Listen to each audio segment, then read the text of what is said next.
To 2 p.m. So we'll start the meeting. Are we unmuted? Thank you. All right, so call the meeting to order for August 15th, 2022. First time I've banged the gavel. I don't hear feedback. Do you guys hear feedback? Everybody's muted.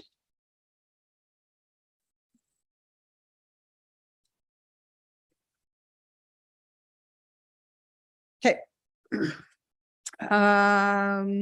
First on our agenda, so besides attendance, which we have everyone in attendance with Councillor Jolly virtually, but that's 100%. So the second thing is the adoption of the agenda. I see Councillor Mackay already has his name in the queue. I have no additions or deletions, Councillor Mackay, so go ahead. That the August 15th, 2022 agenda be adopted as presented. All right, call for the vote.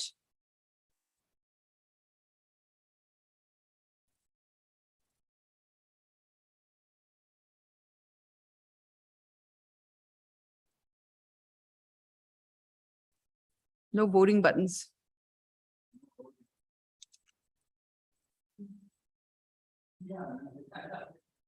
There we go.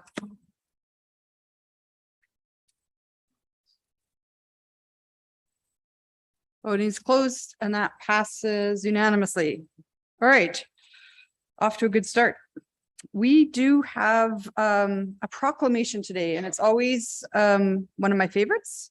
Don't know how long we've been doing this proclamation, but it's our Good Neighbor Day. So I think everyone in this community is well aware how St. Albert has endeavored and done an absolutely fantastic job connecting our community with each other, especially in our own little neighborhoods. And a lot of that is goes to the community connector program that we have. And for a long time, myself as mayor, and I'm sure previous mayors and councils have struggled and tried to find good ways to recognize those neighbors. And just this morning, I wrote two little cards to two separate neighbors that were nominated. One who was helping out while their neighbor's father was ill and then eventually passed away. And then another one who broke her foot and the neighbor shoveled for 6 weeks straight. So just little things like that are what make our community so special. I think all of us have a neighbor like that. So if you do, please nominate them. There's a link on our website, send in their names. And, you know, participate in some of the stuff that Community Connectors is doing through the Free Little Libraries, through definitely the Block Party program, Block Party Capital of Canada at one point, and I'm going to claim that forever. So yeah, I'm getting thumbs up from the gallery. So I'm going to read the proclamation, and then Linda, are you guys coming down? Do you want to say a few words? James is? Okay, awesome. And then we have a community connector and her kids with us today to accept the proclamation and get a picture taken with us. So I need my glasses. So whereas a key value of St. Albert Social Master Plan is creating a sense of community and connectedness where neighbors know one another and feel safe. And whereas the city of St. Albert is a community that has embraced neighborhood connection through its robust participation in block parties, Free Little Libraries, and the Neighborhood Connector Initiative. And whereas neighbors across St. Albert join together in creating warm and welcoming communities. And whereas efforts of our neighbors and community members to engage with one another to develop meaningful relationships should be celebrated. So now, therefore, on behalf of council, I, Kathy Heron, Mayor of the City of St. Albert, do hereby proclaim August 27th to be Good Neighbor Day in the city of St. Albert. All right. James, yeah, exactly. Yeah. James, do you want to say a few words? Okay, do we have a mic down here? Do you want to? Okay, we have a mic down here. So why don't you all come down and council will meet in front for a picture? Is this?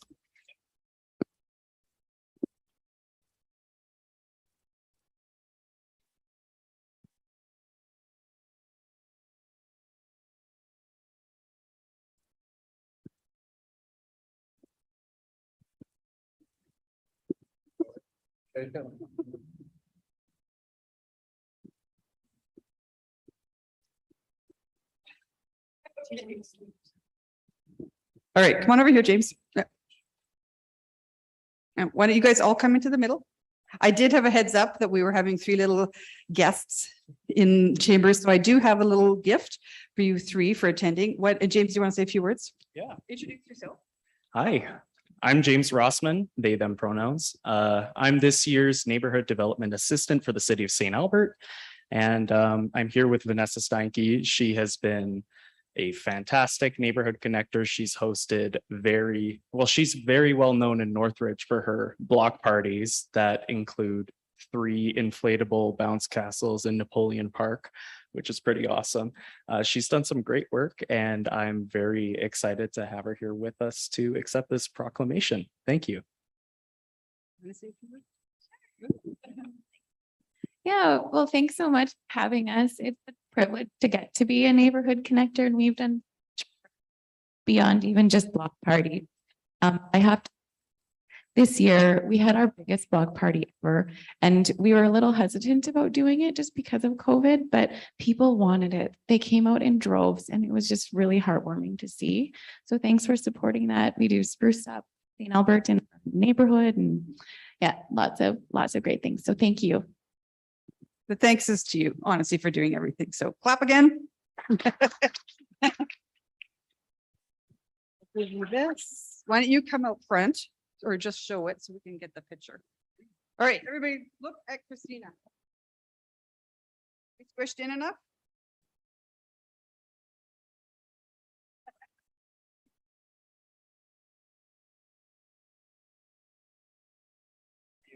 Thanks, guys. Thanks for, yeah. It's always a good one. Thank you. Have a good summer. And thanks again for coming. And thanks, guys. You guys can stick around and watch for a bit.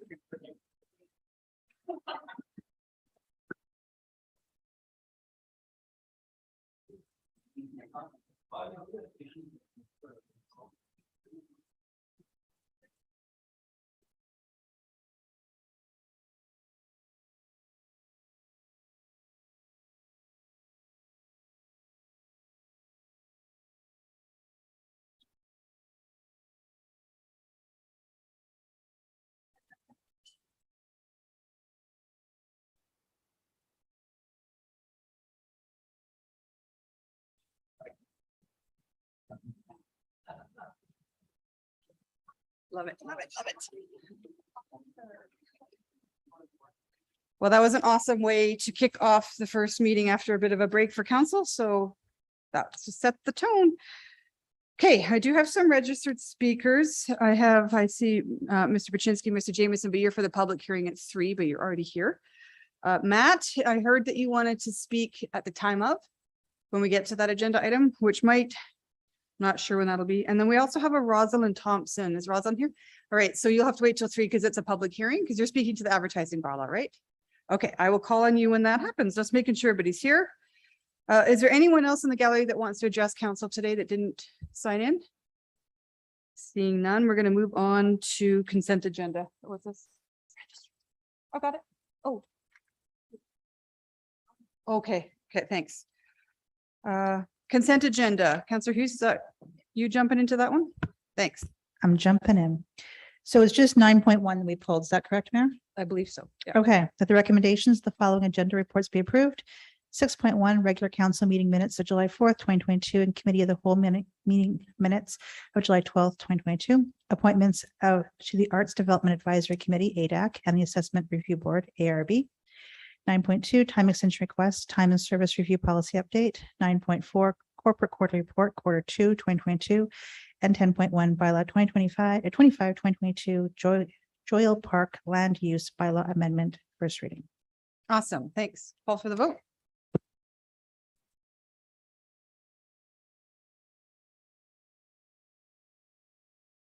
Voting's closed. Passes unanimously. So on consent were the minutes from July 4th, which is a regular council meeting. We also approved committee of the whole minutes from July 12th. And then because there are no standing committees that could approve their minutes, council has now approved community living standing committee from June 13th, as well as the community growth and infrastructure standing committee from June 13th. All of that on consent. So 8.1 was on consent. So this is the appointment to the Arts Advisory Committee. For those of you who follow along closely, you might have wondered what we were approving because there's no names there, but I will read them into the record now. So we had some vacancies on some of our committees. So the motion on consent was for the Arts Development Advisory Committee, we are appointing Janice Miller for a term ending in December 31st, 2022. And then for this St. Albert Assessment Review Board, Kate Anders for a term ending in December 31st, 2025. So awesome.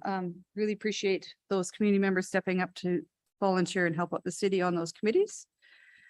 9.1, 10-year growth plan update. I pulled this off. I don't know if anyone else has any questions, but Mr. Fletcher, I just really was confused about the one project charter, which was housing something or other. Where is it? The housing options for affordability and accessibility. I'm confused. I don't know who's here to answer questions. Thanks, Your Worship. I think we have Adrian online, Okay. and if not, we'll turn it over to him as the author of that.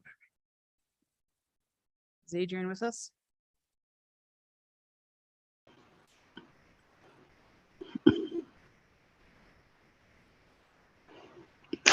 It looks like Adrian is online, but it looks like he's having troubles connecting to audio. Okay. Is he in the building? I am not sure. Does anyone else have any other questions on this? Pardon?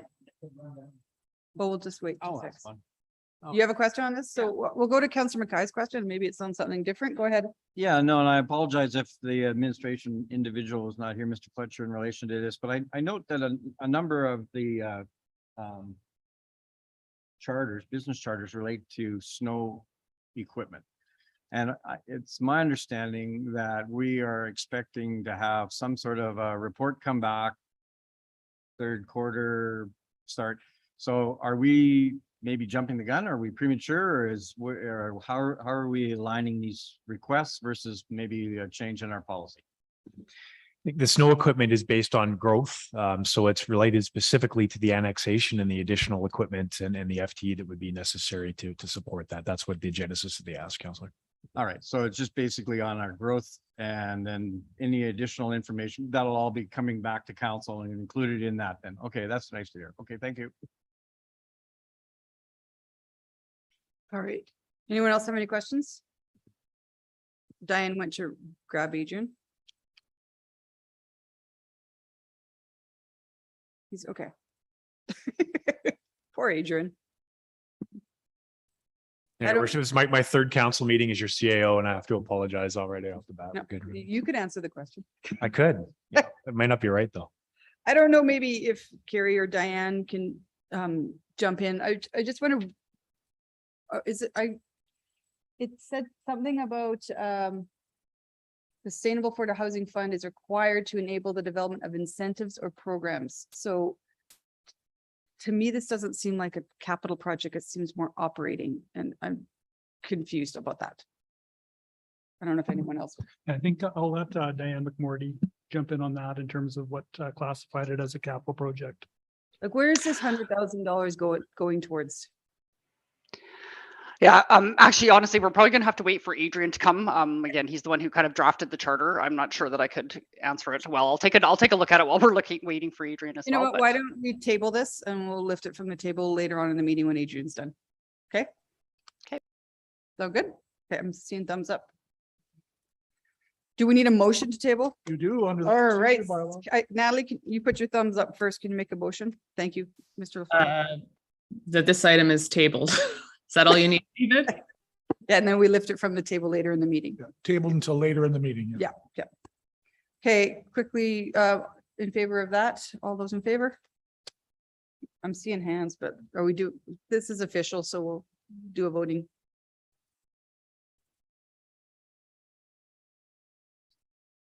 Okay, hands are good. Wes, okay. You guys are good? Natalie, you mean, so when we get there, it's unanimous. Okay.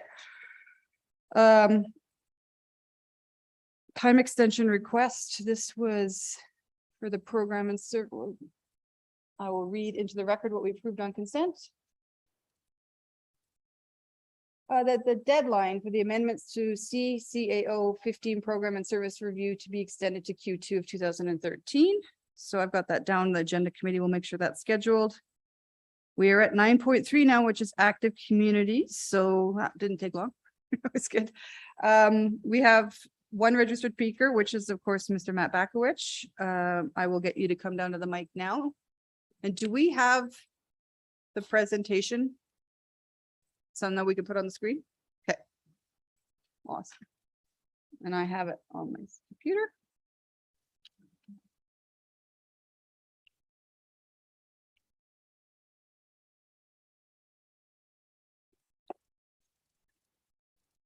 I'm Matt. Hi, Mayor Herron. You are very familiar with this now. So why don't you introduce yourself, and then as soon as we get the slides up on the screen, we'll start the timer for 5 minutes, and then I'm sure there will be a lot of questions for you. Okay, Yeah. actually, based on your email, Mayor, I know you commented on the fact there's 21 slides. Mhm. And based on that, I've decided to just present my speech because to your point, that's a lot to flip through and I'd Okay. rather Okay. enable council to focus on one thing versus a bunch of flipping slides. So Okay. appreciate that So, point. so we have the presentation. Can staff start to scroll through it as you speak? If you like. Sure. I do Okay. have a USB with that for sure. And for anyone watching at home, it is posted on our website as well. The PowerPoint is? PowerPoint is, Perfect. so they Okay. can reference it. Yeah, we just wanted to make sure it's public. Okay. Excellent. Yeah, it is public on our website. All right, go ahead whenever you're ready. Oh, do we need that? Sean?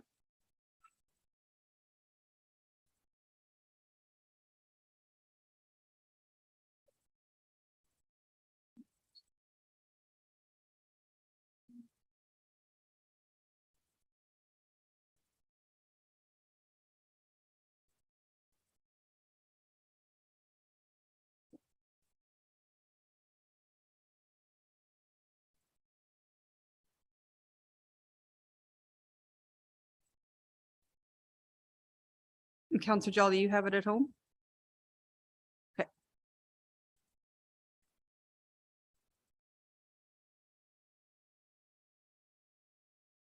While we wait, why don't we start? Yeah, go ahead.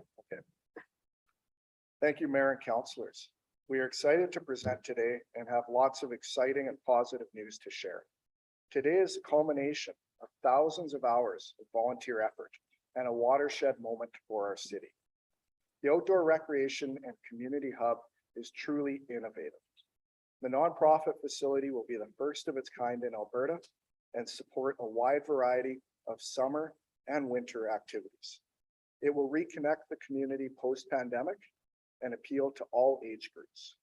It will operate without the need for ongoing taxpayer support. To date, we have entered into a 35-year land agreement with St. Albert Public Schools and received over $4 million in funding from the province of Alberta, co-op, and residents of St. Albert. There have been several funding announcements recently, including the co-op barbecue in June that fed over 1,000 area students. The project has strong alignment with Council's strategic plan, specifically implementation of opportunities identified in the $1 million EY review, alternative service delivery, and fostering development in St. Albert, including mature neighborhoods. On November 19th of last year, we submitted a letter to St. Albert requesting $1.5 million in funding for this project. In this letter, we proposed a reverse bonus concept in which we would first have to raise $3 million before the city would contribute $1.5 million. In response to this letter, a council motion was passed on January 31st that established the following conditions to consider funding. Active communities raising at least $3 million from other sources, that an independent financial review be conducted, that public engagement activities be carried out and a report submitted. We are proud to report that as of June 12th, we have met all of these conditions. We could not have satisfied these conditions in such a timely manner without the collaboration and support of administration. I would like to personally acknowledge and thank Danielle Podlovny and Craig Cameron for their contributions. To meet the independent financial review condition, we engaged with MNP. We provided MNP with all materials requested, including materials that we weren't able to share with administration due to business and proprietary interests of other third parties. The MMP review found that our financial projections were, quote, reasonable, comprehensive, and conservative, end quote. This is as positive a conclusion you can get for a financial review. And again, we're very proud of that result. Our financials have also been reviewed by the public school district and the province. Based on their respective reviews, the school district has entered into a 35-year land agreement, and the province has contributed $3.5 million in cash. Our public engagement activities were led by a professional with over 20 years of experience and followed the inform, consult tenets of IAP2. There were a total of 11 sessions for neighborhood residents, the community, and stakeholder groups. There was a community survey that garnered over 260 responses. These activities identified resounding support for the outdoor recreation and community hub. Through all of the engagement sessions, only 2 participants spoke critically about the project. In the survey, the level of support for the project scored 7.7 out of 10, and a score of 10 being the median. In closing, the independent financial review and public engagement have both come back very positive. Furthermore, there is substantial support evident for this project. This includes the public school district, which has provided the lease agreement, the province, which has contributed $3.5 million, St. Albert residents, who have contributed over $500,000, and the business community, including co-op, who has contributed $150,000. That's just 30 seconds. Okay. Through this support, we have achieved not only the $3 million hurdle, but have raised over $4 million for this project. Having met all of the conditions of the January 31st council motion in a resounding manner, we respectfully ask council to approve $1.5 million in funding for the outdoor recreation and community hub. Thank you. Wow. 1 second left. Practice. It's good. Yeah, and the pictures in your PowerPoint are awesome. I like pictures, are good to have. All right. Council, your time to ask Mr. Bakowicz lots of questions, and I've got Councillor Mackay up first. Welcome back, Matt. Thank you, Appreciate Councillor. you taking time out of your day to come and make another presentation. And it's good. With 1 minute left, you pulled the goalie and pulled it off.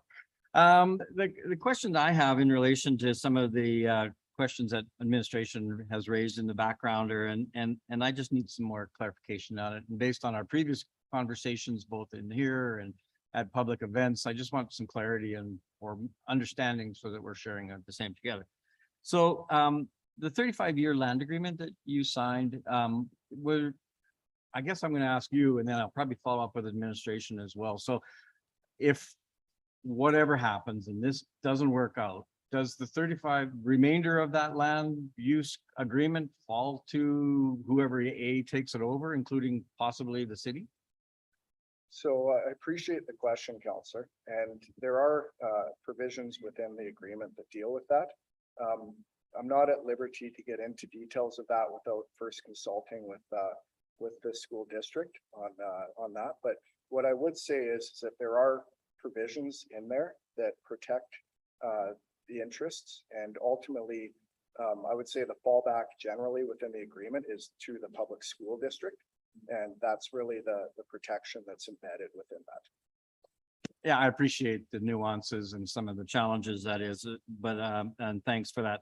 So is the intent then, like one of the comments that administration brought back is that there's no actionable movement towards like applying for a development permit. Was it the intent of your committee or your board then just to wait until you had all these ducks done first and then do that, or how can you explain that? Yeah, certainly. We're very familiar with the development permit process, and our architect that we've engaged has done a lot of work with the city of St. Albert, including some work currently. So they're very familiar with what stage of the process we should be applying for the development permit. That requires a lot of money in terms of design work, site planning. And so we are just in a stage where we're focused on getting the funding for the project. Because once we have the funding, then that sort of sets us up to spend those additional funds on the architecture design work that's more detailed to then support a development permit. So it's sort of a staged process. And really, it would be premature at this point for us to be applying for a development permit based on the advice that we've received. Okay, fair enough. I mean, I guess timeframes, I think I always thought we wanted to be in the ground and have this thing ready to go, but the other kind of point, I guess, it just goes to conversations we had both when you were standing at the podium last and around the 1.5 million and the amendment that I put in there around services in kind versus actual dollars. And even other previous discussions that we've had together around, okay, 1.5, but does that mean it has to come all at once? Can it come over a series of years? I mean, those are all open to negotiations. Is that your understanding of that too? Or would you now prefer, if council was to move in that direction, would you rather get it in actual dollars upfront? Right. Thank you for the question, Councillor. And I'll say, first of all, that our November letter that we submitted was requesting funding of that level. So it wasn't contemplating or didn't contemplate in-kind donations from the city. So our focus would be to obtain cash funding for the project. And in terms of timing, the province has provided us with the funding in at one point in time. So it's been a single point funding. Other groups as well that have contributed, it's a single point of funding. And we would certainly appreciate if City Council would approve a single point of funding as well for this project. Again, recognizing that, sometimes there's flexibility required as well. So certainly, I think the intent of our ask is to try and align with what the other funders have done as well. And I'm not going to get into the nuances of contract, and it's kind of my last comment or question would be though, what would be if I'm giving you 1.5 million, I'm not giving it so you can put a new roof or a different roof or a bit locker, like what am I getting for 1.5 million? And I guess that's going to have to be in contract negotiations or negotiations with administration. Yes, certainly. And we've actually done exactly that with the province. We have a legally binding contract, obviously, for that funding agreement. And certainly, I think, a copy paste opportunity is definitely there. Unless there's some other items that, obviously need to be considered. So I would suspect that that should help to make it a very straightforward process. And again, the idea is that we have a vision here that we're working to deliver to benefit the community. And we are very committed to doing that. So certainly any dollar that we receive from the city would go towards capital construction for the facility and would help to make this facility a great facility and do it in a timely manner as well. So last question then. So the 1.5 you're anticipating it is for capital, but would there be a subsequent request by ACA for ongoing operational dollars or ongoing anything else? No, there would not be any subsequent request beyond this $1.5 million. We've researched very much many other similar facilities throughout North America and have a very strong understanding of what the financials are for those facilities. And speaking to those operators, they've told us the business case is rock solid for this. Really, the key is to get the capital funding so that it can be constructed. And again, the MMP review, very clear that this was a reasonable, a comprehensive, and a conservative financial projection that we've arrived at for the 5 years. And certainly we stand behind that as well. Thank you. Awesome. Thanks, Councillor McKay. Councillor Hughes. Thank you. So I'm not sure if you're aware, but Councillor Killick has indicated he is plans to bring forward a motion in support of the project. So I'm going to do a couple of what ifs here. So in the event that the motion were to pass, it is for the full 1.5 million for support. When would that be a trigger to then begin the development process and begin building? Would that be a sufficient funding for you to go forward, or you still have to wait a bit longer? That would be sufficient funding for us to tell our architect to do the design work. And talking to them like the more detailed design that prepares all the materials for a development permit application. And speaking to them, it's about 2 to 3 months for them to do that work. So I would expect that we would have a development permit application either later this year or early in 2023. Okay, and then you'd be planning to do construction by, I'm assuming like the spring-ish? Correct. And then would you expect to have it completed? It's not a super complicated design. Would you think it would actually be finished by the end or this, similar to this time next year? And speaking with them, that is certainly within the realm of possibility, and that is the goal that we're working towards. Okay, So again, just to be clear, probably not in August, but more of a October style timeframe, yes. okay. So in time for the ice season. Correct. And I think the one caveat that we've always considered in all of our contracts has been the challenges with supply chain issues. Certainly there are external factors that, you know, may impact things, but again, the sooner we get going, the quicker we can order, the quicker we can get this facility up.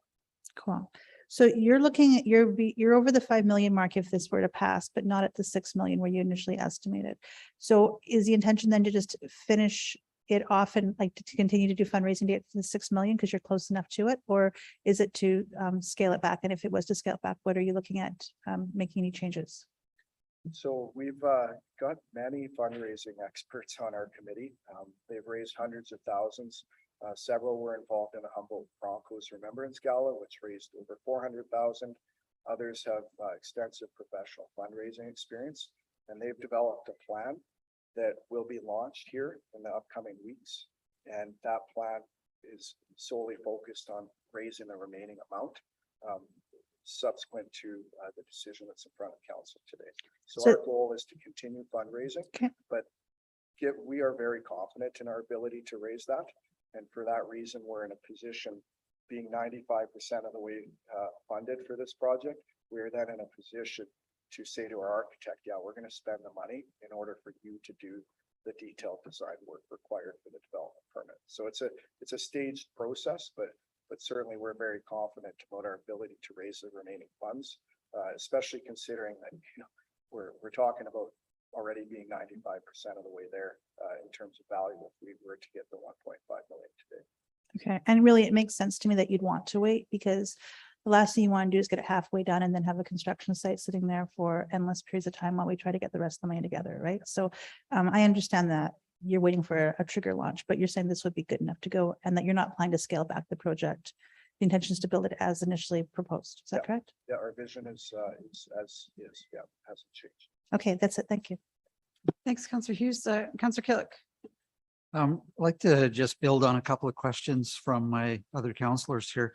So, Matt, could you explain the 6 million, how that dollar figure was arrived at and how firm it is? Thank you, Councillor. We've worked with experienced construction firm in Edmonton that is highly reputable.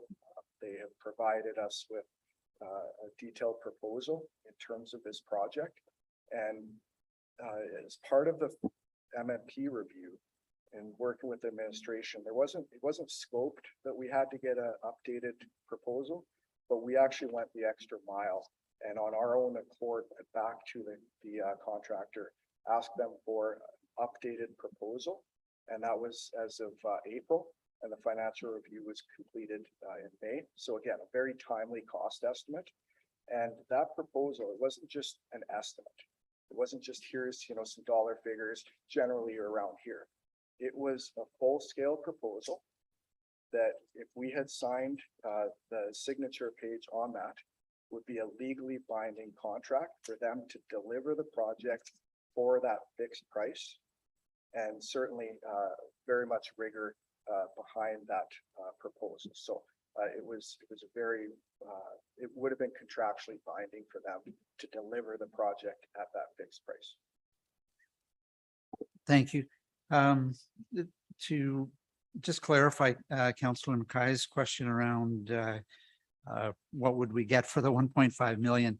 I had spoken with our legal counsel before the meeting started, and it was suggested that they would add in to my motion for funding the terms subject to finalizing a standard agreement that we would have. So it would not be given without some paper document to follow up. And Mr. Lafleur is, I'm sure, madly scrambling to type something up to add that into my funding motion. So just to put Councillor Mackay's question at ease, we'll make sure that that contains a standard agreement before any of that money is given over.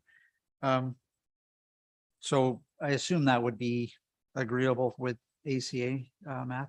Yes, we expect an agreement. And obviously, we have agreements as mentioned for other funding sources, so that's not, it's an expected thing. Thank you. Yeah, good. Okay, yeah, no blank checks here today.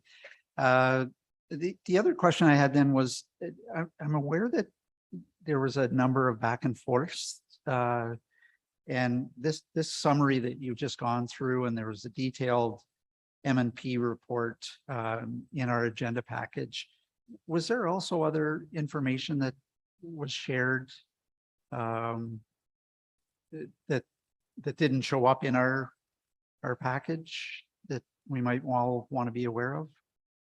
I'm So- thinking the public engagement was a big piece of work that was done. And Right, so I guess two pieces. Number one is the MMP review, as per the council motion in January, was to be fully funded by Active Communities Alberta. So I want to be clear that Active Communities Alberta paid the entire fee for the consultant to do that work.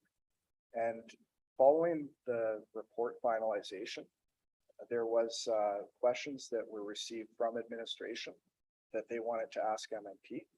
We had conversations around, yeah, you know what, like there should be provision for opportunity to ask questions, and MMP was good with that, you know, within reason. However, there were about 30 questions that were asked in the multiple page document that was provided by administration. And that caused us to go back, and MMP told us point blank that that would cost us more money because that level of questioning and work was not part of the engagement.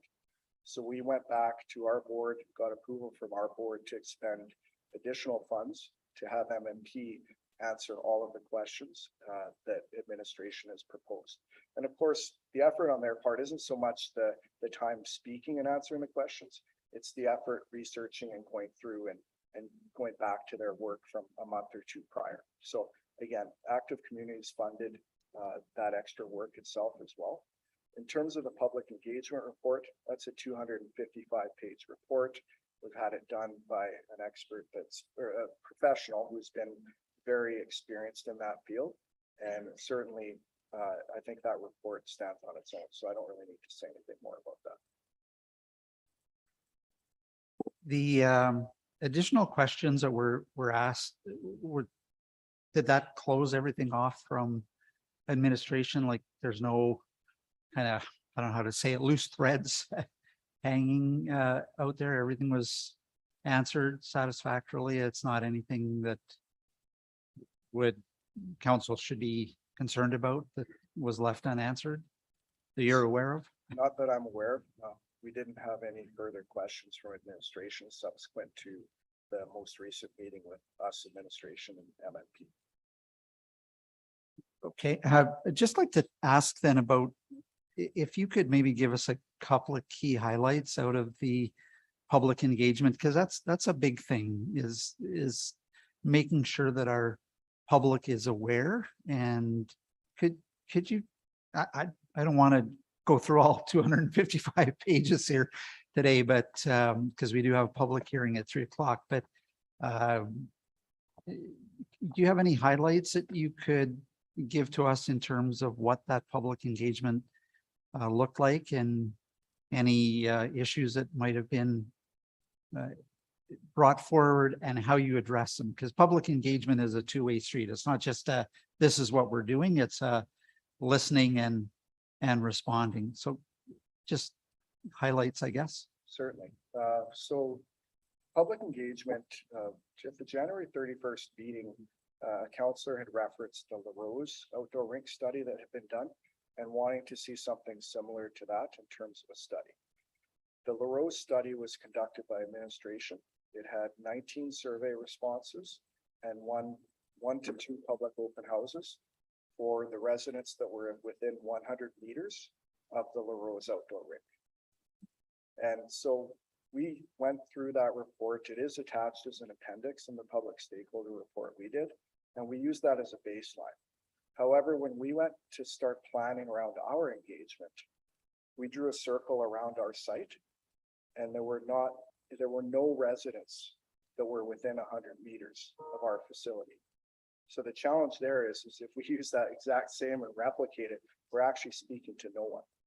So we took that and went a step further, and then even a step further beyond that. So we engaged with the entire neighborhood of Brayside, Forest Lawn, and Sturgeon Heights by hand delivering over 2,700 flyers door to door. And these were invitations for them to attend the neighborhood information session that we were hosting. And so that was really focused on neighborhood engagement, hearing from them. Then we also did the same in terms of a community engagement session where we advertised in the Gazette and for multiple weeks. I believe the Gazette has a circulation of around 19,000. So that's around 40,000 newspapers that had our ad in it. And then we also advertised on social media, paid promotional, informative advertising to bring people to the events. And those were, there was, I believe, over almost 20,000 impressions through social media for those targeted invitations to come attend these open houses. And that was the scope. There was a neighborhood engagement session, there was a community engagement session, and then we did 9 stakeholder engagement sessions with potential user groups and other community groups who would likely benefit from this facility or who we would like to collaborate with ongoing. So that includes everything from minor ringette to minor hockey, lacrosse, pickleball, Special Olympics, the Métis local, our youth council, and a few others as well, figure skating as well, and some others. So again, very extensive stakeholder engagement. In terms of the results, and the survey that we launched was out for several weeks, and we had 260 responses. 7.7 is the average score for their support for this facility. The most negative comment was when we tallied it up and said, what are the drawbacks to this facility? The most common answer was none, and the second one was NA.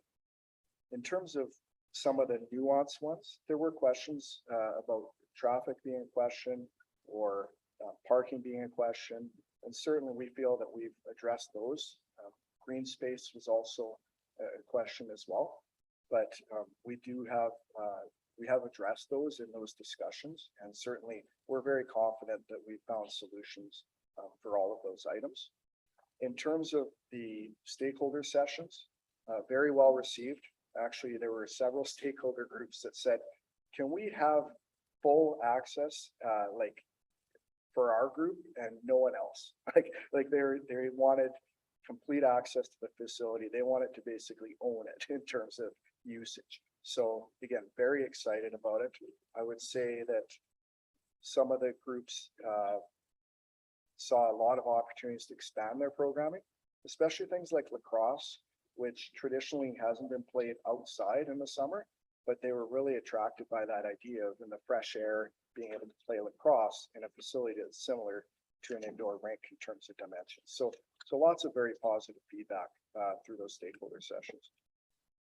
So just 2 quick questions, again, being sensitive to our time coming up to. Yeah, Councillor Killick, one question, because we've got Councillor Broadhead and Councillor Jolly, and then we'll probably come around for a second round. Okay. So just very quick.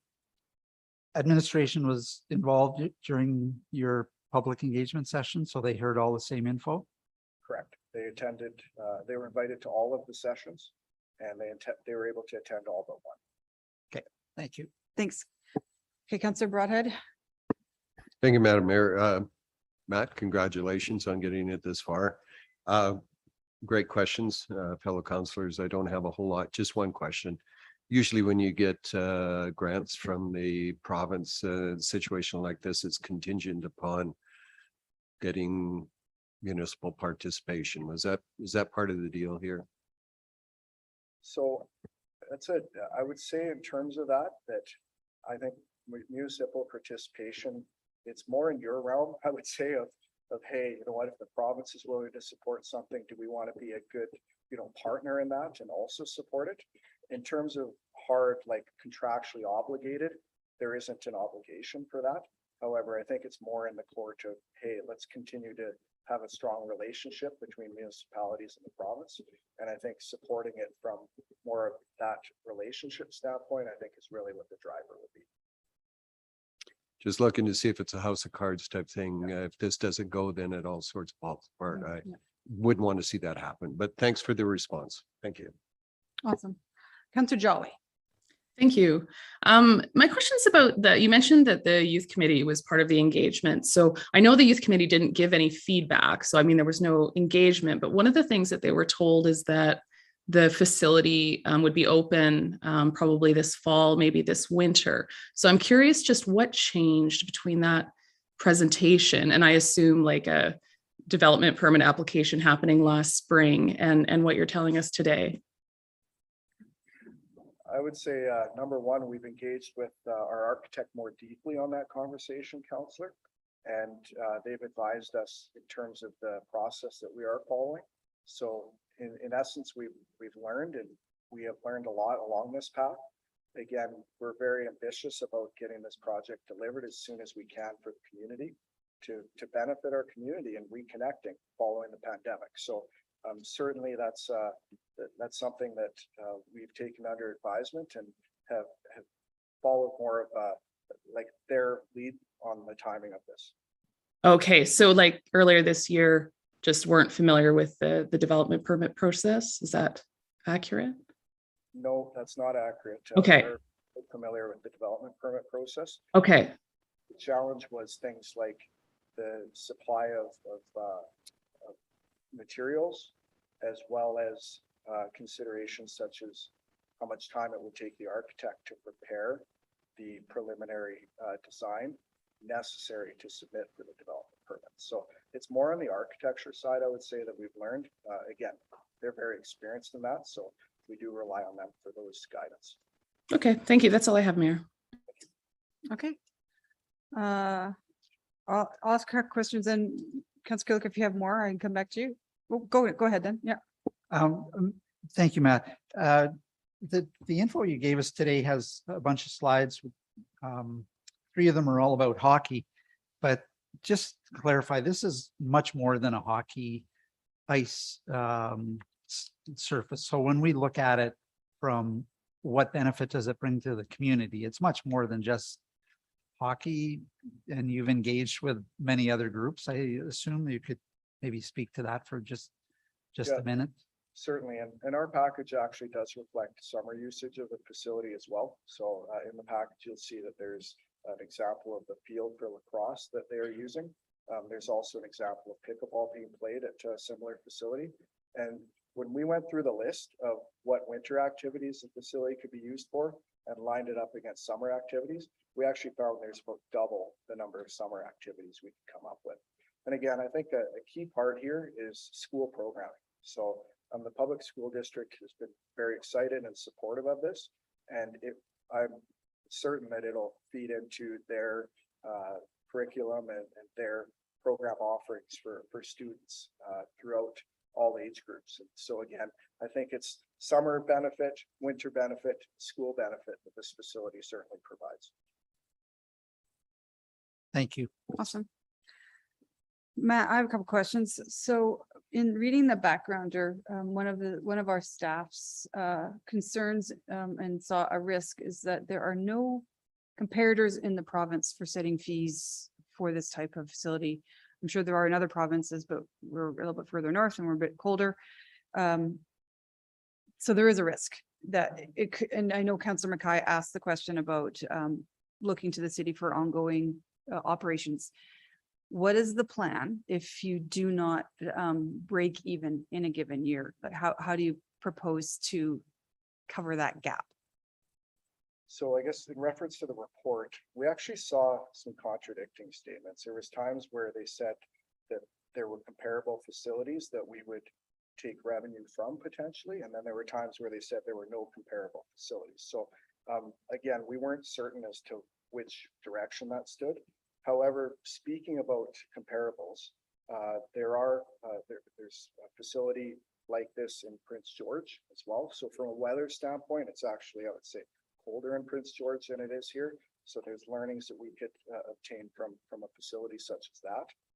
In terms of if we came up with a shortfall, our business case was very conservative, and M&P noted that in their findings, that this was a conservative business case to start with. On top of that, they did stress testing, and they went through different scenarios from, poor scenario, worst scenario to worst case. And their worst case scenario had our conservative projections now knocked down to losing $6,000 in year one, losing $78 in year two, and then being positive for the remaining years out, even in the very worst case scenario on what was already a conservative business case. In terms of your question about what we would do to make up any shortfalls, that $6,000, I think there's many things that we could do to make it up. I will say that our business case did not include any grant funding from levels of government in terms of opportunities for that. It did not include any funding from gaming funds, which are another source of revenue that nonprofits such as ourselves can utilize.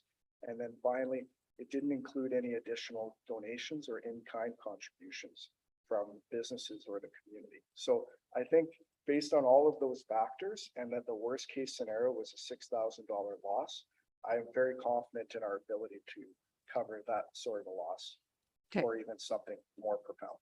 That's good to hear. So I guess that piques another question. So as a not-for-profit group, do you plan on continually applying for those like casino monies or doing fundraisers throughout the next 10, 15, 20, 30 years, the life of the facility?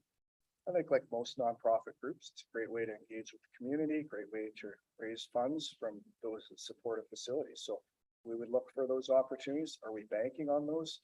At today's point, no, but in the future, if there were shortfalls, certainly we think that, a fundraising campaign we could kick off. And again, our members have raised hundreds of thousands of dollars through single events. So I think there's lots of opportunity that we could bring forward funding to fill in gaps there.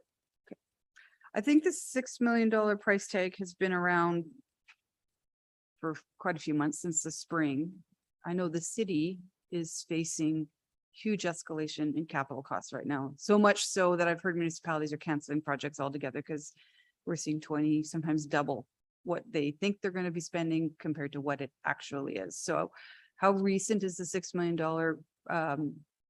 price tag, and have you done some more current modeling? So the most updated version, as I said earlier, we went and did this on our own accord to get an updated estimate. And that was a contractual opportunity for us to contractually bind them. And that was in April that we received that most recent estimate. And that was used as an input into the May review that was completed by MFP. In terms of the facility, and I'm a St. Albert taxpayer as well, I pay my share, and I recognize that, yes, things are tight, but I also recognize that there's a need to look for opportunities to get the best bang for our buck as a community. And I firmly believe that the 15% of total project value that the city would be contributing at $1.5 million would be an excellent deal for the city. And if every recreation facility we built as a community, the city only had to fund 15% of that, I would take that deal every day of the week. Okay. I think I have one more. The provincial grant for 3 million, is it tied to the location? Because I think, for the longest time, I've been supportive of the concept, but just not the location. So I'm just wondering, I guess 2 questions. Is it tied to the location? And is there a timeline that you have to get the thing built? So in terms of the location, we did put our proposal forward to the provincial government, which reflected this location as our submission. And so that submission forms essentially the basis for our application.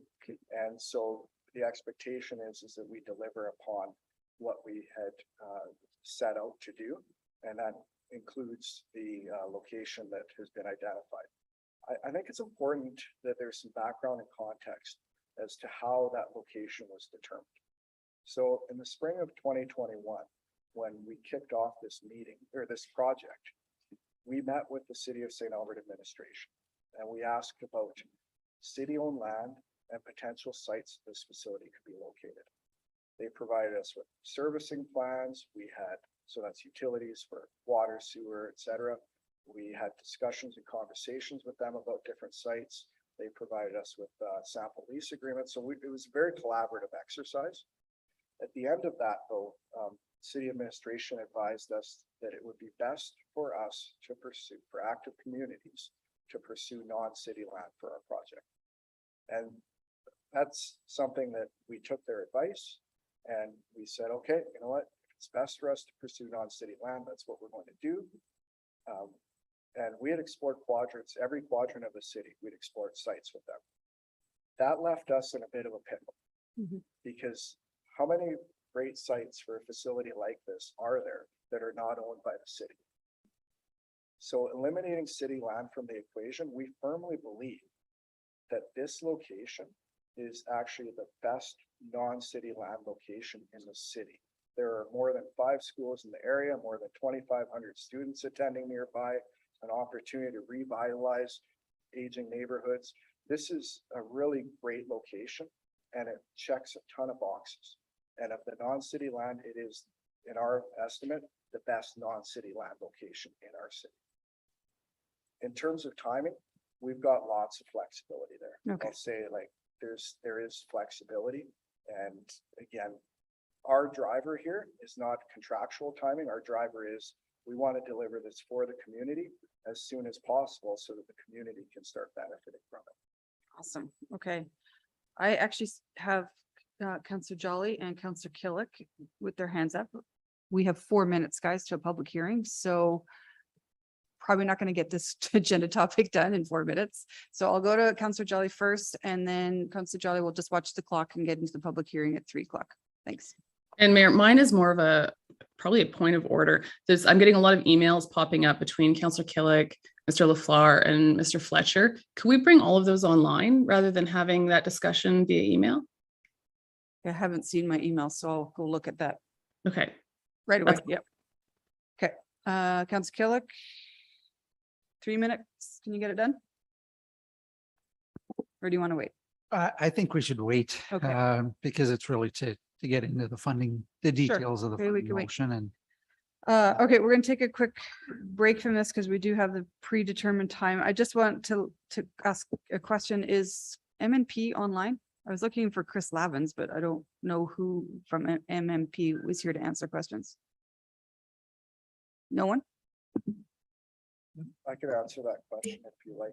Is Myers North? So as part of the engagement, we agreed to a scope of work with city administration, and that scope of work did not include MMP coming to the presentation. Okay, okay, That so they're would not have here. incurred more dollars and cost for a nonprofit. Okay, ourselves. so they're not here, but I just will let council know when we come back that Christy Rouse is here online. Doesn't want to make a presentation. She's just here to answer questions. So I assume she's representing the school board. Okay, or maybe just a resident. I don't know. So she's just here, just to answer questions. So let's take a quick break and we will open the public hearing. So let me, Excuse me, Mayor, if I could just. yeah, comment go that ahead. If there's a desire for me to come back and answer more questions. I think I'm Councillor certain Killick has stick more around. questions. Okay. Are you okay sticking around? No, for sure. Yeah, I'm not sure how long the public hearing will take. It's hard to guess, but yeah, please stick around. Thank you, Mayor. I know this is important to you, so I'm not sure you're not going anywhere. For Okay. all of us. Yeah.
Seeing none. This is a different kind of public hearing than we're normally used to, because we don't really have a proponent. So I'm going to go to our staff who have all just disappeared. Are you doing the presentation? Go ahead. Mr. In fact, your worship, we do not have a You don't have a presentation presentation? specific to this. We've gone through the first reading, so our intent was not to present any presentation, but be available to answer any questions. Perfect. Okay, so I'm going to open it up to council to ask any questions of administration, then I'll go to the public. So questions of administration. Go ahead, Councillor Hughes. Thank you. Okay. Where'd everybody go, though? I don't know. I would imagine. Well, they were all here for Still active are. community. Mayor, you're gonna have to answer all my questions. Okay, well, we'll give this a shot. Although, Mr. Fletcher can answer. okay. Here we go. So there is the initial bylaw, and then there's the alternate motion. And so the alternate motion has an and or clause, and the current one does not. So can we just describe specifically how that is to be interpreted differently? Through the chair, yes, Councillor. So the initial one essentially limits us, I guess, if you want to use that terminology, to the electronic means, right? So the electronic means at our disposal.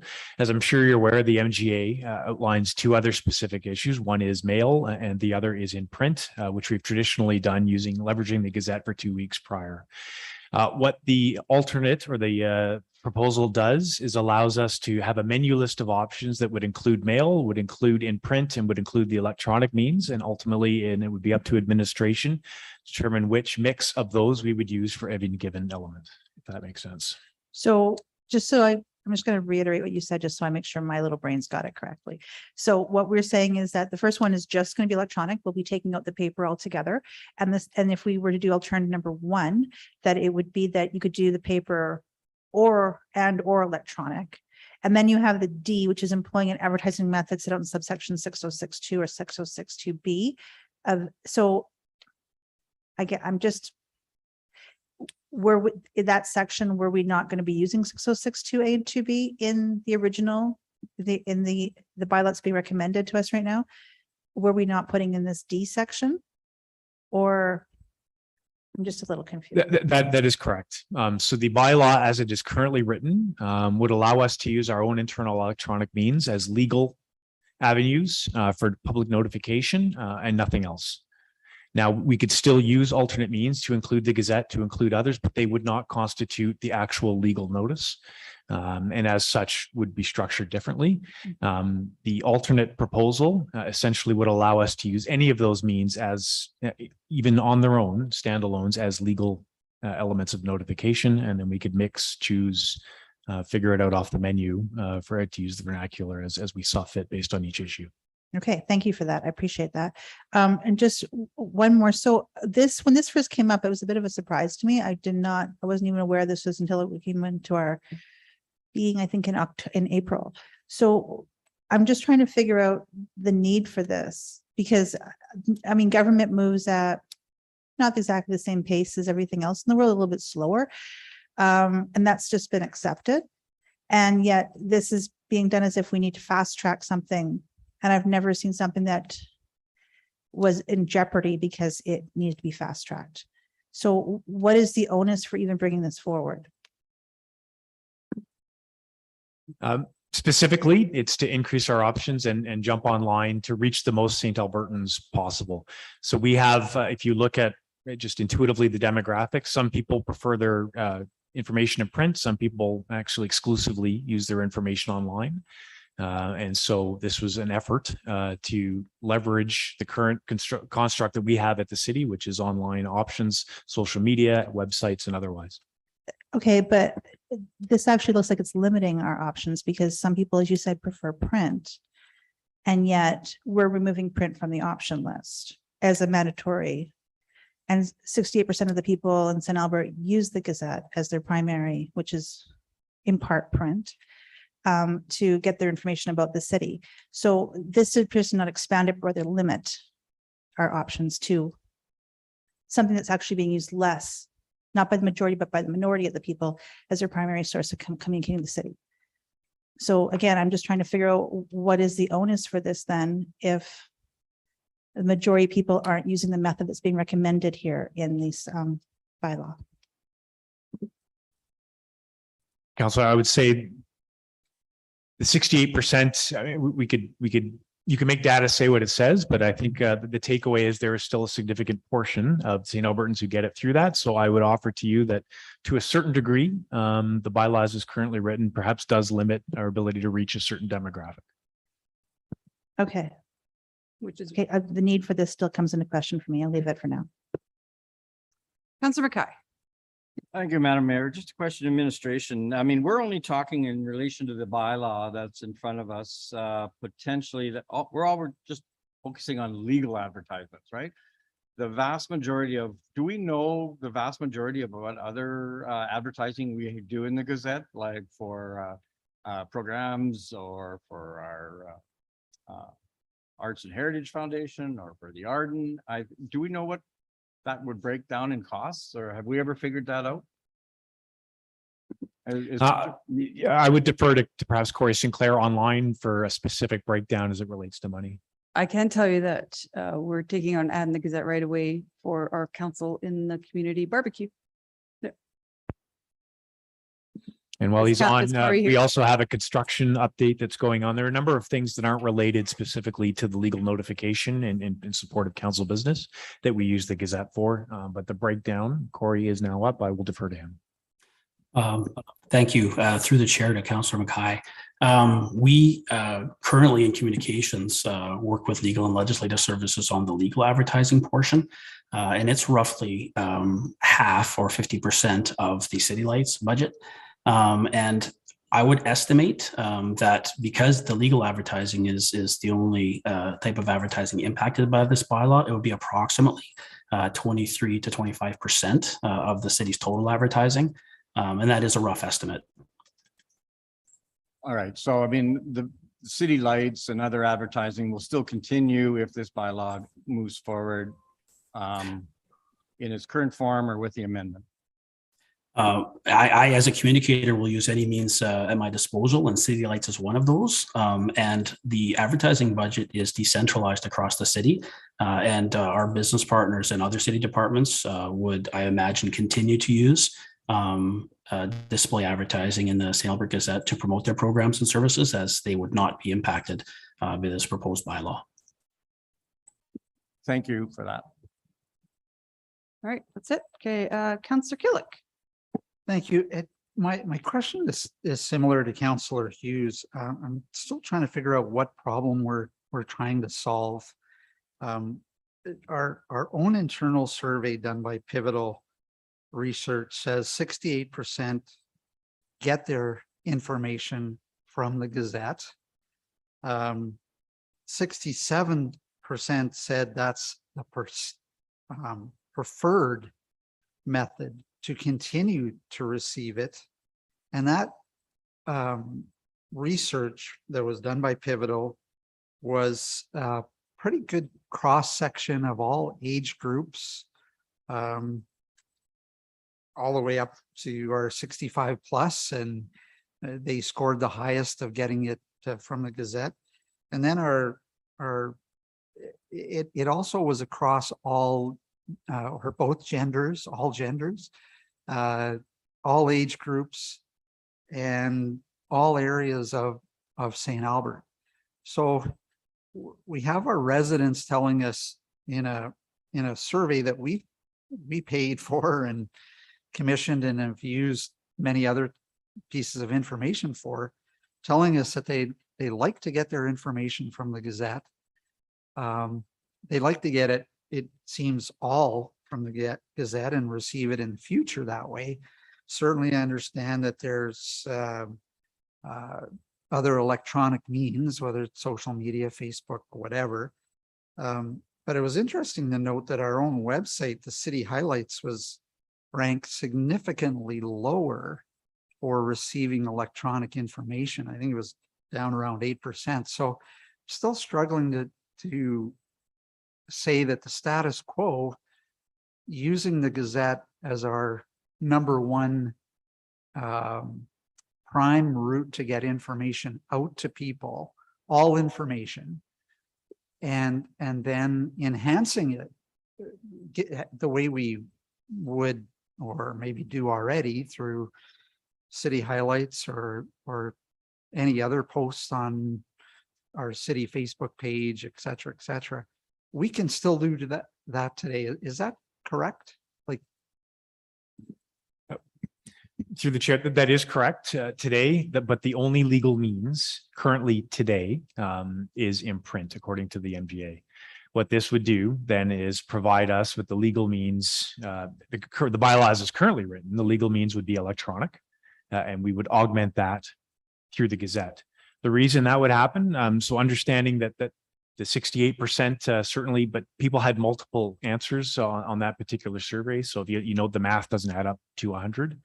But again, I certainly won't quibble with the numbers, because I think there's a significant demographic in St. Albert that gets information from the Gazette. I would submit to you that the Gazette is not inexpensive. And as we look at money going forward, that is a consideration. It is not the preeminent consideration that underpins the bylaw by any stretch of the imagination. And I would also say that as years go on, if we want to be forward looking, it would behoove us to consider what the younger generations in St. Albert are, how they're consuming their information as well. And we'd be setting ourselves up for success in the future.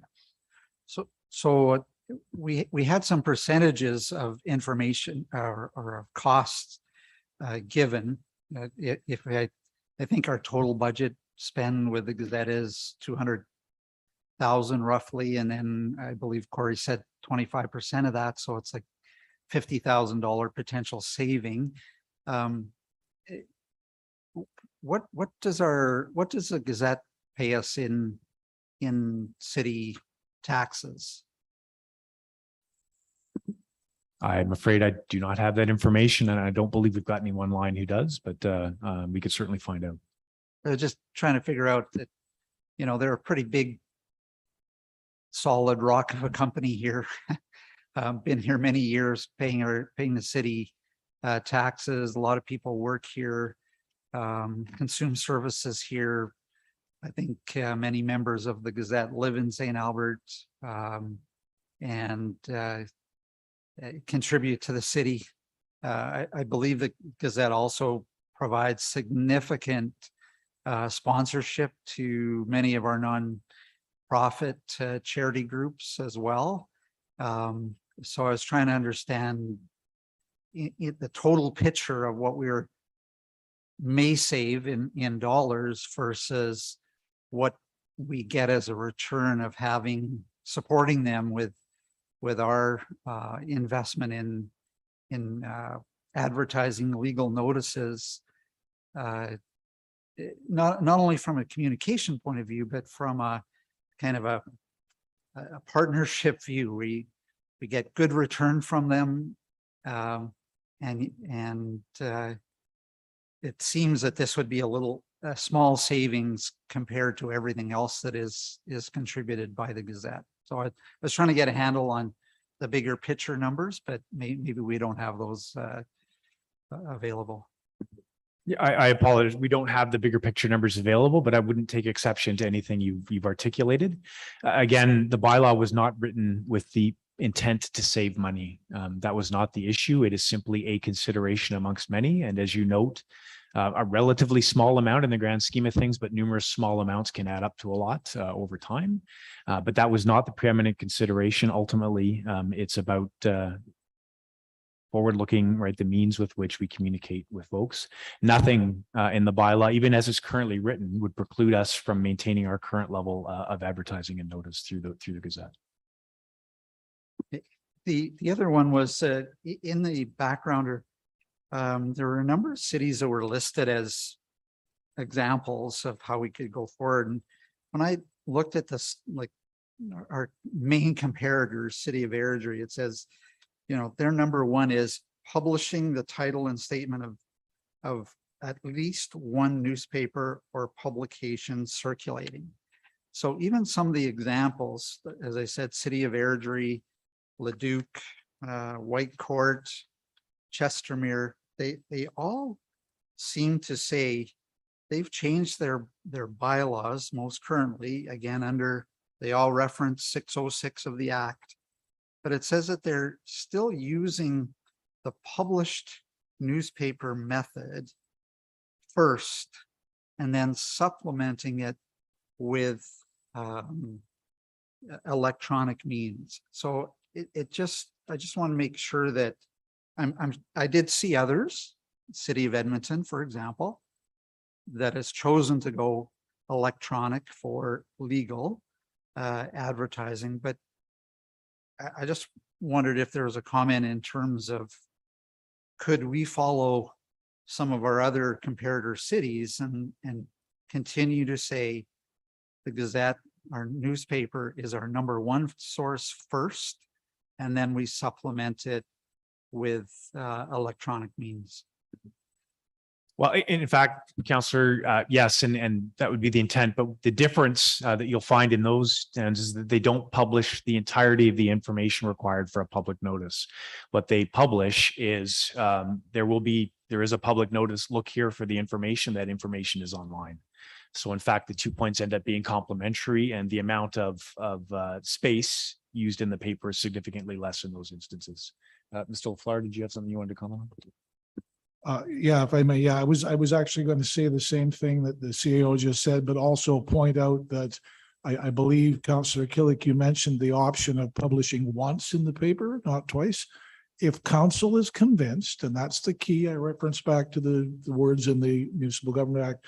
If you're convinced that for, at least for some notices, like say, for example, just a rezoning that only affects the property owner and maybe the immediate neighbors, if you're convinced that for something like that, publishing once in the paper is sufficient to get to the attention of the people who need to know, then yes, the bylaw could be amended to include publishing once, not twice, as another option. That could easily be done as a second reading amendment.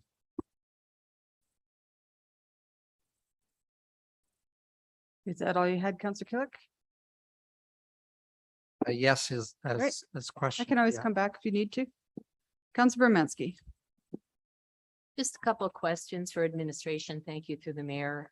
Increasing options of information to the public. I would think that legal notice would be the most important thing that the public should ever be notified of. So why was the legal notice a choice to remove from the paper rather than say a barbecue announcement or something as such that would be as imperative if someone missed it? And also, if a person doesn't have access to social media, do they have recourse that they were not notified of legal intent through any other means? I feel like there's two questions in there. I legal perhaps can recourse answer the first, and I'll defer to legal Yeah, okay. for the second piece. But I think for the first one, again, nothing here precludes us from using the paper as well, right? So specifically, the intent to reach most St. Albertans would be to leverage an element in the paper that is probably much smaller and more concise, that would then divert somebody or bring their attention to the full posting, which is much easier accomplished from an administrative perspective online. In terms of the legal component for someone who has recourse, I'll defer to legal counsel. Yes, through the chair. The question is a good one because it is, I have seen bylaws or public hearings. I've seen them. I've seen cases where they have been successfully challenged because of some defect in providing notice. So what would be important here, if this bylaw were passed, a lot of responsibility, of course, you can read the bylaw and see it goes on to the CAO to make sure that the mix of options for giving notice is appropriate. So for example, if you look at a particular upcoming, let's say it's a simple land use rezoning bylaw, and if the choice is made, well, we don't need to do a full-blown advertisement twice in the Gazette and pay a lot of money for that, we could not just where our CAO has just said, not just put a small advertisement referring to a page on the web, but in the event that somebody doesn't have the internet or doesn't use it, that notice could also give a phone number to call to say, if you need more information, call this number that would go directly to, in most cases, probably the planning department or ledge services. So that a person who is not comfortable using electronic means has a number where they can call an actual person and get more information. That's important. That's why I think the question is a good one, but the best answer is it's incumbent upon administration to be sure that everyone who does not get a full meal deal in the Gazette at least is given a way to find out about what's going on, right? And that can be either on the web, or let's face it, probably the majority of people now are fairly fluent in using the internet. But for those that aren't, and there are still some that aren't, put in a phone number. And then I think legally, I would be satisfied that the requirement to give people information has been fulfilled. Wouldn't that be, having a phone number be a lot of extra steps than just reading the information right at hand in the newspaper? Yeah, through the chair, it might be, but again, as our CAO has pointed out, there is not the primary, of course, but there is an element here of trying to, where appropriate, where a matter is fairly small and localized and doesn't affect more than maybe one property owner and a few surrounding properties, to try to avoid spending the money needed for what I call the full meal deal. We've all seen what legal advertising looks like. It's long. You've got a lot of things you put in there, right? So if that amount of money can be saved from time to time and still make sure that the public, anyone who's interested, has the means to find out what this is all about. I know administration's view is that that's a win-win. Okay. And could money be saved in other areas rather than legal notices in your advertising? Through the chair to Councillor, we could always do less advertising again, but I think it's the, the same question of what's the intent and what's behind it. So we don't, there's no default advertising mechanism, and I will default to Mr. Sinclair to speak if he wishes to follow up. Each is done on a case-by-case basis to try and reach the most folks, but we could not advertise in other venues to save the money, but it's a bit of a zero-sum game as we look at advertising, the pot of advertising writ large. So to increase options to the public, would it not be better to have "and" as the word rather than "or" options?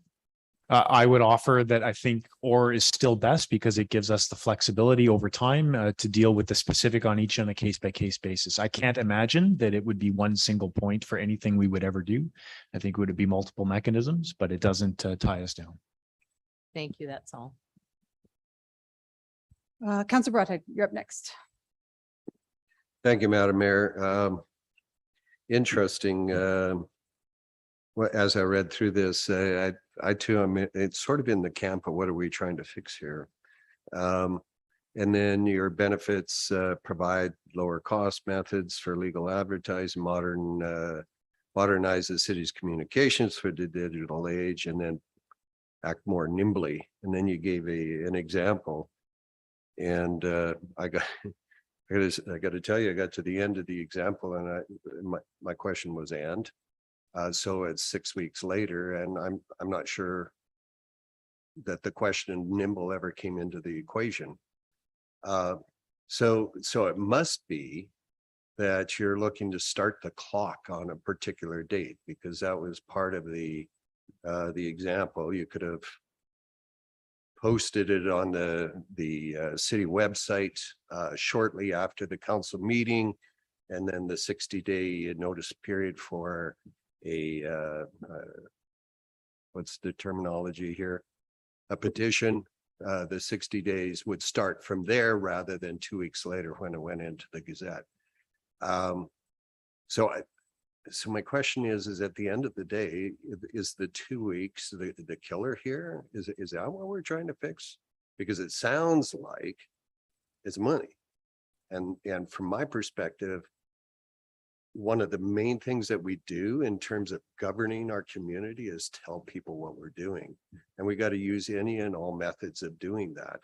And so I hear you loud and clear that if we pass the bylaw, it doesn't preclude using the Gazette. But the problem is that when you pass the bylaw, then there's no imperative to use the Gazette to the extent that we are using it today. And quite honestly, I think we do as good a job as we can right now. And unless you're telling me that the imperative to do it much quicker is so compelling that we need to pass this, I'm not sure what we're trying to fix. So can you just, is it time imperative so great here?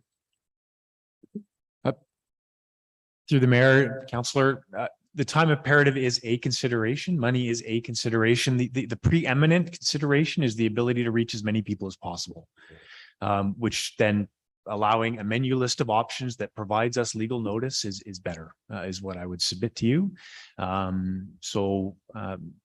You know, the bylaws as currently written allows us flexibility. The options allow us flexibility as well, increased flexibility. As administration, I would submit to you that we would prefer to have the flexibility to azimuth correct across the various mechanisms we've got, as opposed to having a specific thou shalt for one particular element of that menu item. But if that's how council feels that has to go, then we would absolutely, of course, follow it. Appreciate that response. Thank you for that.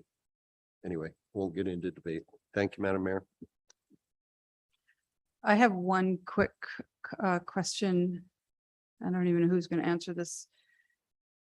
Maybe it's Adrian, or maybe it's in our bylaws. I'm not sure. So when, for example, when we were suggesting allowing the doctor, sorry, the office on Burnham Ave, or sorry, in Brayside, just before the break, we had a public hearing.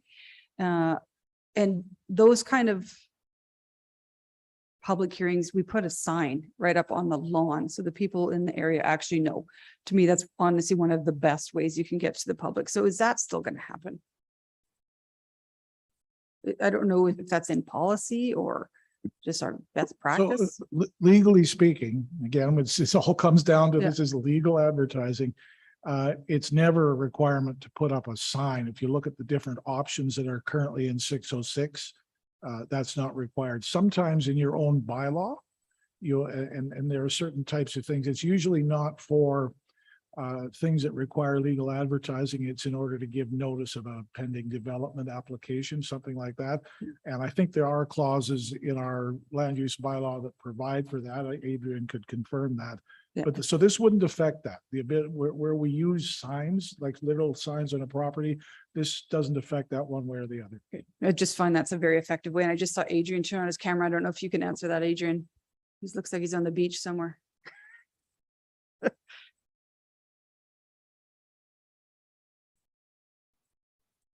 You're muted. Sorry about that. It was, yeah, it's having problems again. Yeah, so that requirement is actually in our planning and development. It's our planning and development public engagement guidelines. And that is something that we see as very effective for community engagement and awareness. All right, thanks. I just wanted to make sure that we can continue because I think that's obviously one of the best ways we can talk to the public, especially the surrounding neighborhood. Anyone drives by those signs, they take notice. Councillor Hughes. Thank you. Just two more quick ones here. So when you're talking about, okay, we have to prove that we have the legal requirements. So let's say we do it on electronic means and we're doing it on the website. How do we prove that we had the website up on the dates that we had say it is? How do we prove that? Because if you have it in the paper, you could take a copy and you say, here's the paper or the copy. But if we're doing it on the website, you can change things on the website. How do you prove that it was on there on the dates that are in subject to question? And that they weren't, nothing was changed or anything else? Are we going to like now do snapshots of this, or how would that actually, if it was challenged? Through the chair, if the fact of whether a particular notice was on the website a certain day, I am not familiar with all of the protocols, but I do know that IT and comms do have protocols for that. And if it's challenged, you would simply get the appropriate person to swear an affidavit. I mean, that's not a problem. I see. The other thing was you said that this would only be utilized in rare events, but this is being recommended to do it for all events. we're actually removing the requirement for legally to put it in the paper at all. So if it's being done in rare events, but then the argument is also we're going to do it to save money. But if we're not really doing it, except for in rare events, we're not saving money. So are we planning to do it in rare events or are we planning to do it in all events and save money? Which one is it? To the chair, Councillor, I would say that it allows us to be more flexible for rare events. It's not specific for rare events. So in point of fact, for your day-to-day operations over the course of a year, we would use multiple mechanisms to reach people. The legal requirement would be electronic, and we would use elements that perhaps would save us money, perhaps they wouldn't, on a case-by-case basis, depending on what we felt we had to put into the paper. Okay, so this is really not about saving money then, because if we're still going to be putting it in the paper, or we're going to be just putting it just on electronics. We would probably be doing both. What the current bylaw as it's written, what is in the paper could be less, so it would be incrementally less in terms of the amount of money we'd have to use to rent the space. Okay, so I'm not really sure what the answer is though, because we're not necessarily doing it for rare events, then we're doing it for most events if we're actually going to save money. Otherwise, we're not really saving anything at all. So, okay, just it seems to be a little bit of a conflict here. Okay. If I may, again, money is not the preeminent consideration by any stretch, Council. Okay, Councillor well, Mackay. communication is. Sorry, Councillor Hughes. Yeah, no problem. Just a follow-up question in relation to some of your comments, and great comments by all councillors. And I'm find myself struggling as we continue to talk about, because I mean, obviously, if we're trying to get access to the most residents, why would we not? I mean, I see the value of having a bylaw, because a bylaw is allowed under the MGA and it gives us another tool in our toolkit. But if the aim of that bylaw is to get access and information to the majority and all of the residents or the impacted citizens, why would we not do all of the above? Why would we not have D instead of being and or just be and? And then I guess the follow-up legal question to that, Mr. LaFleur, would be, so if we posted it on our website, would that automatically start the clock? Because I mean, realizing that potentially the paper might come out a week later, or like when we bought, there's some timing issues. So by putting it both on our website and then in the paper, the clock starts when we do the website announcement, but we get more advertising, more awareness because it's also in the paper? Or is there some legal conflict there that I'm not aware of? So through the chair, there would be a legal conflict at all. You are correct that if the choice is made to use the website as the legal advertising vehicle for this particular matter, the clock starts to run from the moment it appears on the website. That's correct. And it has to then appear on the website at least 5 days before the meeting in question, right? It could appear sooner than that.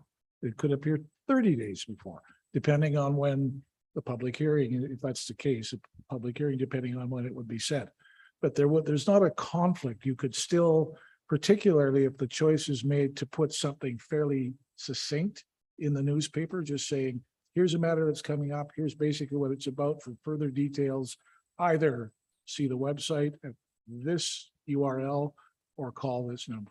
So basically there's no conflict if it's. Yeah, so conflict was my term. But so basically we accomplish the flexibility of having an access that, and by limiting, I mean, by putting the wording in, we still advertise in the local paper. We access majority of the other individuals who have indicated that they get their information off that.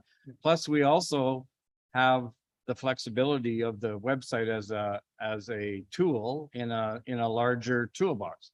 So correct. Why would we just not include them as D and versus and or? And I know that's been raised. I mean, I just see the and being better than the and. So through the chair, there is an alternative in the report in which, if you wish to do exactly what you've described, Councillor, there's a motion we've given that would do that, right? That would give all the flexibility that's there now and increase the flexibility by adding the newspaper back into the mix. So that's an option for council. Yeah, no, and I realize that, but I mean, I was looking at the alternative sorry, go ahead. If you, I was looking.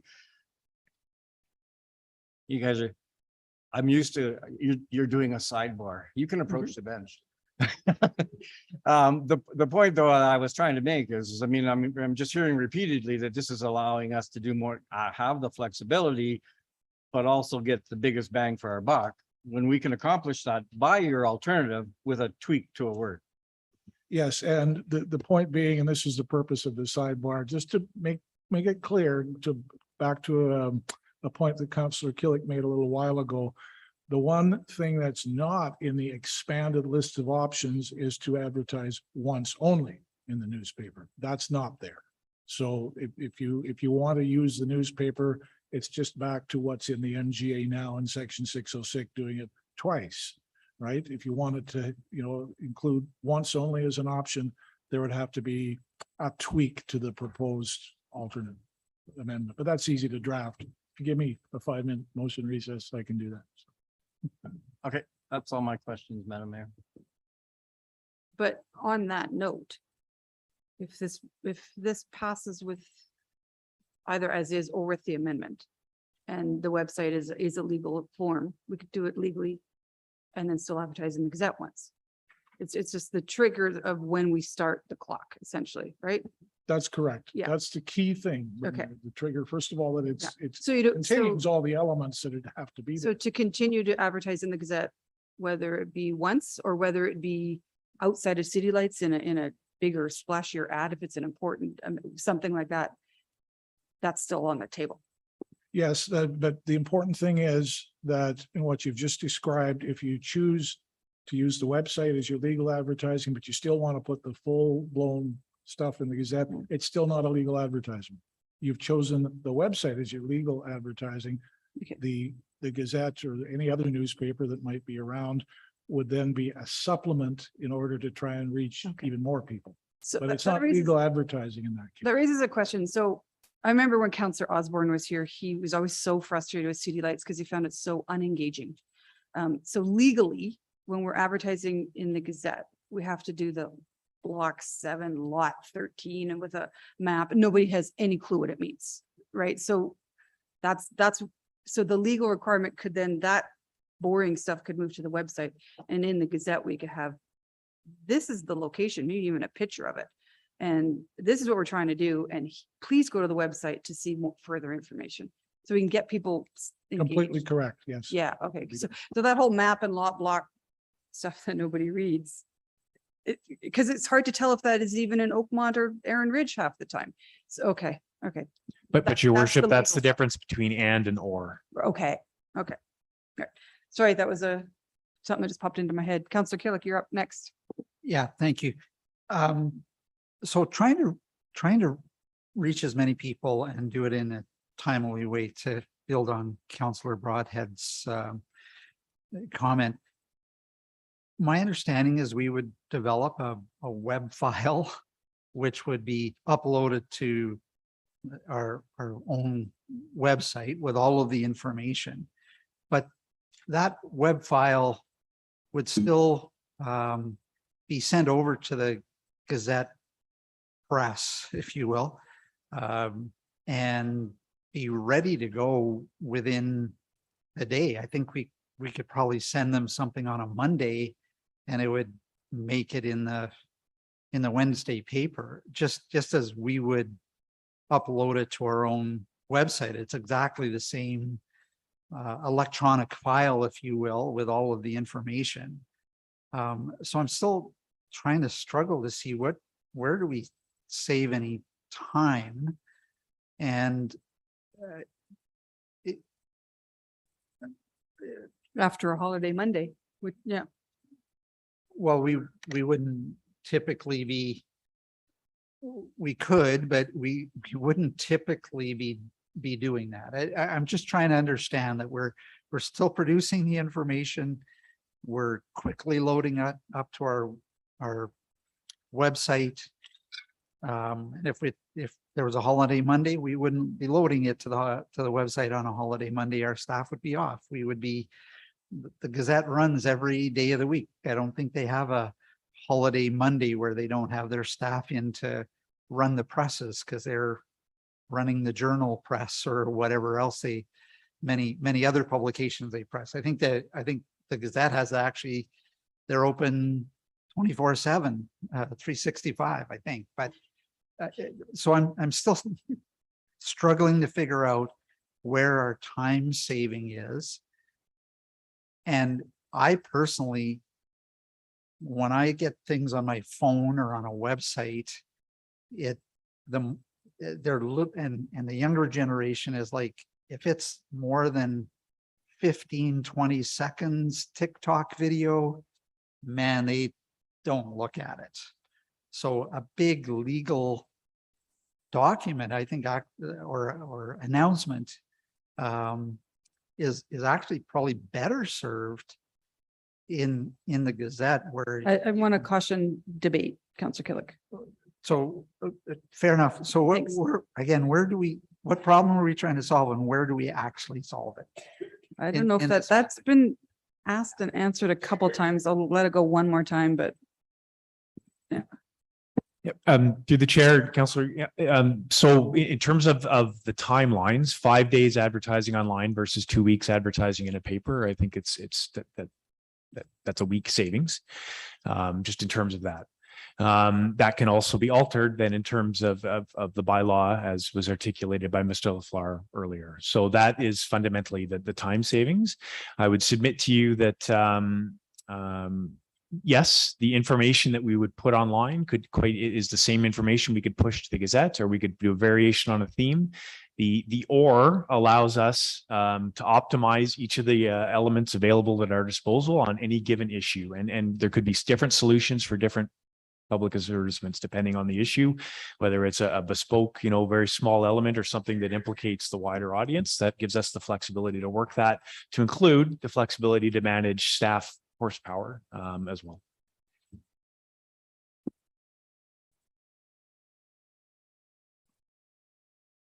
we're good because we still have to go to the public. So, and there will be obviously chance to ask more questions after. So I do have 3 registered speakers from the public. Can't remember if Brian or Duff was first. Does it matter? I've got you down first, Brian, but doesn't, one of you can come out. Are you both going, or you're just here for backup? Okay.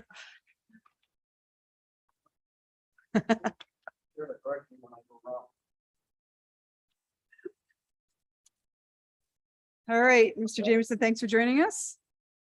Before I get started, I could answer one of Councillor Killick's questions. We pay about $200,000 a year in taxes and franchise fees for the city.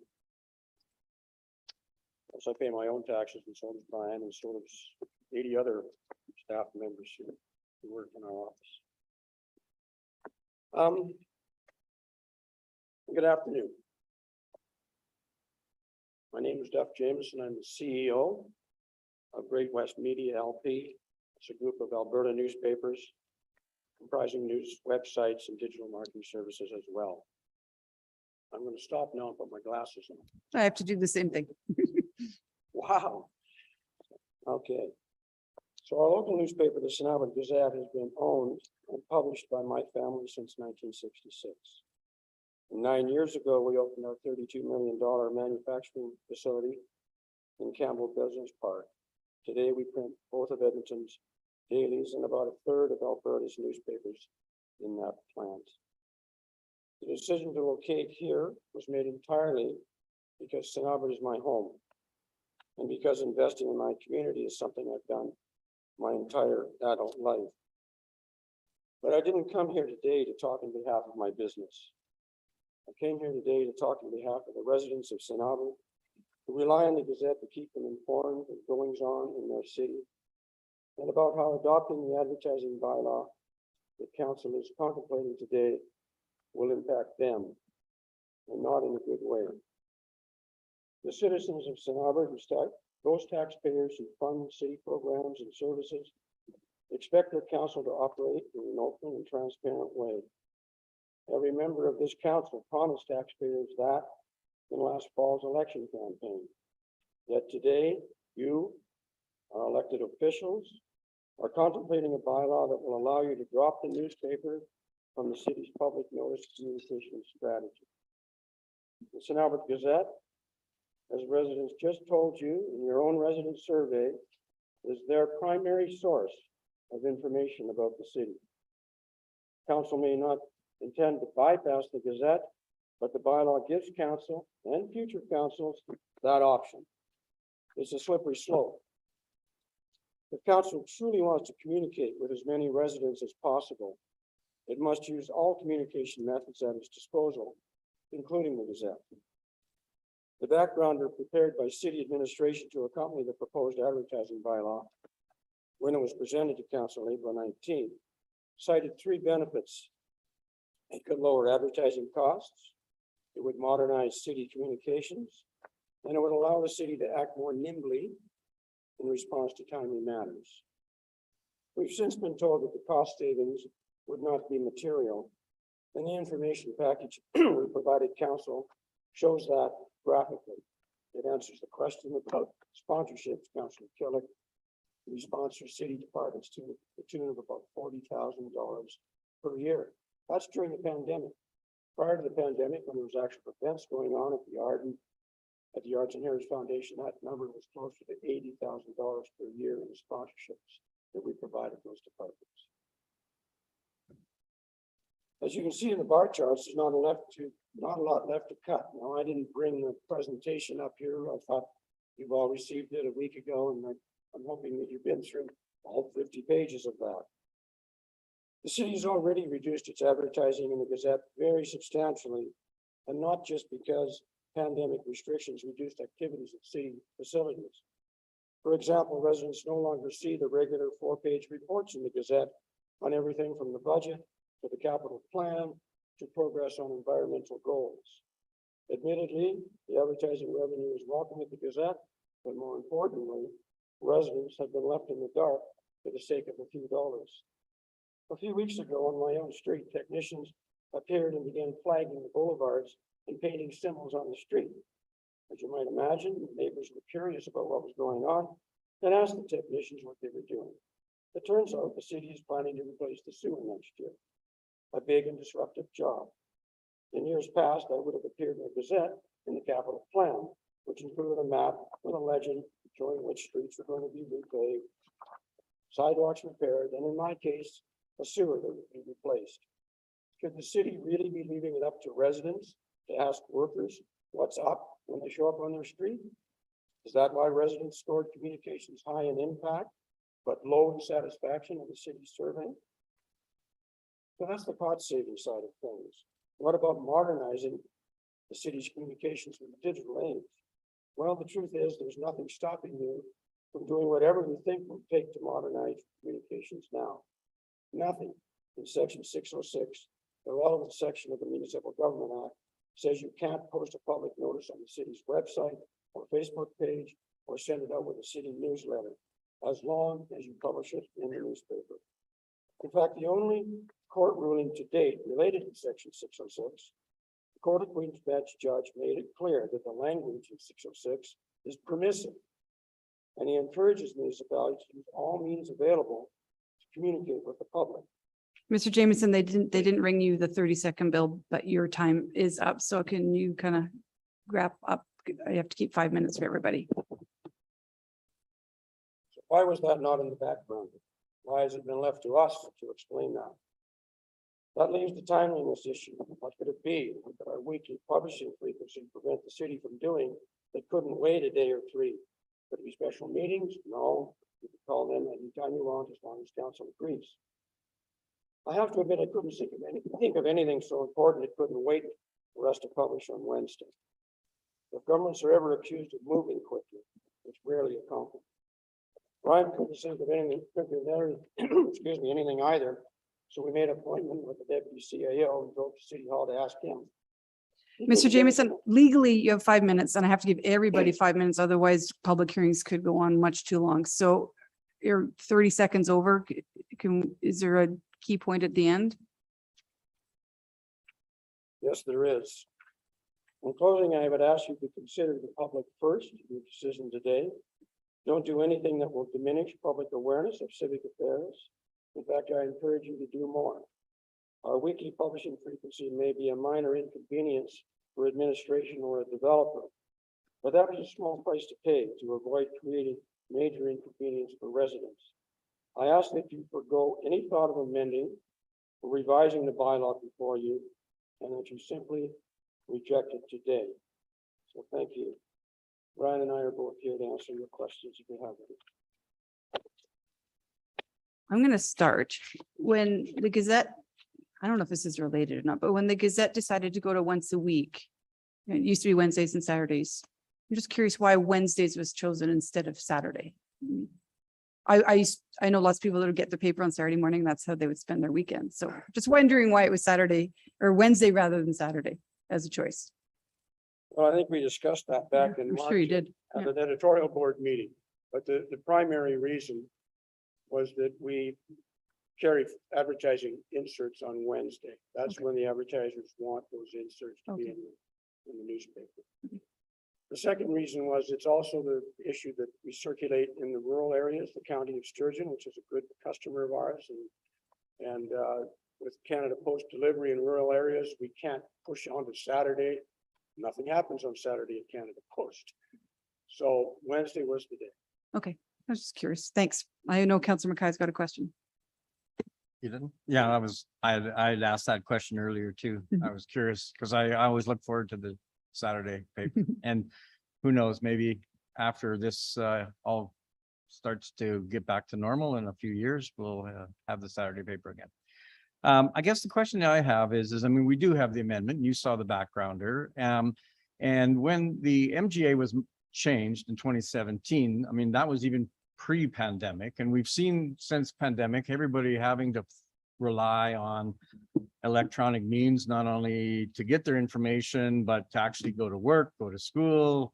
So, I mean, I don't know, you know, some of the comments around, well, like, are we modernizing? Are we trying, what problem are we trying to solve? We can do it anyways.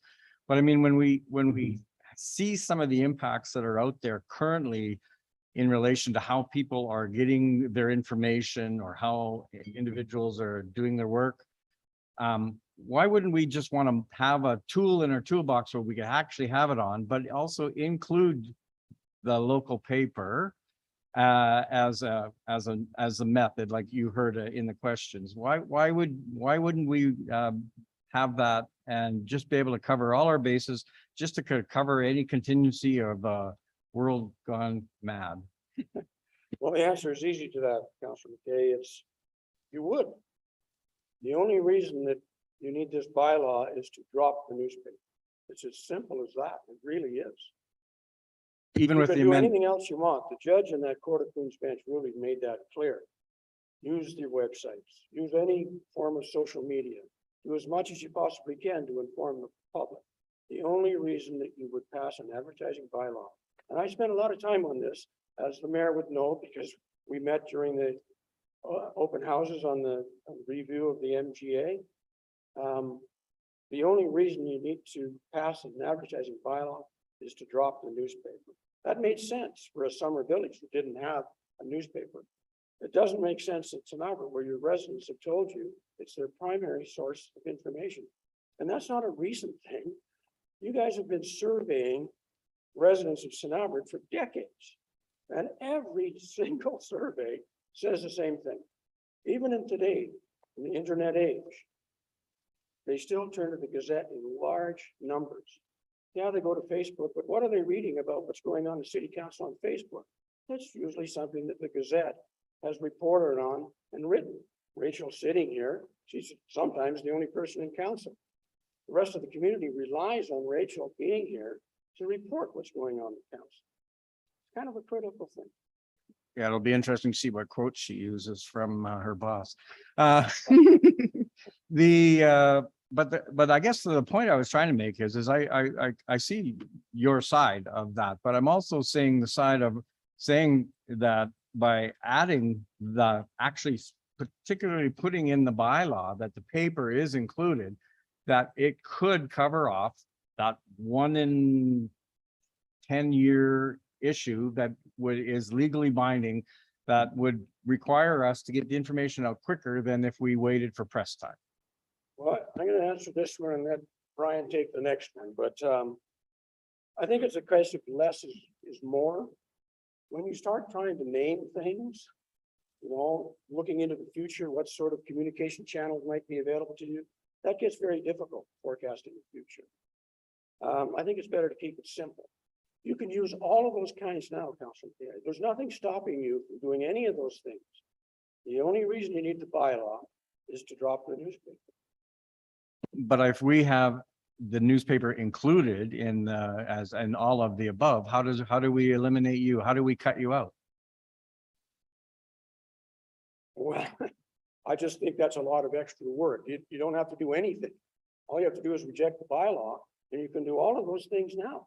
Yeah, but it doesn't go to that one point that is around in that one instance where we would have a legal situation that would require expediency that we could do in conjunction with putting it on our website, but also putting it in the paper.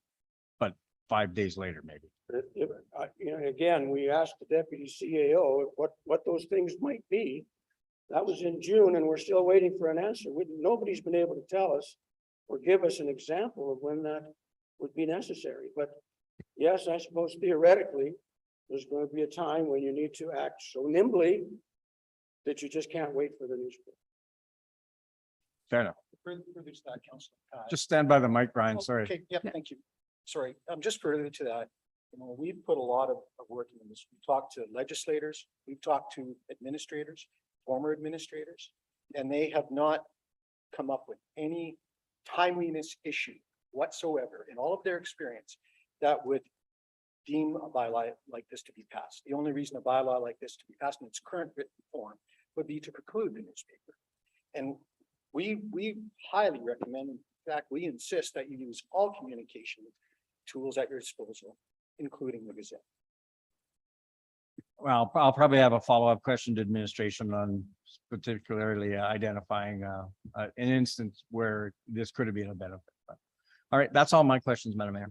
Thank you. Councillor Killick, you're next. Yeah, thank you. Not sure, Duffer, if you're going to take this, but what is the Gazette's circulation and reach? In particular, I'm thinking of, you know, trying to ensure that we have a requirement here that says we reach the majority of residents. So what's the Gazette's coverage in St. Albert? And well, I'll give that to you in two ways. One, you quoted yourself, you thought it was about 19,000 copies of paper delivered in the city each week. It's actually closer to 22, but the percentage is a more important number.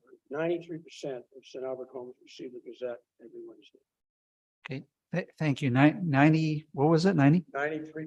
93%. Okay, great. That to me says there's a vast majority getting that communication. The other one around this debate around paper versus electronic, I just going to look for some analogies here. MLS is one that comes to mind. Lots of real estate agents spend a lot of money advertising in the Gazette, obviously, because it reaches a lot of customers, 93%. They also have a huge online web presence. So it seems to me that is a good fit between paper and electronic. I might even go so far as to say my Sobeys liquor store flyer that I get in the paper, but it's also online. They must do that for a reason. They're trying to reach as many people as they can. So what's your thoughts on that? It's a good question and a good point, and definitely want to add to this, but the realtors are using something that it's called branding, and we call it like a push pull. So the Gazette shows up at your door. 93% of the residents get the Gazette every Wednesday. That's pushing the information and everything that's on the pages of the Gazette to residents. Chances are, you put it in front of them, they're going to flip through it, they're going to see things. The pull piece is the website. People will see their ad and it'll be top of mind, and then they'll more likely to go online and look at it. So we push delivery to residents. people don't go to a city website in particular for a public notice, to go and see, is there a public notice here today? It's part of the strategy that the city could use, just like the realtors do, where the city pushes it to residents. Now it's in their home. If they choose, they can go online to look at it. Most residents won't. There are some keeners out there that will do that, but it's a very small percentage of the population that will actually go searching for that kind of information. Okay, thank you. All right, I see no more questions, so I'm going to call up our next public speaker, which is Ms. Rosalind Thompson. And then council, it's 4 o'clock. After Rosalind, we'll take a 5-minute break just for a little bit of a stretch and a bio break, because we've been sitting for 2 hours. Thank you for joining us, Ms. Thompson. Thank you for having me. I've never done this before and I don't like public speaking. I'm sure you'll do fine. We're a pretty welcoming group, I hope. But anyway, the reason I'm here is because of the article in the Gazette, June 22nd, that talked about move away from print ads could impact transparency. And that sort of started scaring me as I read. And again, this is sort of a quote from the article about the municipalities in St. Albert moving to online advertising for public notices instead of using local papers, and through the Municipal Government Act, communities prior, I guess the bylaw that you have now, communities are required to advertise bylaws, council meetings, public hearings through local papers. And then with the change that the provincial government offered in 2017, saying that our local governments have the opportunity to change those bylaws as they wish. And if that bylaw was passed, it would allow the city to publish notices through one or a combination of those methods. So I guess that's what everybody's been asking questions and talking about so far today. And I guess that's the part that makes me nervous.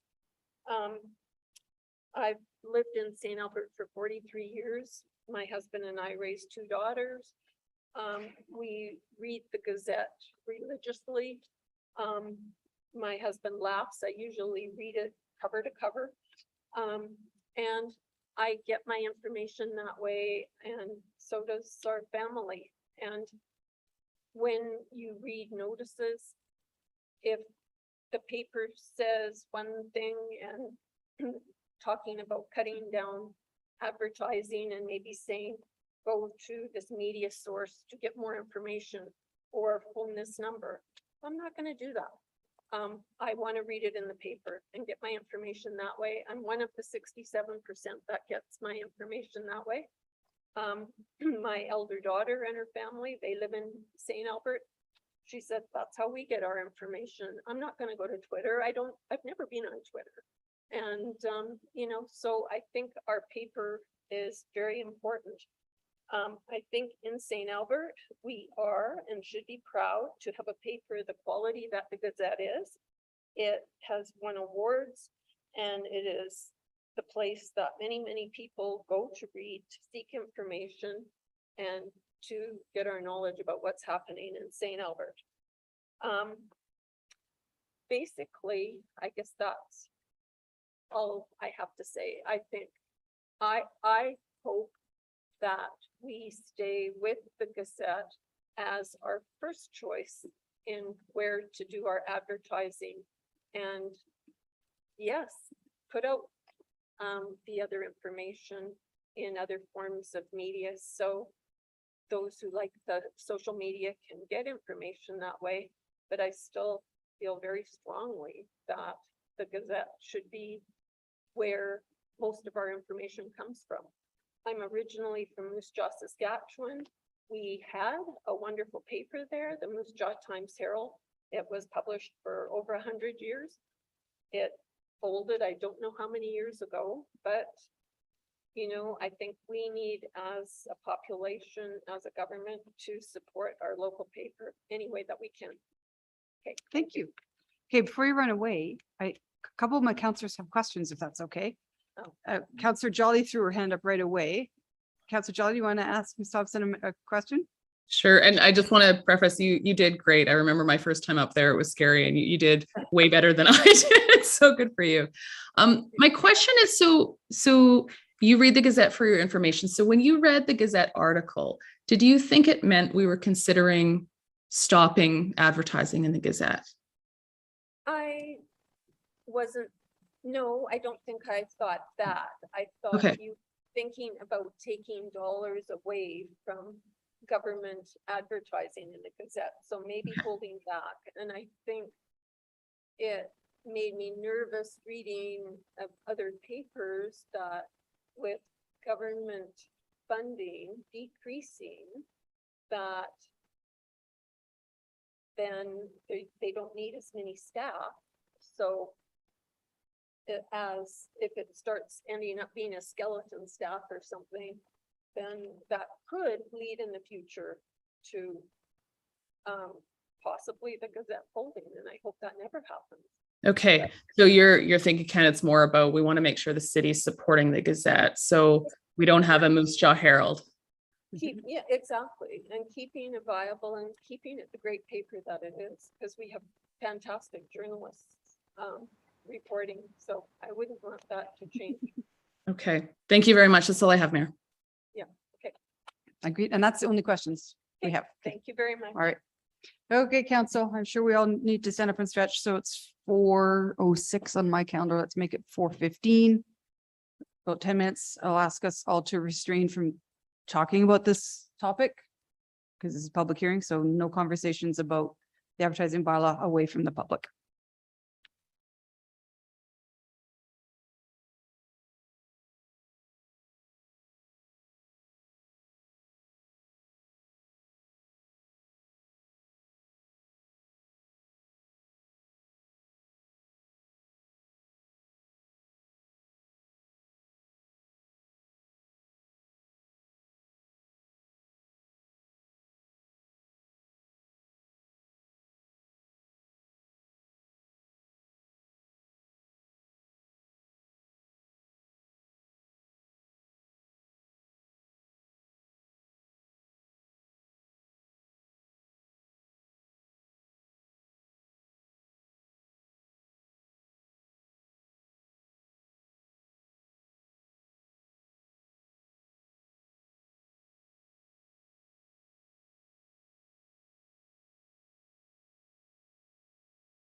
15.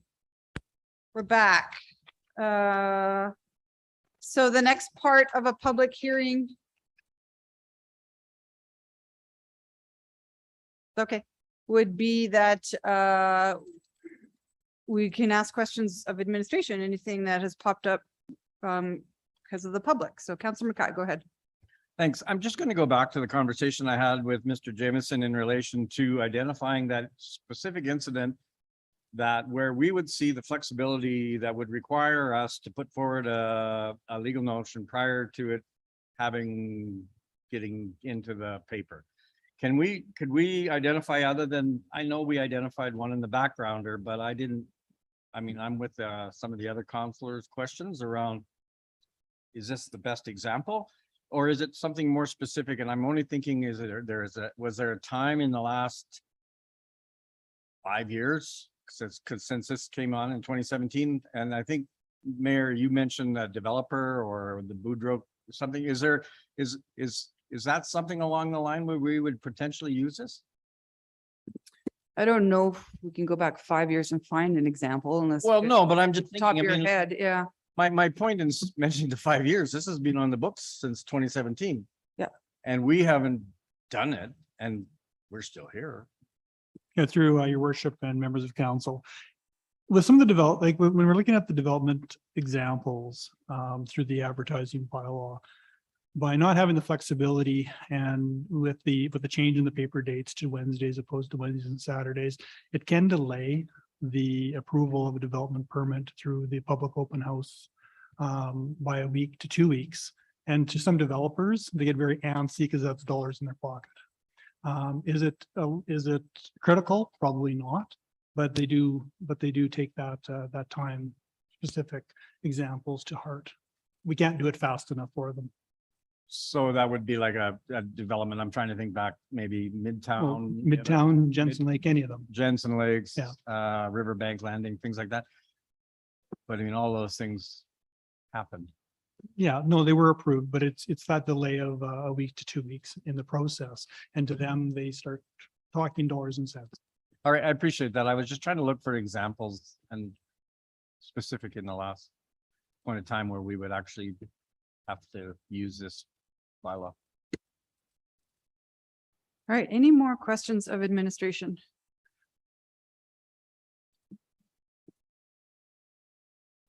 I am seeing no more questions.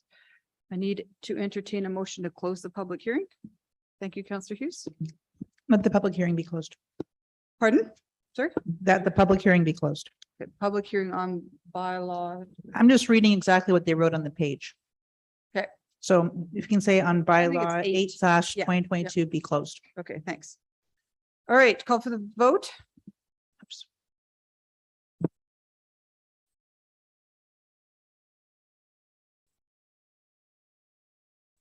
Okay, voting is closed.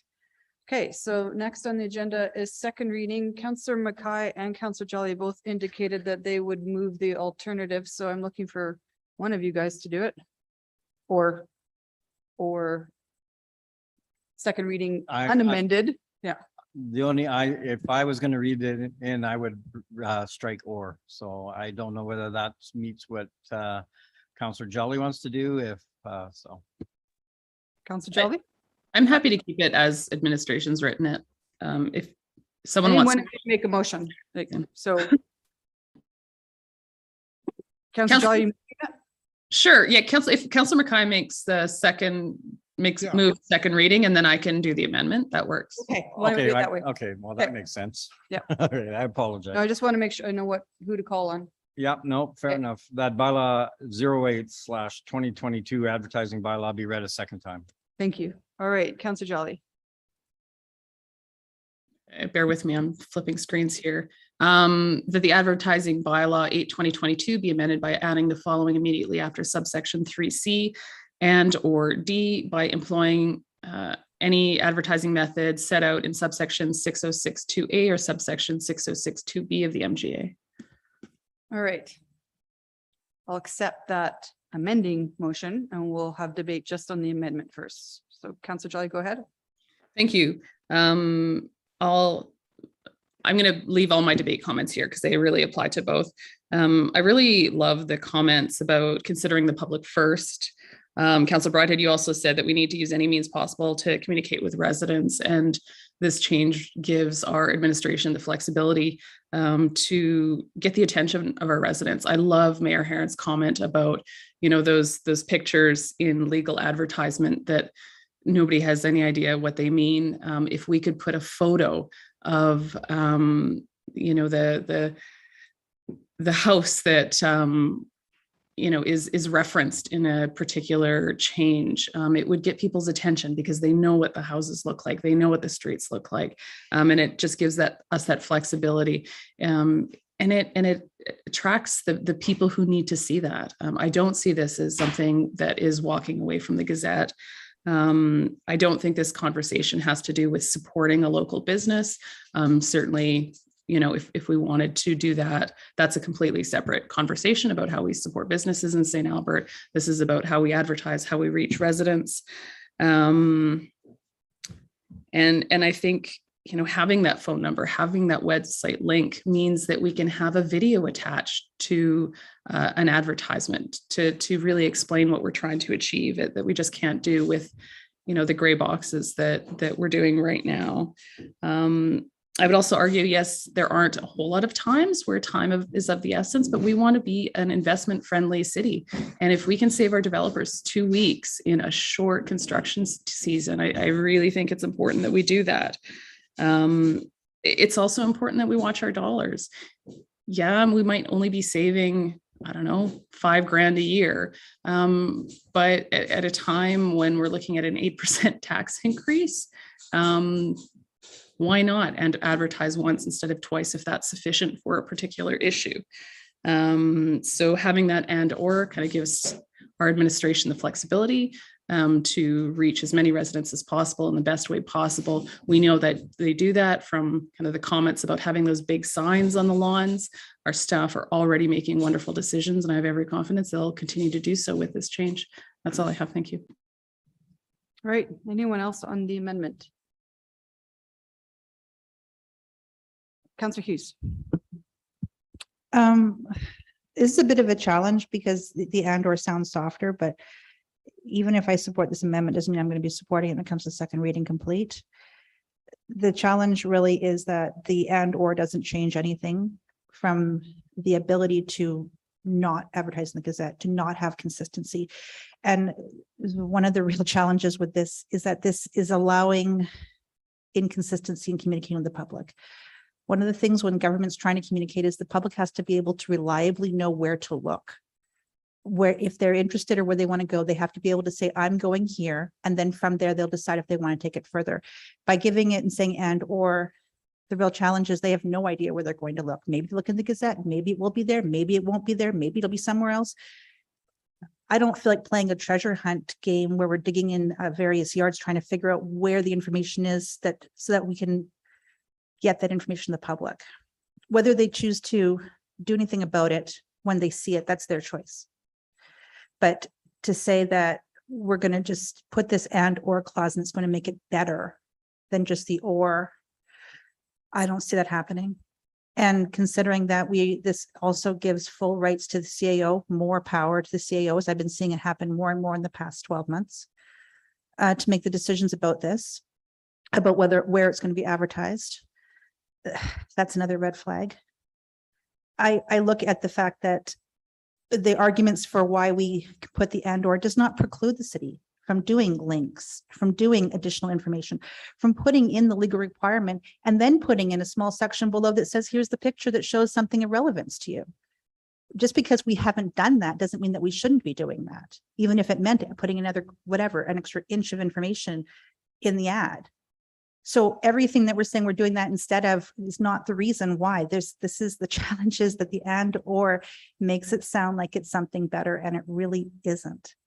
So even if I say yes to the and/or, it doesn't mean that I'm going to be saying yes to the second reading, because I would like to make sure that the Gazette can have an option in there. But the reality is that this entire advertising bylaw, as it's being brought forward, is unnecessary, and it's cutting out communication with the public when it's so difficult for us to get the public engaged to begin with. and then we're eliminating options. And/or doesn't actually increase the options, it just makes it sound like we are. But admin has been very clear that they intend, the recommendation was to have it only electronic. So for us to think that putting that "and" in there means we're going to be advertising consistently in the Gazette, I think that we're deluding ourselves. Because we've already had the recommendation is that if given the opportunity, it will go strictly as a legal requirement in the websites or on electronic. So this is a very difficult one for me because I don't want either. I don't want the "and/or" and I don't want the "or." I just want the "and" if we have to do it that way. And the reason why I'm not bringing for an amendment to the amendment is that I think the "and" could lead to unintended consequences, where it could be challenged a lot more easily, where you'd say, if we have it in the paper, then at least we can show it's in the paper. But if we say it has to be paper and electronics, there could be a possibility that somebody could challenge us and say it hasn't been thoroughly enough in the electronics. So I think that adding the "and" in there by itself could cause its own problems. And so that's why I'm not suggesting we remove the "or" either. I don't know. This is just a nightmare of a motion to have to debate. Councillor Thank you. I agree with my colleague, Councillor Hughes. There are comments about having the gray box and the legal land description, and nobody knows what that is.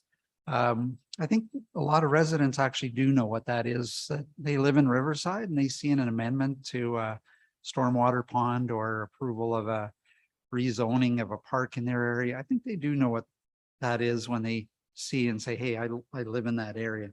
But as Councillor Hughes said, nothing is precluding us from adding a couple more lines in that newspaper article to say, here's a link if you want to see a picture of that land, or a link to a video, or a link to a TikTok, 15-second here's where the new stormwater pond is. Also, I'm struggling with saying that in a 2 or 3 year development project, for any one of the developers that was just mentioned, Jensen Lakes or Lakeview or Botanica or whatever, those are multi-year projects that developers build out over years. And I'm scratching my head to say, how does 2 weeks difference of giving notice make a difference in a 3-year, 4-year, 5-year development project? Just doesn't, that's like 1% of the overall project's time. So I just doesn't, can't square the circle on that one. In adding that "and/or," it takes us right back to where we are right now. And says we're going to do it in the paper and in the paper. Well, that's what we already do. So why don't we just leave the bylaw the way it is and do it in the Gazette and flip it around and say, well, and we can do it electronically as well, that we're free to do that already. So it just kind of brings me right, by adding that term in there, actually brings me right back full circle to where we are currently. And we have that flexibility to advertise, communicate with our residents. And that's the key.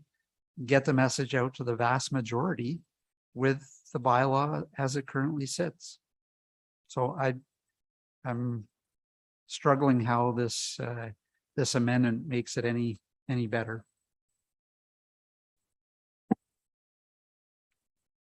Councillor Broadhead. Thank you, Madam Mayor. To me, this bylaw is clearly about what constitutes the legal advertisement method. Nothing is precluded in any sense to the city about how they're going to advertise. You can advertise any way they want. The MGA, though, prescribes what constitutes the legal definition of an advertisement. And as it currently sits, the legal definition says 2 weeks in the paper. What this bylaw says is that the legal definition changes from that to an electronic advertisement that starts on the first day. And to me, that's what this bylaw is all about.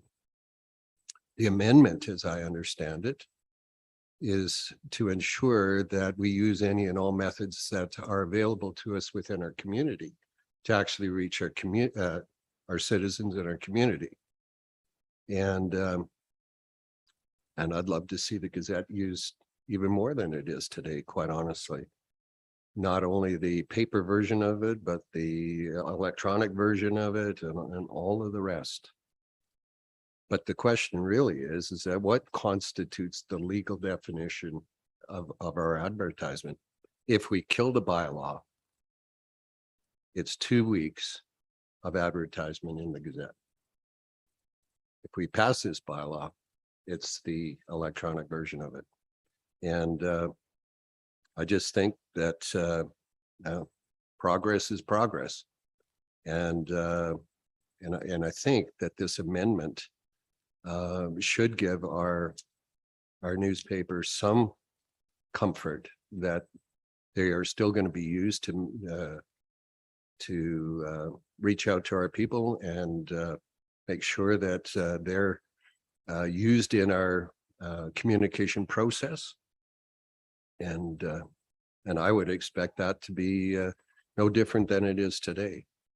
But the switch here in terms of what defines the legal start of an advertisement, I think is worth pursuing. Thank you. Thank you. Councillor Mackay. Thank you, Madam Mayor. As most of council knows, I think all of council knows, it was my intention actually to put forward this amendment as proposed in the backgrounder. I indicated that pending clarification or additional information that was going to be my intent. And lots of great discussion, lots of great comments and debate, lots of thinking. You know, initially I asked the question around legal, and you know, the point raised just right now by Council Broadhead speaks to that, but it doesn't say it has to be. I mean, when you go back and actually pull the implementation fact sheet from when this was implemented in October of 2017, it says the flexibility on notification methods allow for current and future technologies and will allow municipalities to adapt their advertising methods to meet local needs. And I mean, that to me, I mean, yeah, I mean, it doesn't speak to the fact that, to Councillor Killick's point, that there was any urgent, and I'm seeking the urgency, and maybe perhaps in other debate, there may be other points raised that may change me back to the and/or, but my intent was to actually always include the Gazette, because when we look at the actual purpose of an advertisement bylaw and we look and read section 6061, it clearly identifies that it's what advertising method that meets the majority or gets the message out to the majority of the residents. So to me, that would describe not only using some of the other methods that we talked about here in relation to, I can't imagine TikTok though. I just don't see, I don't see our CAO on TikTok, but sorry. But I do see the fact that we would incorporate the Gazette and we would incorporate all of our other methods that we would find on the internet or web social media. So this is the quandary I'm in, because I can't believe I mean, it's kind of ironic that we're talking about somebody who uses words and we're arguing over a 2-letter word or, and the actual impact that actually has. So I'm still waiting for additional information, but I don't, I want to just speak again to Councillor Broadhead's comment, and maybe Councillor Jolly, you can address it in your closing, but to me, there hasn't been a legal requirement identified that we need the rush yet. And that's the only thing I can see as having an advantage. And if we have just and, we accomplish that right now. Or we can leave it as is and whatever. So I need to be convinced in relation to the and/or. Councillor Bermansky. Okay, on this one, we've been talking for quite some time in circles and really never came up with anything new here. We have a bylaw in front of us that, you know, we can dissect and try and figure out what each word actually means in it and what direction it's going to lead to. So I don't see that as being a quality bylaw by any means. But the basis of this is the fact in hand is we just aren't listening to the public. We're trying to force their hand. The public, 68% says they want notice in the Gazette. The public is entitled to legal notice by the best possible means. We're trying to force the hand of public. We can still do the, you know, the social media notice, and it would evolve naturally if that's what the public wanted. Down the road, maybe nobody will be reading the paper anymore. The surveys will come in, it'll be different take on things. But right now, this bylaw as it sits and changing and then trying to understand what it really means, I don't see any purpose for it. That's my comment.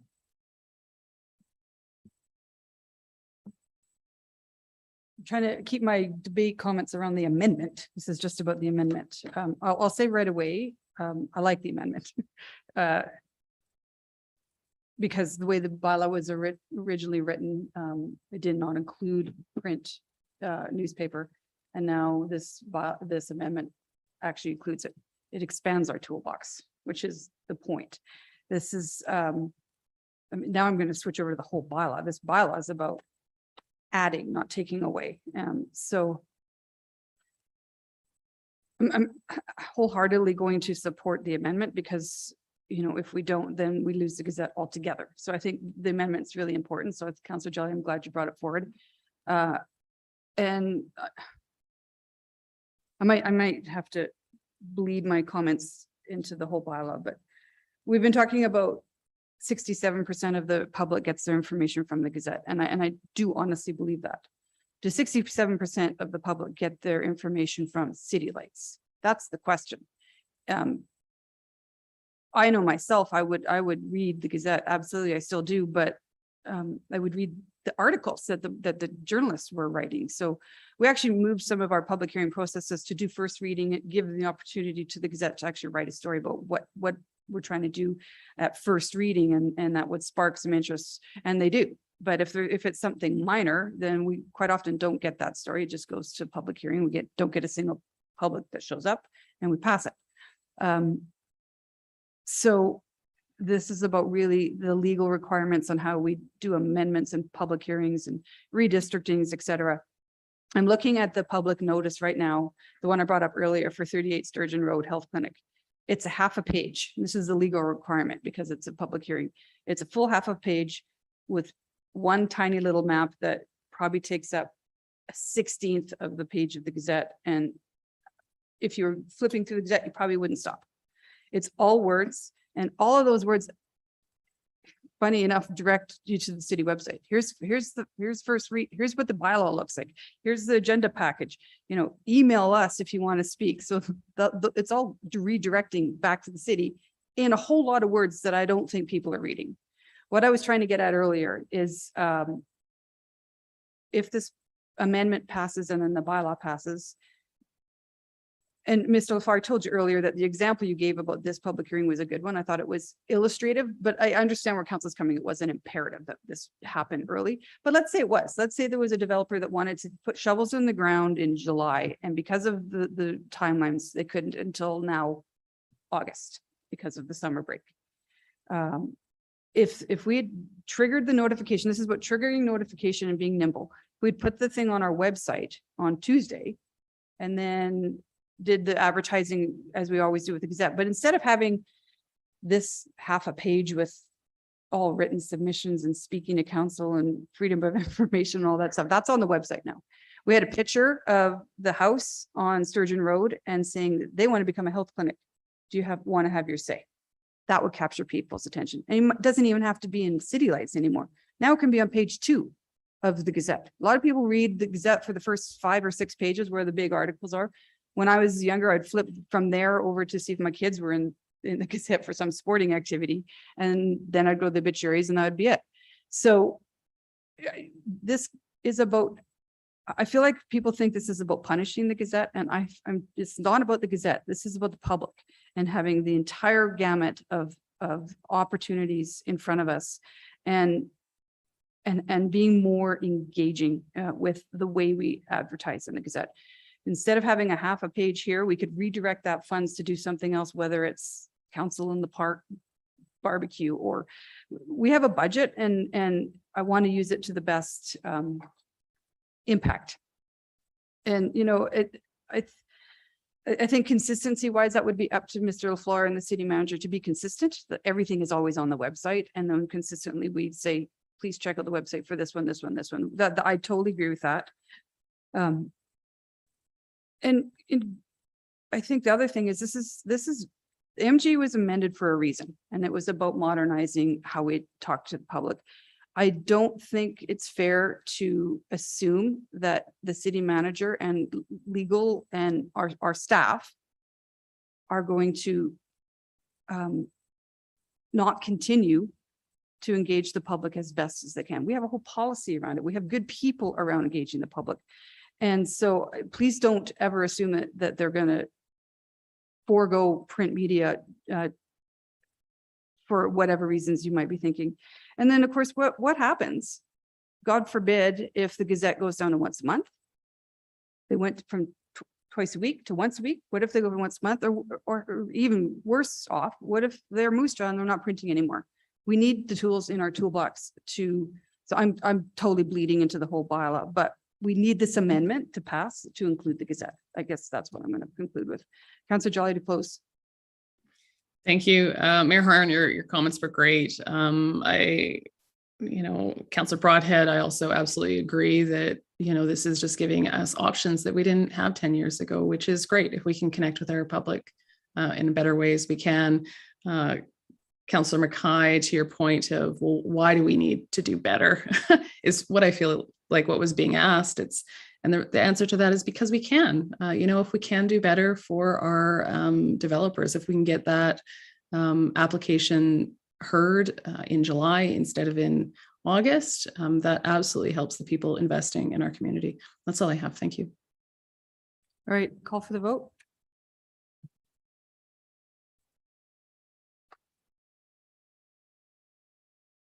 Vote is closed, and that motion fails with Councillor Heron, Councillor Broadhead, and Councillor Jolly in favor. So now we're back to the main motion.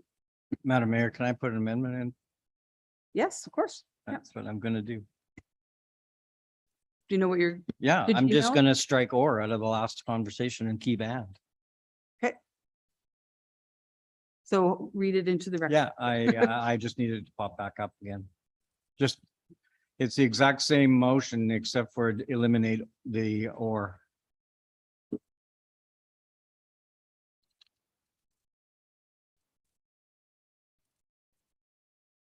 So it would read that the advertising bylaw 08/2022 be amended by adding the following immediately after subsections 3C, and by employing an advertising method set out in subsection 606 2A or subsection 606 2B of the MGA. That's what you want, right? Correct. Okay. So you want me to read that? I just read it for you. I know. Mayor Harn, can I ask a question of admin first? Absolutely. Before I accept that, I'll open up questions. Go ahead. Thank you. I'm just wondering if there's any budget implications if we're doing both. Councillor, Mr. Fletcher. Yep, through the chair, Councillor, no significant budget implications, certainly perhaps a little bit capacity. More importantly, actually, it increases the amount that we have to do to be legally compliant by having to do both. From an administrative perspective, would be better off not to approve the bylaw as written as opposed to have an and from a recommendation perspective. From a lawyer's perspective, what it does is it materially increases the risk that your bylaws will be successfully challenged for defects in process. Then I'll withdraw it based on Okay. administration's advice. All right. Councillor Hughes, you have a question? No, that was, the question was to legal, and that was the reason why I didn't put forward the amendment to the original Yeah. amendment, so Okay. that's good. All right, so we're back for the original second reading, which you had moved, Councillor Mackay. Yeah, thanks. I don't have any opening comments. There's been nothing but discussion, so. All right, anyone else on debate? Councillor Killick? And I'm unclear, to be very honest, where we are in. The original, the bylaw that's in front of you without any amendments. So the legal requirements to advertise would be social media, digital. There's another, yeah, those kind of things. So Gazette is no longer considered legal because the amendment failed. Okay. Yeah. Councillor Hughes, anything on debate? Yeah, I'll be brief because we already had a lot on it, and I tried to just do the amendment, and then I don't have anything left on that one. The main reason why I'm opposed to this is because we need to be able to provide reliable communication, and we need to also respect the communication choices of our public. And it's very clear that communication choices are preferable to be in the Gazette, and that we should legally make sure that the things that have to be legally provided are provided in the source that the majority of people are going to for their first call of information. And that does not preclude us from using alternate sources to make sure that we get out to everyone we can, but that we should be respecting the choices of the people and listening to what they want.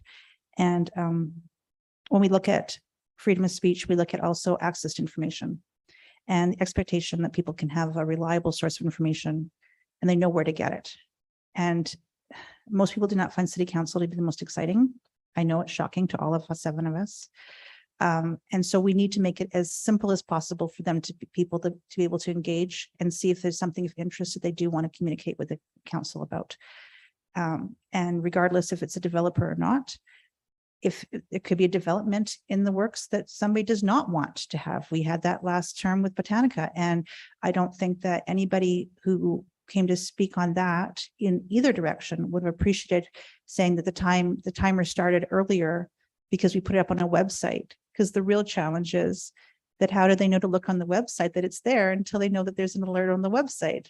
So there's a chicken and an egg situation here. You have to alert people that there's going to be something on the website or there's going to be something somewhere before they can actually look at it, which also means the timer is starting before you actually get it out to the public, which is unfair to the public. So that is why I do not feel comfortable with this. We have to respect how the public wants to communicate with us and not force their hand. And that's for those reasons, I'm totally opposed to this bylaw. Councillor Killick. Thank you.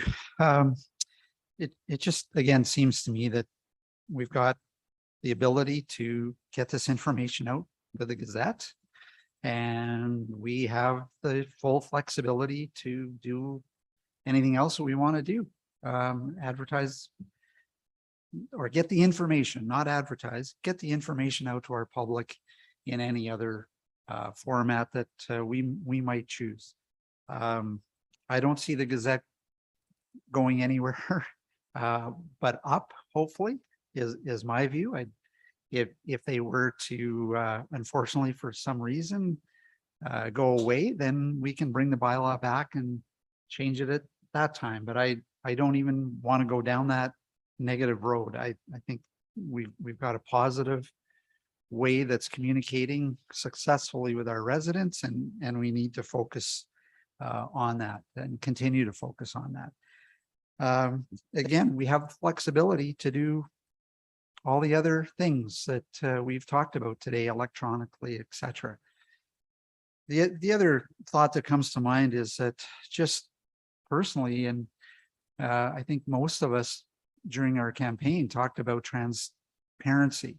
Transparency kind of was a bad word, and I get that. It got twisted around, and really it was about communication with our residents.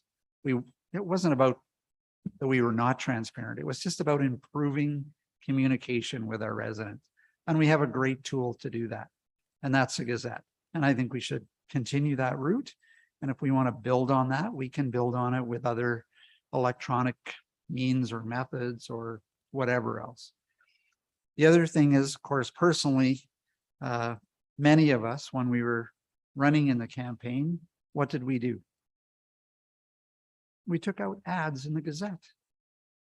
Why? Because it reached the vast majority of our residents. It was a great communication tool. We still did everything electronically. We handed out flyers, but we took out ads in the Gazette because we knew it was going to reach the vast majority of our residents. To me, that's where I'm coming from, and I won't be supporting this bylaw. Councillor Broadhead. Thank you, Madam Mayor. Well, quite honestly, I'm not going to be supporting it either. To me, it was the amendment that clarified the intent of our communication strategy. And this, I think, causes problems. It allows for a less than wholesome communication strategy. Not that we would use it, but it certainly allows for it. So, yeah, that's my comment.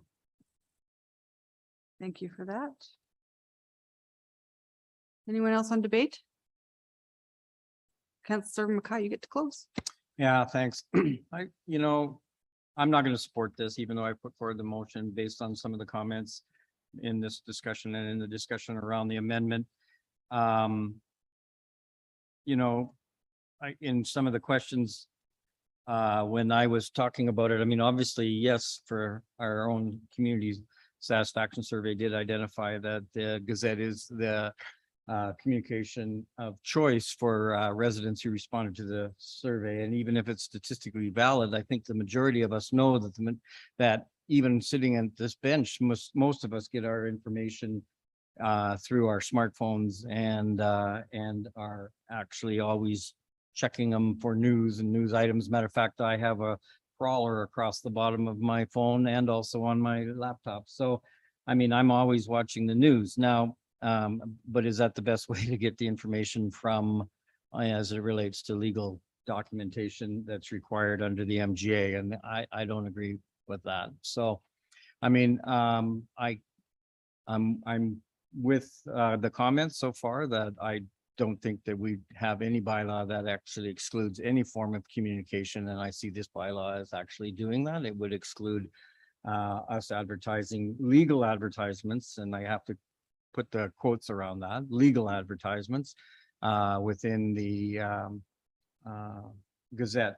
And again, this amendment to the MGA has been around since 2017. And we haven't seen any need until now to identify it, even though I agree with the comments that this would have provided us a tool and also an opportunity to be a little bit more nimble around some aspects. But as Councillor Killick's identified, if we find that this happens, then we can always bring it back in a year's time or 6 months time or whenever it needs to be brought back. So I'm not going to support this. But I want to thank administration for all the work that you put into this and all the research that's gone into this. Again, it's something that I think from the length of the discussion, and even though we did go in a circular argument, but I thought it was good because actually walking in here today, I was convinced that I thought the amendment was the way to go forward, and I was talked out of that. So I guess democracy worked. Anyways, that's my closing arguments, Madam Mayor. Call for the vote.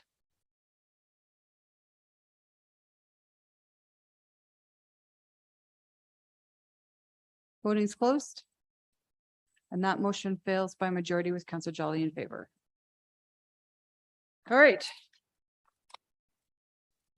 Next on our agenda, sorry. Yeah. Yes. Because I think everybody's still here. So 7.1 is done now. And we were on 9.3. So thank you guys for sticking around.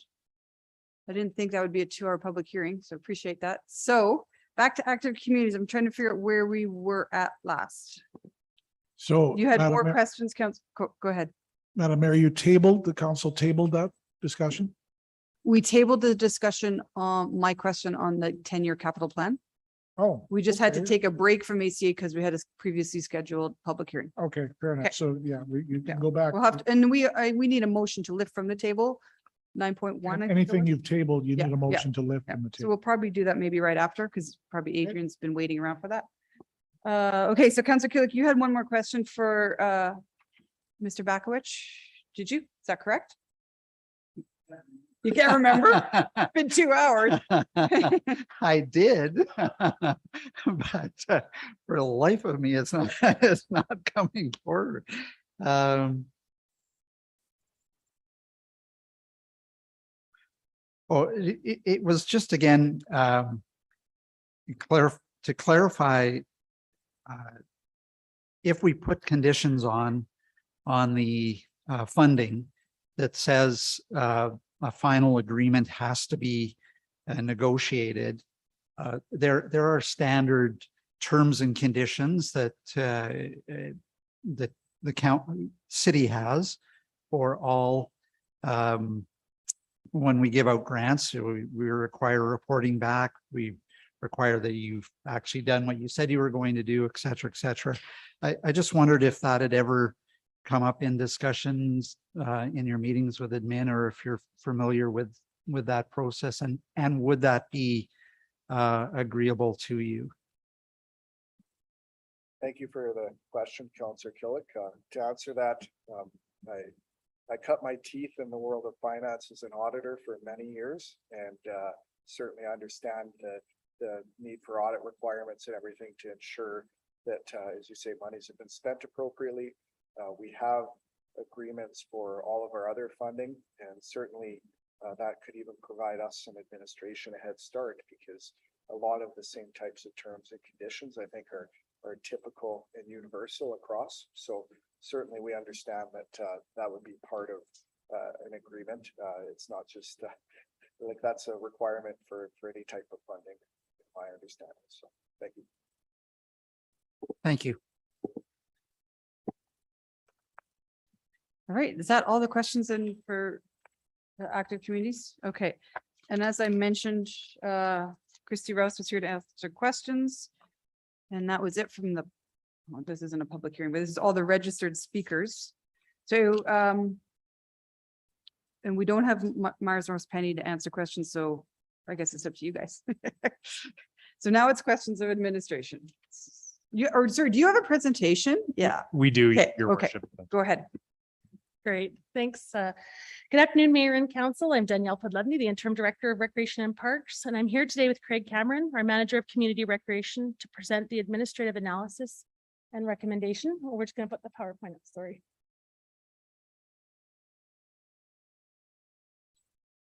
Sorry about that.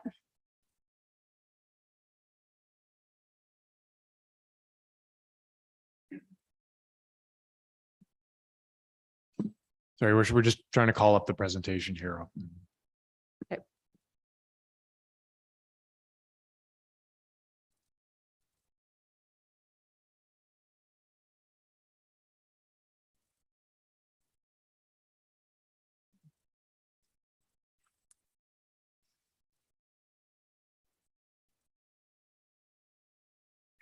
Okay.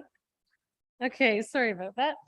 I'm here with Craig Cameron, the Manager of Community Recreation, to present the administrative analysis and recommendation related to the request of funding support from Active Communities Alberta from January of 2022.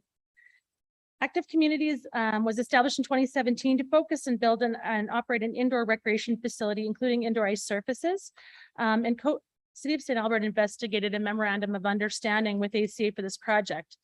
We completed a value for money assessment with them, and in 2020, Council chose not to pursue implementation of the memorandum of understanding based on the results of the city-initiated MNP value for money assessment. At that time, ACA began work on the Outdoor Recreation and Community Hub project, and in 2021, ACA approached St. Albert City Council seeking funding for the current project, prompting Council Motion 22-001. As you'll remember, on January 31st, Council provided the following direction to administration through that same motion: that Active Communities Alberta requested for financial support to a maximum of 1.5 million, including services in kind from the City of St. Albert, towards an outdoor recreation and community hub is considered within 60 days after the following conditions were met. the receipt of an independent financial review of the proposal completed by a third party funded by ACA, and public engagement report based on criteria mutually established between ACA and the city. And that ACA has raised a minimum of $3 million from other sources towards the project. Through March and April of 2022, administration and ACA negotiated terms of reference for the work on this project and the mutually agreeable terms for both the financial review of the business case and ACA's public engagement activities.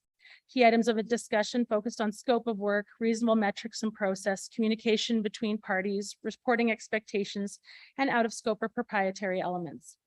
ACA then took their work forward and to complete the conditions of the council motion and completed their phases of work and submitted the final documents to administration on June 13th, 2022.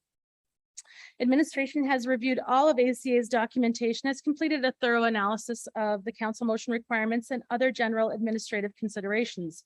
The details of this analysis are captured in the attached report, but the following slides provide a summary of this analysis. Excuse me. As one of the base conditions of the council motion, it was required that ACA raised a minimum of $3 million from other sources towards the project. It is understood that this funding is targeted to the amenity capital construction costs. ACA has met this condition by raising $4 million from other sources towards project capital costs, including $3.5 million capital grant from the province of Alberta and approximately $650,000 in other grants and private donations. It was also required that ACA complete a financial review of their business case. ACA engaged MNP to complete their business case financial review, and MNP deemed the assumptions in the business case as reasonable. This completion of the report meets the condition of the council motion. However, administration also reviewed the documentation in the financial review and wanted to draw council's attention to a few key considerations, including the fact that capital costs for the amenity development are based on a fixed type build, and instability of the construction market and the variances that can occur to pricing established at this early phase of design understood to be in place. This project may be ambitious for the stage of design that ACA is currently at on the project. In a municipal context, this would be set at a significantly higher rate at this early stage of design. It was also identified that any potential project capital cost escalations would be managed by scoping the project within the budget in place, another consideration to be aware of. The facility operational startup costs were also not identified clearly in the plan, and including things like, staff in advance of opening to prepare or book or make space available, utilities, post-construction insurance. So those are also one more consideration on the financial review. ACA was also required to execute a public engagement plan and to prepare a report on the findings of the engagement, which results in the final condition of the council motion being met. Administration attended the stakeholder sessions and reviewed meeting notes in the report and provided and draws attention to the following key considerations when considering this information. There was general public and stakeholder support noted for the project, with some concerns raised by neighboring community members. Stakeholder groups noted a try and see approach to booking the facility and a preference for reasonable protection from the outdoor conditions, wind, snow, rain, etc. And groups have not committed to a specific number of hours of booking or capital funding for the project. In addition to the consideration requirements set by council, administration has completed a review and analysis of the project related to the current recreation landscape in the city and the project in alignment with existing community supported delivery of recreation services with corporate priorities. We first looked at the project in alignment with community need. In the recreation needs assessment that was completed and presented to council in spring of 2022, outdoor covered and refrigerated ice ranked as a medium priority in alignment with the 3 assessment categories used to affirm recreation infrastructure needs. This was included feedback from 1,800 individuals and 30 stakeholder groups, and means that because this amenity ranked as a medium priority, there were at least 15 recreation amenity needs that ranked higher on the needs assessment than outdoor refrigerated ice surface. It is important to consider that with the current financial position of the city, that investment in a medium priority amenity will come at the expense of higher capital priorities. Administration also reviewed the location of the proposed amenity. It is important to note there is a significant concentration of existing indoor and outdoor recreation amenities within 3 kilometers of the project location, including all 6 indoor ice surfaces, 11 outdoor rinks, 30 rectangular fields, and 38 court surfaces. Along with a significant concentration of amenities in the proposed location, it is also noted that the project location is incongruent with the city's priority to develop to the northwest, in alignment with the MDP, which is the document that outlines key growth strategies and planned urban infrastructure that shapes the physical growth of our city.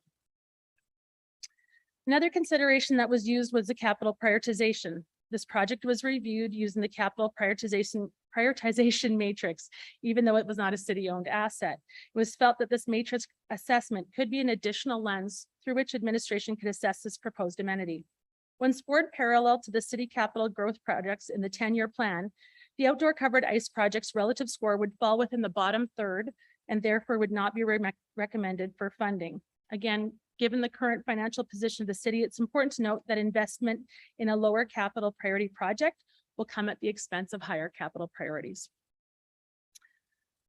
With regard to project ownership, in this project, the city would not have any ownership over this asset. And although that's not necessarily a negative, it is important to note that the asset would be owned by ACA and located on land leased from St. Albert Public Schools. In this ownership structure, ACA would have full autonomy over design, operations, program services, and fees in alignment with the ownership model. So that's another consideration to take in effect. One other consideration we did want to note was the reasons that ACA wishes to develop this amenity in St. Albert is to address some of the booking and facility needs of local groups addressed within community boundaries. This usage increase within St. Albert may result in an impact or a reduction to the operating revenues in other similar facilities in the region. This is simply an awareness that administration wishes to share as St. Albert local users secure bookable time in arenas and fieldhouse facilities in neighboring communities like Morinville, River Kabar, Calahoo, and other locations. With regard to partnership, when we look at this project through a partnership lens, it is noted the city partners with not-for-profit organizations to provide a variety of recreation opportunities and amenities to diverse population in a way that promotes accessibility, builds community connection, and is fiscally responsible and sustainable. Partnership opportunities have been discussed with ACA over the course of its relationship. However, for this project, ACA is looking for a funding request for this capital development as they have an existing partnership with St. Albert Public School Division for the land. ACA has also indicated they will not seek municipal support outside of this current capital investment within the 5-year period after opening. Just a note that also typically requests of this nature from local partner organizations would be considered through the community capital granting program. It is important to note that supporting this request outside of the program would set a contemporary precedent for other organizations seeking capital funding outside of existing grant programs. With regard to the project, when reviewing and considering the project overall, ACA has indicated the project's primary constraint is budget. Capped at $6 million, ACA has indicated that any cost overruns will be managed through reduction in scope, which means that they will build what they can afford within the budget they have available. The estimate provided in the business case includes a 5% contingency. It is understood that the project is at a high level functional program or design, which is very preliminary in the design process. And typically through our capital management process, we would typically carry a cost estimate at least plus or minus 10% at a detailed design, at which they're carrying 5% at an early stage of design. So it's an awareness to have as well. It is also noted that general construction costs have risen significantly since 2020 and continue to fluctuate significantly. These two factors bring great uncertainty to the final costing of construction projects during this challenging time. Administration believes that without greater construction certainty, there is risk that the project may be scaled to meet budget limitations and therefore may not meet the aesthetic or functional thresholds required to attract operational revenues as outlined in the business case. From an operational perspective, it should be noted that recreation facilities have unique operating demands that can prove challenging for any organization to address, particularly within the 5 years of opening their facility. The presented business case does not highlight how ACA plans to address these issues if they arise. Administration acknowledges ACA's efforts to address community need, but in reviewing the project believes the risk associated with some of the construction and operating assumptions outweigh the purported benefits, and thus administration does not support municipal investment. One last consideration for council in making a decision on this funding request is at the time of this report, ACA has not filed any development permits and has not advanced development discussion with administration. The proposed site behind St. Albert Public Schools Outreach Building would be classified as an outdoor recreation service under Part 1 of the land use bylaw, wherein an outdoor rink can be approved as a discretionary land use. The planning and development process is important in developing an understanding of ultimate project costs, as there are some potential considerations raised through development processes that could potentially increase project construction costs. ACA has been consistent and motivated in their effort to provide St. Albert with more ice surfaces, and in doing so, also provide a year-round recreation amenity. The Outdoor Recreation and Community Hub project outlines a new approach to meet this demand, leveraging a covered ice model that has been adopted in other geographies and climates. As a first of its kind in Alberta, the project would test the viability of this type of facility as a private operation in St. Albert and across the province. Administration's recommendation takes into consideration ACA's work in addressing the conditions set out in Council Motion 22001. Ongoing work related to community recreation needs, typical community partnerships and process, and potential project risks related to capital assumptions and organizational capacity. In alignment with all of the noted review criteria, administration is recommending that council accept the report entitled Administrative Review, Active Communities Alberta Funding Request, and that council not provide funding to Active Communities Alberta as outlined in consideration of in Council Motion 22001. With that, we're here to answer any questions that you may have on this report. And we also have colleagues from Finance and Planning Development on the line, should you have any questions for them. Thank you very much. Thank you so much, Danielle. Already Councillor Killick's up for questions. Just for clarification, through email exchange today, I've put forward the notice of motion that we actually fund ACA to the tune of $1.5 million. So I just like clarification of process here in terms of, do I put the motion forward first and debate it in context of the presentation that's just been given by administration, or do we ask questions of administration as they presented it and then bring forward my proposed motion to fund? I'm not quite sure which is the appropriate way to go about this. We're gonna exhaust all questions. And then when it's time to make a motion, I'm gonna go to you first. Okay. Yeah, because you've already indicated that that's what you want to Okay, do. good. Yeah. Can I raise a point of order? Absolutely. I need help in relation to that because it substantially changes the initial motion that we just spoke about in relation to that. You mean the administration proposed motion? Yeah. Yeah. Yeah, and it also changes the actual background of it because it's 1.5 in kind and now we're changing it. Don't we have to have, are we going to waive the 21 days or what? Process wise, one of our counselors has submitted their intention on a germane topic. I have to go to them first. That motion is open for amendments. Absolutely. So if you want to put, whatever you want into his motion, we can debate amendments for sure. And then that passes or fails, and then we can, if it fails, then we can go back to any other motion.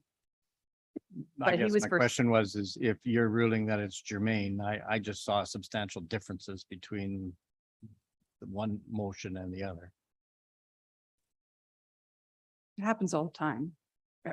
But of course, No, but if you're, you can challenge the mayor's decision. If you're ruling it germane, I've already challenged you once tonight. I'm gonna. Okay, I think that's probably the best way to do it, because I don't know what you're proposing otherwise, Councillor McKay. Let's get questions done. Okay, I'm with you. Councillor McKay, you're up for questions next, or is that? That was my. Nothing for administration? Well, I guess I will ask a question of administration in relation to the 1.5, but I don't know, I guess, Madam Mayor, correct me. So right now the question I have is on the motion. So I think maybe I better wait until the actual motion's on the floor. Okay, we'll come back to you. I saw Councillor Jolly's hand up pretty early, so I'll go to you next. Thank you. So my question is regarding Councillor Killick's proposed motion to take the 1.5 out of the stabilization reserve. So what is the balance of the stabilization reserve? That was my question. The motion's not on the floor, Madam Mayor. but you can still find what the value in stabilization reserve is. Okay, well, okay, Yes. that was gonna be my question, so thank you, We're Council. talking about $1.5 million. We figure out where it's coming from. So the current balance in the stabilization reserve is 4.4 million, the uncommitted amount. Thank you. And so tomorrow we're going to be discussing possibly using the stabilization reserve to offset taxes for the next couple of years.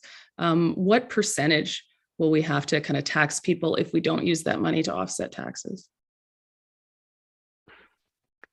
So I can start and then maybe Diane will jump in. That 4.4 million in the stabilization reserve doesn't include the 3.9 most funding that Diane will be referring to also. But I do believe that we were making a recommendation to fund, taking into consideration the discussions tomorrow, to fund it from the capital reserve. That we were instead of in lieu of the stabilization reserve, we were amending it to make the recommendation to come from the capital reserve. Okay. And Diane McMorty can jump in too to speak, to follow up on that too. Yeah, no, I don't really have anything to add. I mean, I would think if council wanted to fund something like this, it should be coming out of the capital reserve, because it is for a capital project, even though it's not at the end going to be a capital asset that we own.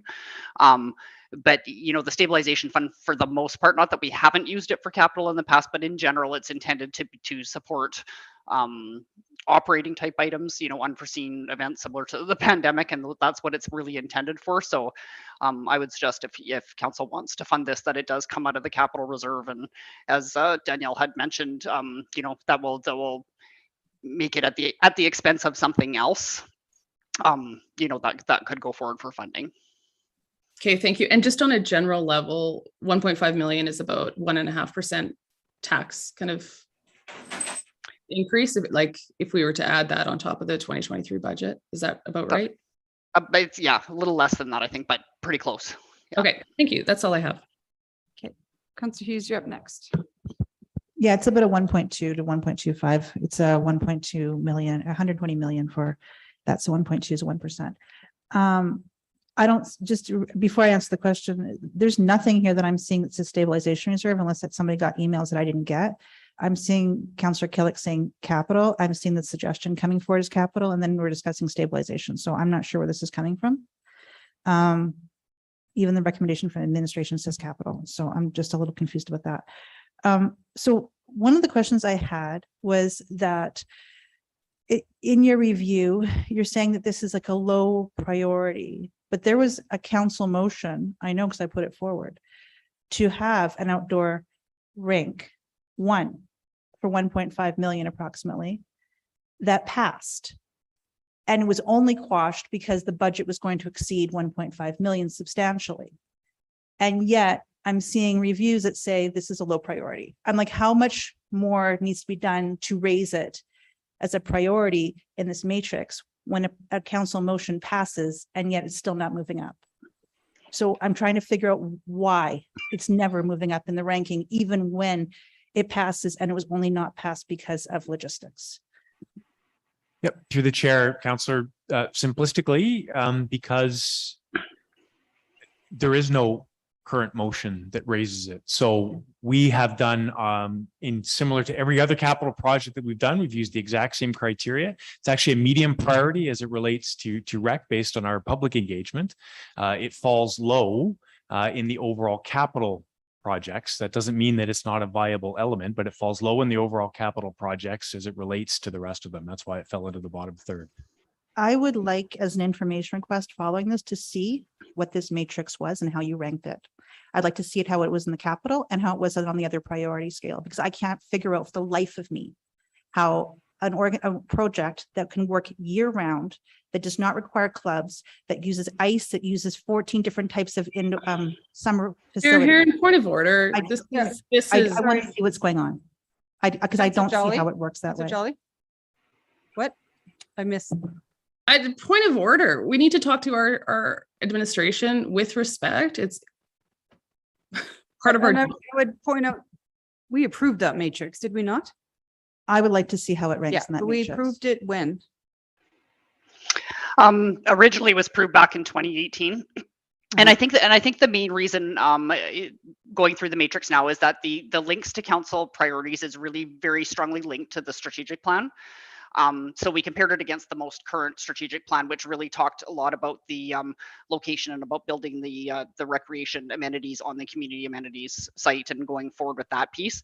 And again, this was sort of a last minute thing, but we decided to kind of run this project through our matrix. You know, as we mentioned, this isn't a project that we're looking to do, but we thought would just provide an additional lens. It was never intended to be the only lens, but it's because it wasn't. There was some sort of not conflicting, but in the current strategic plan that council just passed, that kind of didn't support it, more so because of the location, and then with just having the needs assessment completed as well, with it falling in a lower priority. So that's why it scored lower. Okay, and remind me, either one of you, the needs assessment was with the public, and it did take into consideration Councillor Killick's motion, and it still was in the bottom 1/3, right?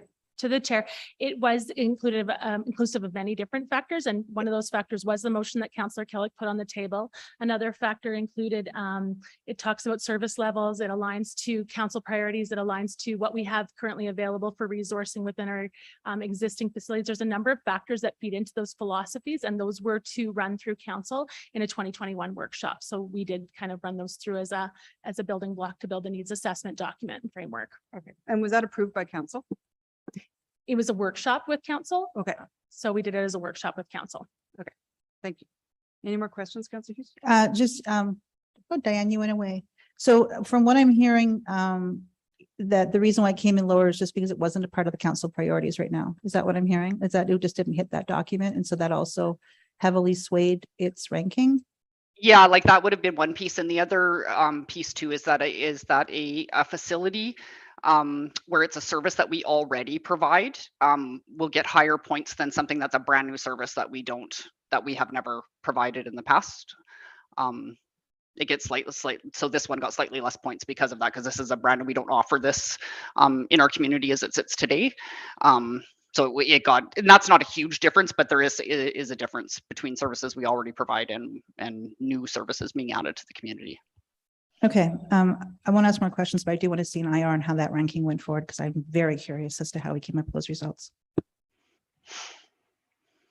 All right, I've got Councillor Killick next. If the capital prioritization matrix, I had to look it up. It took a while to actually find it. There was, I think, developed last 2017 and updated in, or 2017 and updated in 2019. Do we have a copy of how that was scored? We're discussing it as though it was entered into the record here for everybody to see, and we're referencing it, but I haven't seen it. Has anybody else has it been shared with anybody else on council as a part of our information package?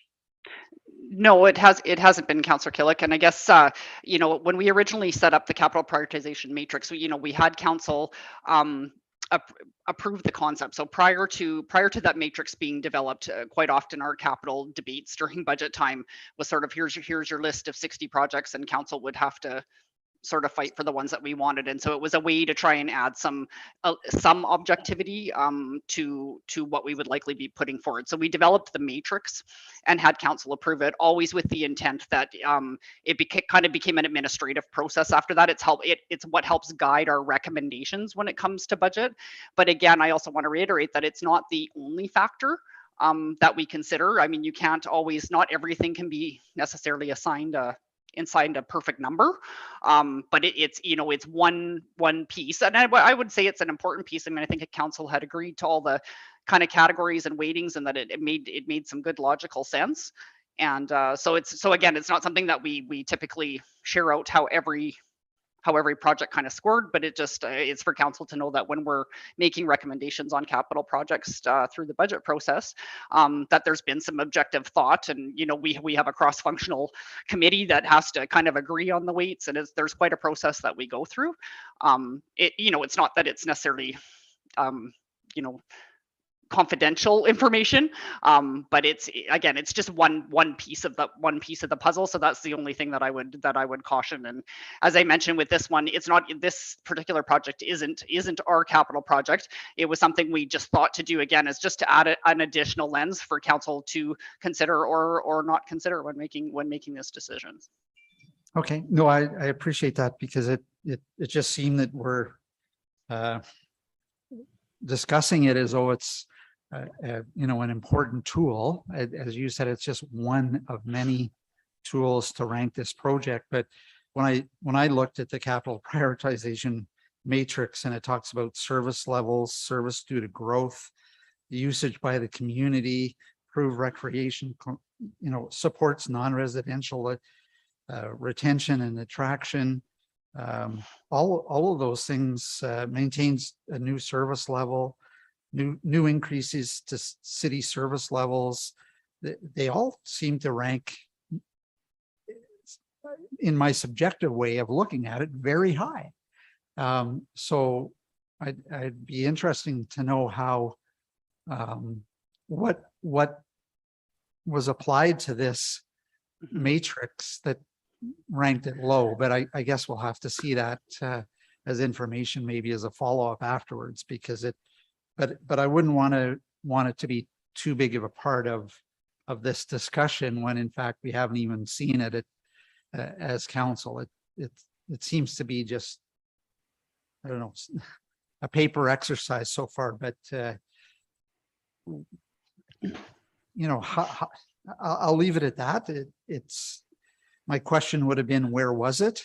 But we should have seen it as council because we're referring to it. But I'll leave it at that we haven't seen it, and therefore I'm not going to spend too much time using that as a tool that says this should be low priority. But if I could, Councillor, I think on that case, it's relative, right? So that 1/3 is relative. So it's low priority when juxtaposed against all the other significant priorities that the city has, right? So it's the bottom third of some significant priorities, and it's a zero-sum game in terms of funding. So we absolutely understand. We'll take the IR and we'll look at the methodology, but being low doesn't mean that it's not useful or anything else. It means that when we compare it with all the other demands in terms of the capital projects, it ranked in the bottom third relative to those, if that helps with a little bit of context. Again, I'm still scratching my head to say how it would rank low when we're only providing 15 cents on the dollar to get additional ice sheets. And we've said that our risk is that it's going to take money away from River Kabar. That means it's money that's going to stay in our community, less travel, more safety. People aren't driving out to the remote regions in the middle of the night for ice time. We get an amenity that is usable during the summer for pickleball that is made, you know, Let's not get into debate. Right, I'm sorry. I apologize. I need to get back to the question. So operational startup costs. I'm going back to the blue boxes that were just presented. Would that materially make a difference to whether we fund this project? It says this is a risk. So would this materially make a difference that we didn't include computers or for facility booking as a startup fund? And the second part of that question, was startup funds part of what we agreed to in terms of setting up our financial review? Did we or is it outside of? We weren't asked, we didn't ask ACA to look at it. That's why it's not listed here. Did we miss it in our criteria with setting that up with ACA? Through the chair to Councillor Killick. So the first part of your question was about the risk of not having startup costs assigned through their business case. I guess the exercise that we performed was really to look through the business case and the financial review and take a critical eye just to kind of take a cursory view of all of the documents that were provided. That was one gap that we've identified that we just wanted everyone to be aware of, I guess, in making the decision, that council's aware that we feel that there are some startup costs that they'll need to absorb that we don't see a definitive plan for in their business case. And as you noted, when Mr. Bakowicz was speaking, he spoke about the fact that administration asked questions of the financial review. So when MMP completed the report, we did submit back a number of questions for clarity, gain some information to gain understanding of the financial review so we could be fully on board with that. And that was one of the ones that was still outstanding. We just don't see a plan for their startup costs within their operational review. They did comment on the fact they felt it would balance out over the course of the year, but it doesn't preclude the fact that you still need to pay costs for staffing, utilities, and infrastructure to start before you're bringing in revenue. So it's an awareness again to provide of the assessment. So a low impact and not in scope of what was originally asked in the agreed to terms of reference, correct? Through the chair to Councillor Killick, I would say we didn't clearly specify startup costs, but we did ask them to look at their operational costs through the review and their capital costs. So that is one operating cost that we did ask a follow-up to their consultant on. I couldn't say if it's low or medium risk. It's just another awareness that we want council to have of the business case that AC has put forward. Okay. Just like to move on, and one of the other risks was identified as groups have not committed to a specific number of hours for booking. If we built our own pool, which we're talking about as a high priority, would we only build that after we had firm commitment from all of our swim clubs as, you know, going to use it absolutely guaranteed? Or would we just look at it as a need and go ahead and build on a forecast, which is what ACA has done, and they've met with all of their stakeholder groups, and they know how many ice times are booked outside of the city and that we travel to. So they have a good solid forecast. Would we do anything different when we built a pool, or did we ask the pickleball club to guarantee rentals or anything like that? Through the chair, I guess as an organization, we operate facilities, so we understand kind of the usage patterns that we see within our facilities. So when building new infrastructure, it is a consideration in terms of demand that we see from bookable space. That's one of the considerations. Again, taking that one piece as the only factor is probably not the message. It's more that this is another factor to be considered, is that the groups have specified they support the project, but to what level? I guess we don't have full understanding of what that commitment is in terms of garnering ice at this facility. Okay. I think you had identified some other risks in terms of the development of the project could result in operating revenues being reduced.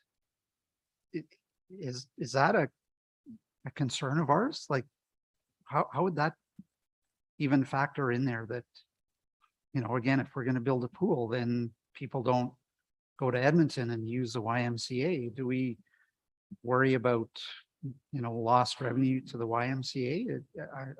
I'm curious as to why that would be identified as a risk or a concern. Through the chair, I guess at this point, what we're trying to gain understanding is that there's a regional context to recreation service provisions. So we understand that as regional partners, we collaborate and try to support each other for success. So it's again an awareness that we would suggest to council, is that as this organization is suggesting it really wants to promote the ice usage within the community, there is an impact potentially to the larger region. So it's not the only factor. It's just, again, another consideration for you to take into account when making this decision. Okay. the, the other point I think that's been made here is that this is a unique one-off kind of trial. Again, it is correct there, but there are many more of these facilities operating largely, I think, in Ontario and other places in the States where it's actually a warmer climate. So they have to, their costs to run their freezing plant are actually higher. Their operating costs are actually higher. Here in Alberta, where it might be a little bit cooler, it actually makes it easier for and lower cost for ACA to run this facility on the shoulder seasons. This is a unique opportunity, but that's because it hasn't been tried anywhere else.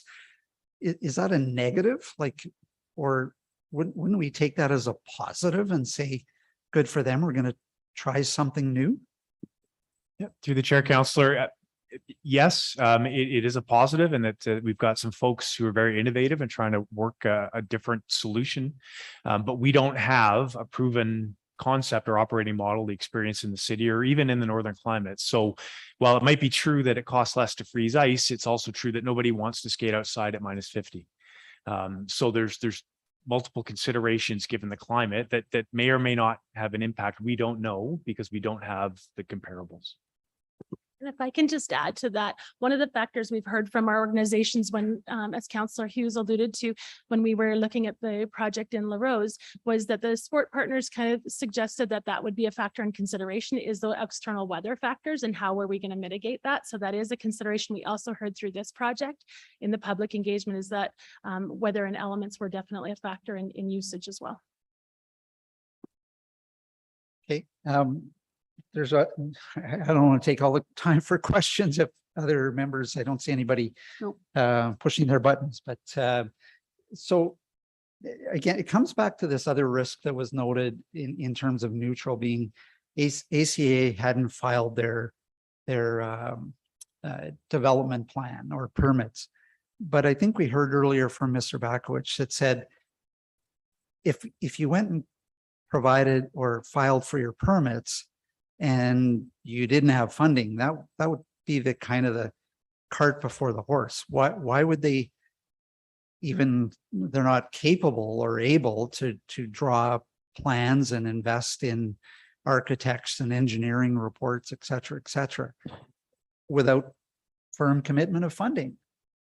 And yet we're saying that, well, they didn't apply for permits. Well, yeah, I mean, that kind of makes sense to me that they didn't apply for permits because they don't have confirmed funding to go out and get an architect to be able to submit something for funding. What am I missing in terms of what is the logical step of how this would progress in a normal business environment?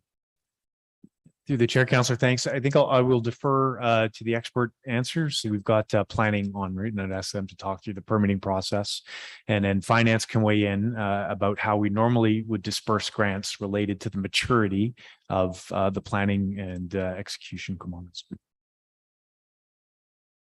So I'll try to answer your question, Councillor Killick. So typically what we see is any applicants, whether it be for a major, multi-parcel, multi-family development or something smaller, we'll see them come in with some pre-application questions, and then they'll go back, and then they'll come in. And we typically do this just as almost a courtesy, or I guess to facilitate the actual application process. We'll meet with them in a pre-application format so that we can kind of try to address all of their questions about land use bylaw compatibility, et cetera, before they apply. And I think that that's important, particularly in this day and age. For example, we just had a developer that we've been working with for probably a year and a half. They had some costing developed. They went through the LUB process. they were ready to apply, and then they redid their costing, and they came in more than 2 times what they thought that their costing was. And that was just 2 weeks ago. So with the complete change in everything from supply chain to chain issues to interest to all these things, I think it's important that people approach it in such a fashion that they have at least a somewhat developed sense of a plan in place that can be vetted and reviewed, because without that, you might be shooting for one target and hitting a complete other. Like I think that there's a lot of questions left if you don't spend that time. And I recognize that you don't want to spend all the detailed design dollars up front. I completely understand that.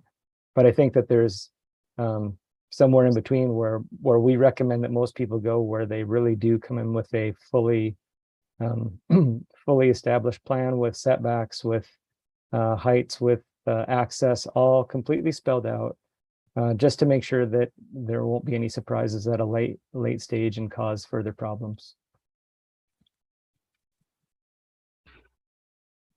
Thank you. It does seem to me, though, that again, we're asking them to come back with how tall is your building? And we haven't even got to the point where they could design a building and say how high it is. I think there's some standards that they probably have looked at and would know that their design will fall within that. But it just still, it seems to me that we're asking them to put the cart before the horse in this regard. It seems a little bit unique. The other question I had then for administration is that the ACAs, there seems to be a concern about setting a precedent in funding this amount. But we're funding, to me, this seems to be a good precedent to set. Would we not want to partner with other groups, community groups, so would bring 85% of the money to the table and provide new services to our residents and have a year-round facility? It's not just about hockey, it's hockey, figure skating, ringette, all of those things that we're wanting to attract and use. So what am I missing here? Through the chair to Councillor Killick. Absolutely. Partnerships really make the city go round, if you will. We have a number of valuable community partners that provide excellence and service to our community through the sport and recreation industry. One caution I guess I would make is typically when we set up a partnership, it's on our land. We have an agreement. There's a collaborative principle about working together. There's some say for both parties in operations. This is definitely a bit of a different field. This is definitely a funding request. It's not on our land. There's no partnership kind of relationship with this organization. So I just put that out as a caution. That's not typical to how we fund our partnership arrangements or set up our partnership arrangements typically. Yeah, and I would also, I don't know if this is a direct comparison, but before you were elected, Councillor Killick, we did get a significant funding request from gymnastics, St. Albert Gymnastics. Yeah. Dynamics it was. Yeah, thank you. I know those two. And it was outside current processes. And so we turned them down. And asked them to go through the process and go through Community Service Advisory Board and the grant program. So, why would you say no to the thousands of kids that played or practiced gymnastics in the city? And they had raised a significant amount of money as well. They weren't asking for us to fund the entire thing. They just wanted a bigger chunk than we outside of grants, and we said no. So that's why I think that's the way I read precedent setting. So, we could have, I don't know, the bike skills people come to us. It could just tumble down the hill about funding things that we might not want to. And just to add to that, through the chair, it's really about prioritization. So looking at the projects that we have against the framework that we have to assess them, it's just about choosing higher priority projects over lower. So in the assessment of the recreation needs, this did come out lower. So it's not that it's not an interesting idea or a quality project. I can't comment on that. All I'm suggesting is that in the order of priority, there are higher priorities that we have determined that we should be probably putting our funding towards. So was that evaluated on just a rink or ice sheets? Because again, when I looked at this in terms of how it would be ranked, it's a multi-use facility. If we add up all of the things that the sports that are going to be played there, how many community groups would use it? I'm looking at our own, community needs assessment that we just went through for our own, that ranked the pool highest. And it's, what type of community groups could use this amenity? How many would? There's even in here, is there, capital investment? Are we making the best return on capital? Operating perspective, what's the return on investment? Rental trends, we've, using this as many services, hockey, ringette, lacrosse in the summer, pickleball. How was it? So is your question, How was it ranked against as a? was it one considered thing just or- ice or a multi-use? That's Yeah, the question. Yeah, the multi-use that it is proposed to be. Through the chair to Councillor Killick. In the recreation needs assessment model, there are 3 different areas we assess against, including, just gonna plug in. We assess it against philosophy, program, and community feedback. So within each of those sections, there are a number of factors that are considered within that. So it is considered as a multi-use facility, which does garner at a higher level of ranking because it is multifunctional. So that is a component of the work that we do look at in terms of it does provide function for a number of groups, organization, and sport. So the comment about community feedback and have community groups and or schools. Specifically, we received a letter of support from the school board today, and it was expressed at a council meeting roundtable we had with the schools that they supported it, and Crimson was here and supported it. So that's even with all of that information, we're saying this still falls lower on a priority list. I just can't get the two to, I can't get this matrix when I look at it of how we scored the pool and I apply it against a multi-use facility. I can't get the two to line up. Through the chair, we can actually further define the methodology, not immediately, but we can. But yes, Councillor Killick, it landed in the lower third and relative to the other capital projects based on the exact same criteria. Okay, I don't have any other questions. Thank you. All right, I see no more questions. Council, I'm gonna leave this up to you. It's 6 o'clock. Dinner's been sitting here since 5 o'clock. Want to take our dinner break? Normally we take it at 4:30. Or do you want to spend, this is, I feel like another hour. Yeah, this is another hour of conversation with motions and amendments. So it's up to you guys.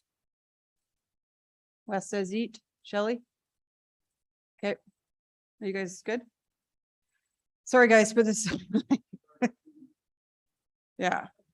Either way, we're gonna have to call a bit of a break because Councillor Hughes has a giant jug of water. Okay, but let's take a very short dinner break till about 1:15. Sound good? All right.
All right, is everybody back?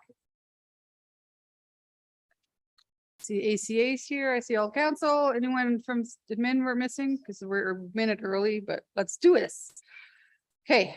We're still at the point where we can ask staff any questions that we have on this motion. And then I'm going to go to Councillor Killick, and he's got a slightly modified one that you sent, then you sent out this morning. So put your hands up if you want to ask any more questions. Okay, Councillor Jolly, go ahead. Yeah, my only questions are about the back and forth, kind of the advice given by Mr. LaFleur and Mr. Fletcher about Councillor Killick's motion. So I don't know if anyone's going to explain kind of the recommendation. Well, I think Councillor Killick has landed on, I'll get him to read the motion, and then we'll actually open it up for questions about the motion. Okay, so why don't you read what you want to put on the floor? Thank you. So the motion is that the funding in the amount of 1.5 million sourced from the capital reserve be provided by the city in support of the outdoor recreation and community hub project, subject to ACA or Alberta Active Communities Alberta, entering into a grant funding agreement with the city on standard terms and conditions approved by the CAO and subject to compliance with the terms and conditions of the grant funding agreement. Okay, so let's open up to questions about the motion itself. So Councillor McKay, go ahead, and then I'll go to Councillor Jolly. I guess I have a question to Councillor Killick and then maybe on to administration. What's in a grant funding agreement usually, Mr. LaFleur? Wouldn't it not continue? Well, I know it could be anything. And would it not also be pursuant to maybe recipient doing A, B, C, D, and E, and F? And one of those things could be development permit. So through the chair, yeah, as you say, grant funding agreements have a number of typical clauses. I don't particularly like the term standard because that implies we have a template, and we do not, right? We customize each one of them.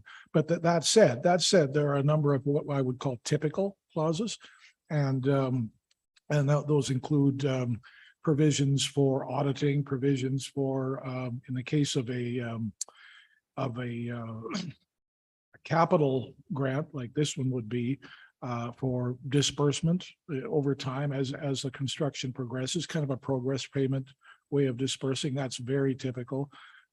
Typically, a recipient of funds under an agreement would have to have a development permit and a building permit, right? And of course, as we all know, I think, at least in St. Albert, you don't get a building permit unless you first got a development permit, right? That's the normal sequence. And the reason for all that is basically just to ensure that taxpayers' dollars are put to the use that council, not us, administration, that council wants them put.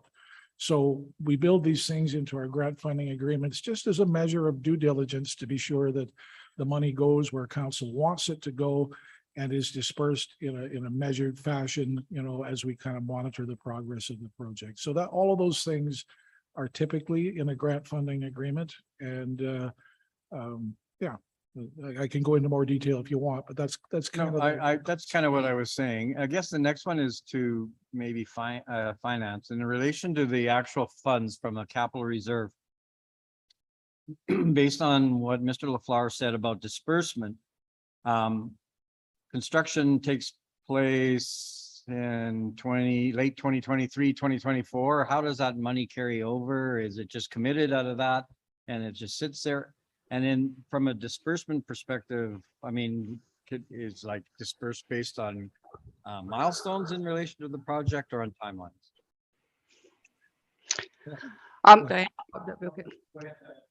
Go ahead, Diane. Okay, I was just going to say on the first question with most of our capital projects. So when council approves a project, we commit the whole value of the project, and it's quite common for projects to continue on over year end. And so that's where we typically do a capital carry forward. Comes to council at the end of the year to secure that money. The actual disbursement of those funds, kind of becomes irrelevant. It's been committed. So it's when we're ready to pay, to physically pay it, then we would pay it. And if I could just add to the second part of your question, then the disbursement of those funds would be based on the grant agreement that was hammered out between administration, in this case, ACA. Okay, thank you.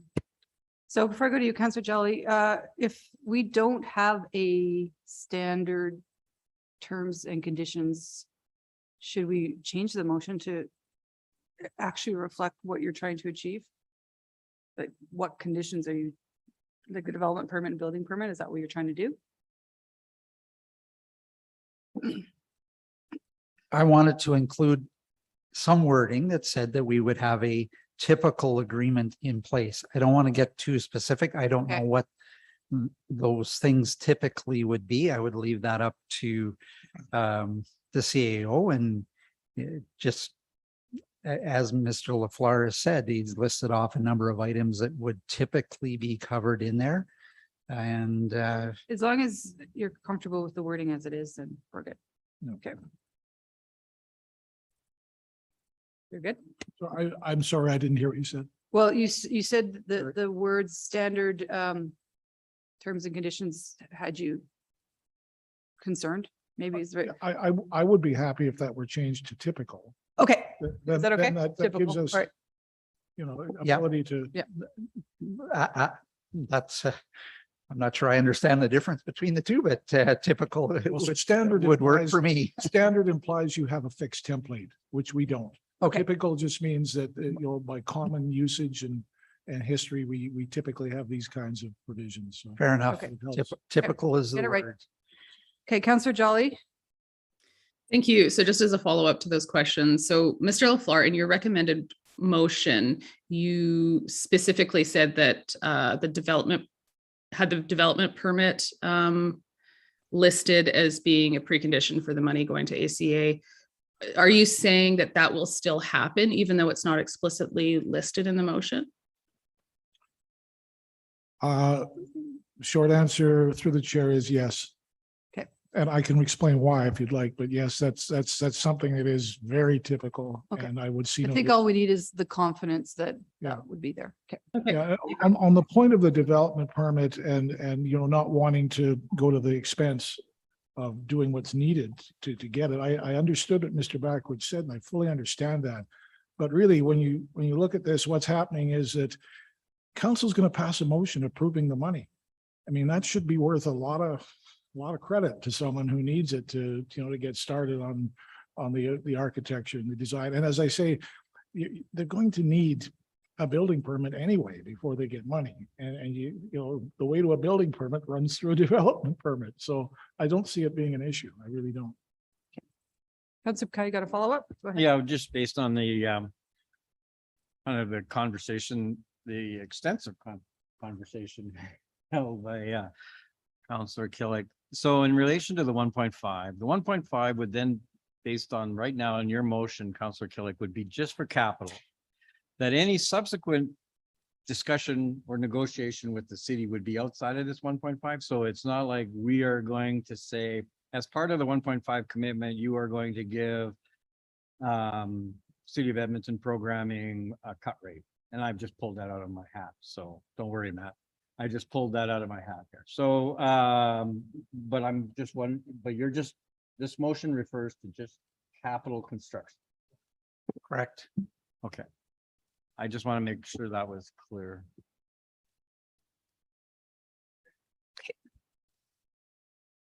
And Renee, we're changing it should read into a grant funding agreement with the city on typical terms instead of standard. I think that was accepted as a friendly.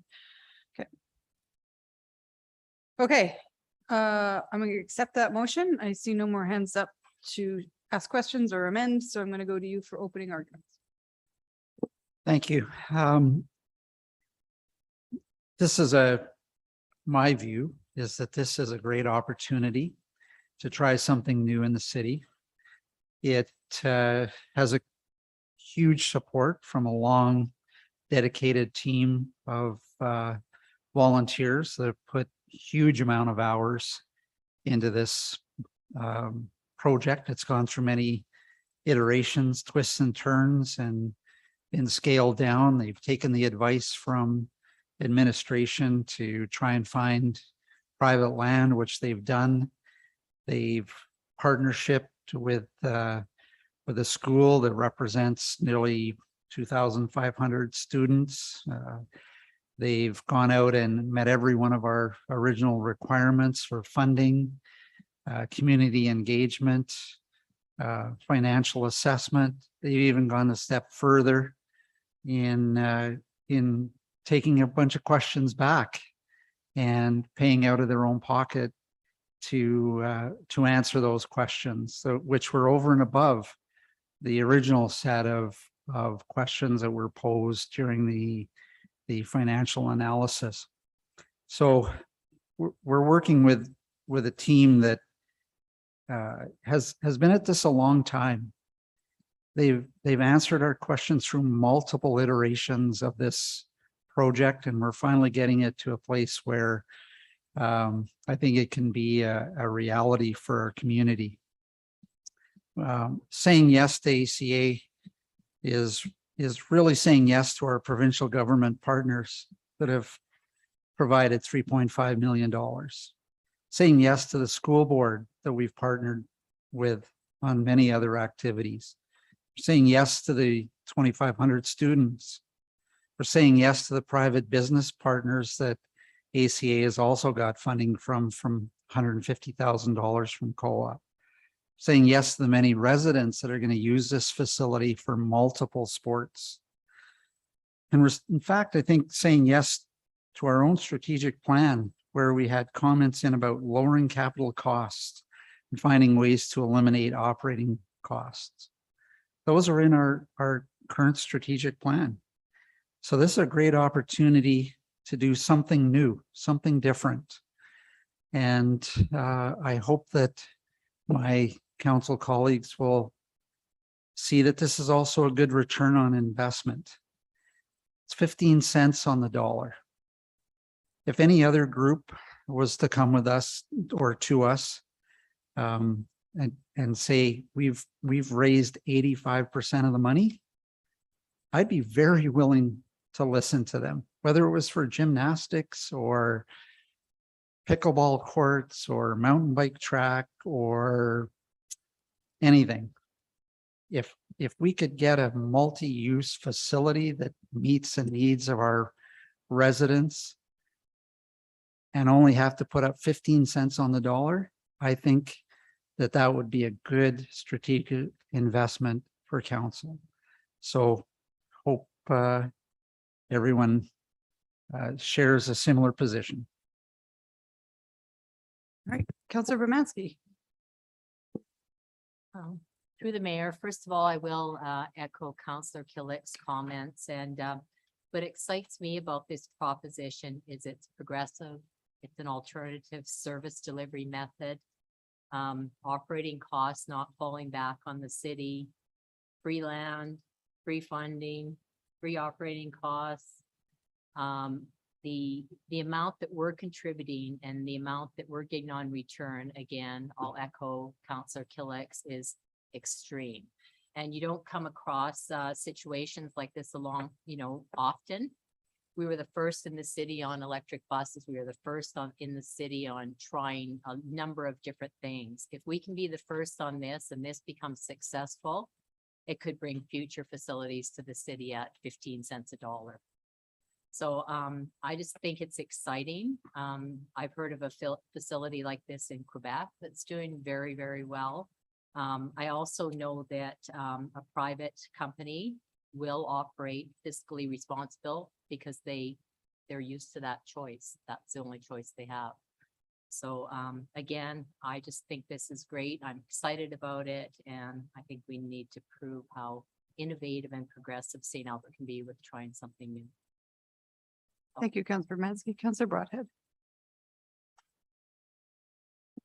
Thank you, Madam Mayor. I'm not sure I have much to add. The compelling nature of this is that it's a unique opportunity to engage with a not-for-profit, and has been said already twice, at a minimal investment on the part of the St. Albert. And we get a facility that serves our community. I recognize all of the sort of risks that were, brought to light by administration. I don't want to diminish any of them. But the reality at the end of the day is we're getting a $6 million facility here that we are not operating. No ongoing operational costs to the taxpayer, and yet it's a facility that is available for the organizations within our community to make use of. And it's not as if our city is getting smaller and the need for price services is going away. The exciting part about St. Albert's actually growing and it's getting bigger, and we're going to need more of these sorts of things coming along. And when somebody comes up and offers a facility like this at 15 cents on the dollar, we need to take note and see if there isn't a way that we can do it. Thank you. Councillor Hughes. Thank you. I'm really excited about this project. We had I had a motion several years ago to do one ice rink, and we're told that we couldn't do it for 1.5 million. And now for the same price, we're going to get not one, but two. And it's actually going to have a larger facility, amenities, change rooms, et cetera, that we would not have had otherwise. This is going to be a stellar, and it's going to be a huge draw for our community. And so I'm excited, and I want to thank Active Communities for the dedication, because these are people that got knocked down, I probably a dozen times, and just got back up again to make this happen, and got significant funding from the province, has gotten other funding from other sources, and has never let the naysayers take them down. And as a result of this, our community is going to be so much better off for it. And it's not just, everyone keeps looking at the outdoor ice rink. It's not the outdoor ice rink that's the biggest thing on top of it. It's the summer, it's the ball hockey, it's the volleyball, it's the pickleball, it's so many other things that can be done year round in this facility, not just an outdoor rink. And it's covered. So we even have a lot of the weather elements being covered, and it's going to be boarded. So you even have the wind element considered. There's a lot of issues where this is now not going to be a 3-month facility. It is going to be a 10-month facility for all intents and purposes, exception to perhaps a few extreme deep freezes. So I'm thrilled that we actually are going to be able to move this forward, and we're going to be able to say that we helped move this forward. And if we did not do this, we're looking at an opportunity cost. Because if we want to build this ourselves, you're looking at $6+ million plus inflationary costs in the future, or we can put $1.5 million into it now and actually see this facility materialize by this time next year. And so when I look at this whole priorities, et cetera, the opportunity cost is huge. And if you were a private business and you were looking at what you could do to expand the services for your clientele, and you lost an opportunity cost like this, you would kick yourself. So I'm excited about this opportunity. I'm just thrilled to see that this is going to be a potential materialization. I wish ACA the best. And considering that we are doing this on pennies on the dollar and no operating costs and no expectation, and the fiscal review said, and I will quote again what they said, reasonable, comprehensive, and conservative. That means that the chances of them coming back and asking us for money or folding are extremely low. So as far as a risk goes, this is a very low risk proposition. We're going to materialize this in a really prompt fashion, not drag it out for years to come. So I'm very excited to vote yes in a short time. Councillor Jolly. Thank you. So administration has thoughtfully put together a long list of reasons why it's not in the city's best interest to grant funding to this project.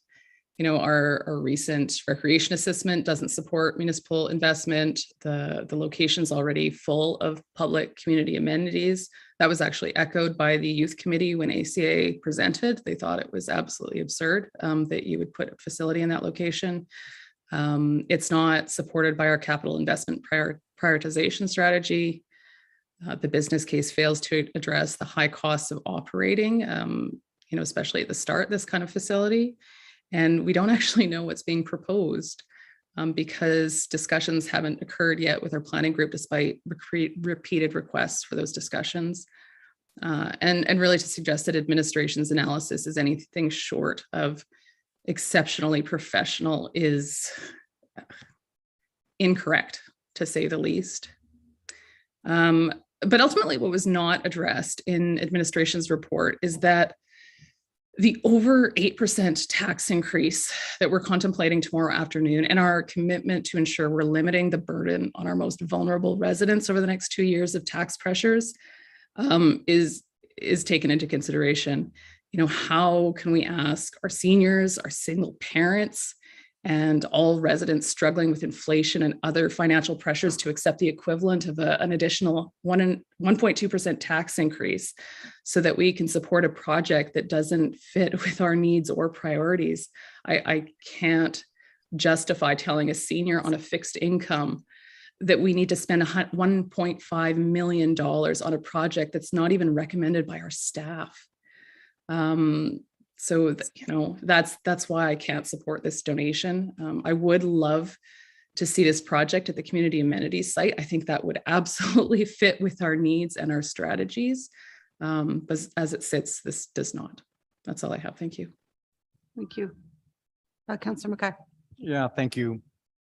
Great comments by everybody, and I don't really have too much more to add other than I do want to thank administration for their thoughtful and thorough analysis and putting forward some of their concerns, because that's your role, that's your responsibility, and I know you take it seriously and professionally, and so thank you very much.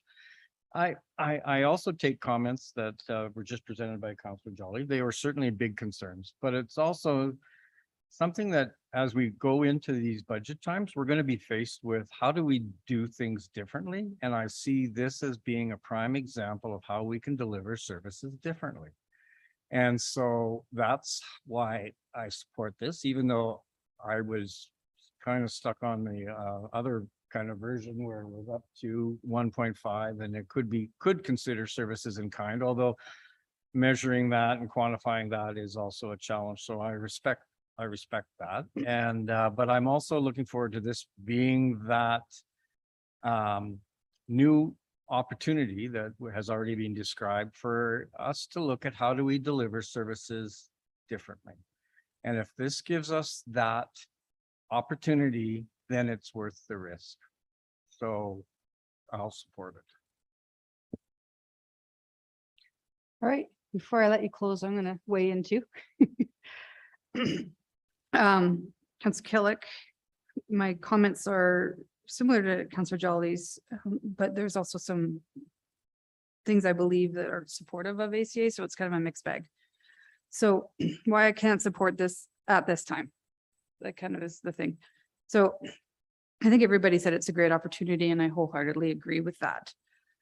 My biggest concerns are the community recreation needs assessment. Honestly, that it showed that this type of facility is ranked in the bottom 1/3 of our projects. And I pulled it up because I wanted to remember what we discussed. I think it was just earlier this year. We asked our public, and this is what and then they put it in the bottom 1/3. This isn't even our staff putting it there. This is just public. So we had almost 1,900 people respond to the survey, and 28 organizations represented, including ACA was contributed. We even had kids contributing to that needs assessment. And when you look at what was ranked above, there are some pretty big things, many of which we could probably build with $1.5 million total. Bike Skills Park is the one that I keep coming up with, because I remember it was about 100 grand 7 years ago. Now it might be 500. And that ranked quite high. And so I would rather honor what the public told us they wanted us to build and try to get some of that done. I honestly firmly believe construction costs are going to rise. We've seen it everywhere. And I don't think it's going to be the 5, 10 or 15% contingency that we've been talking about today. I think it's even higher. We've heard projects coming in across Alberta that are double and just being scrapped because you can't even build a road right now because of construction costs. I did write down here, I'd feel much more comfortable if we were at construction phase, meaning we had a development permit and a building permit. So I appreciate that being part of the motion. I do also question some of the assumptions, and I guess I'm a little bit risk adverse, but if the assumptions are incorrect and there is an operating deficit, it does fall upon the city to take it over. Eventually, it would have to be us because there's no contingency plan and it's built into deconstruct. So we would take it over. Concerned that there was no parking study done. but I guess that would be part of a development permit, right? I would feel much more comfortable if people like St. Albert Minor Hockey or figure skating or ringette or anybody had actually had a commitment to a number of bookings, but there's no commitment to bookings. Of course, they're supportive, especially hockey. Ice is good when you're hockey, but are you actually going to book it? We have no commitment from them to do that. And then of course it goes to the financial crunch we're facing. I'd be much more comfortable investing the taxpayers' money in a higher ranked facility. And I'm not sure when $1.5 million became a drop in the bucket, a minimum. Somebody said it was a minimal amount. That's a lot of money. And then the bottom line for me, and I'll say this to Matt, I guess, it's location. It's always been about the location for me. We are growing, and that's why we're pushing our rec facilities to the northwest. If we had been presented with some sort of business case to attach it to a swimming pool and phase this in, and I would have loved to have seen it covered, and then maybe eventually we could have enclosed it so it would have been indoor, which was your original vision. Was there indoor? That's what we need in this community, is practice ice. And that could have been worked in. So, and the precedent setting thing is a little bit for me, but this is very uncomfortable to me to answer to my residents. That's where I'm coming from. So I'll let it close.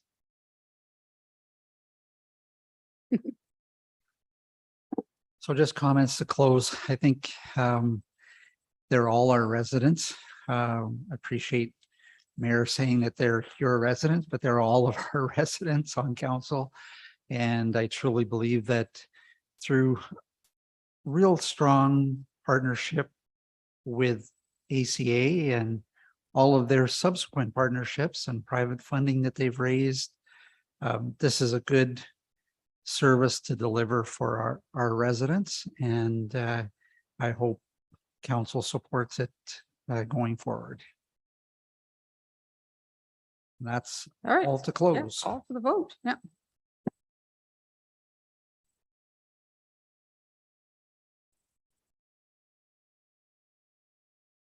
Voting's closed.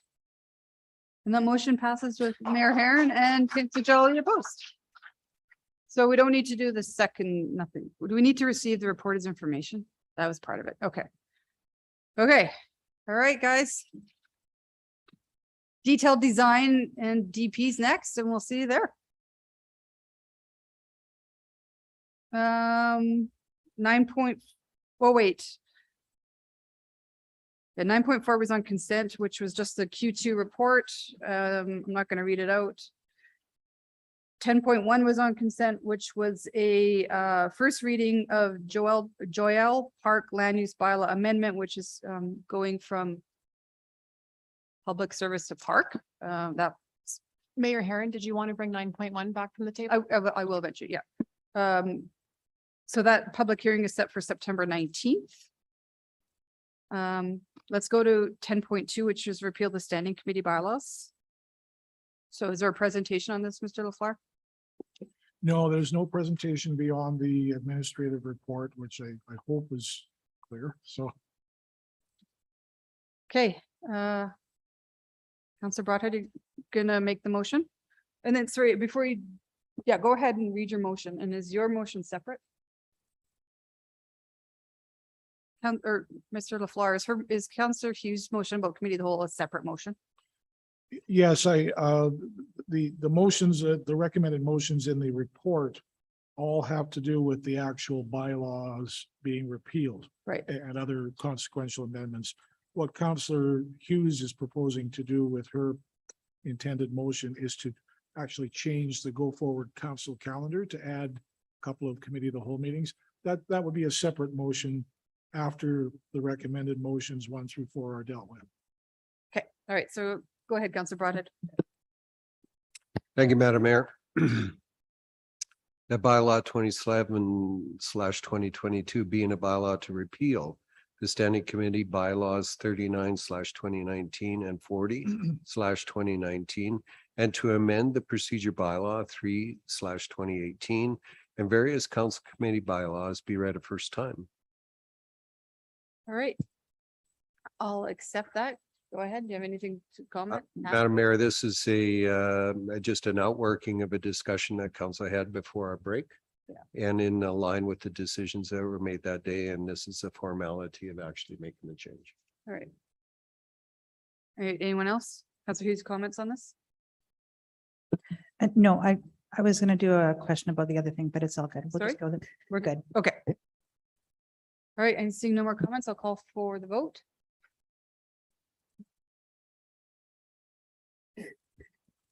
Voting is closed.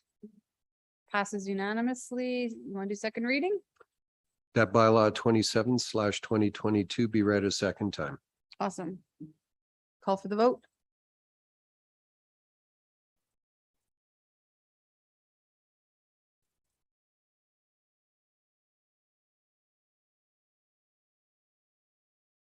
Voting is closed and that passes unanimously. Councilor Bermansky, do you want to do unanimous consent?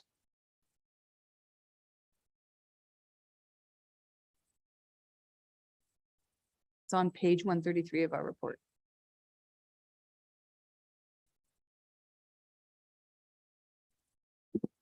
That unanimous consent be given for third reading of bylaw 27/2022. Awesome. Call for the vote.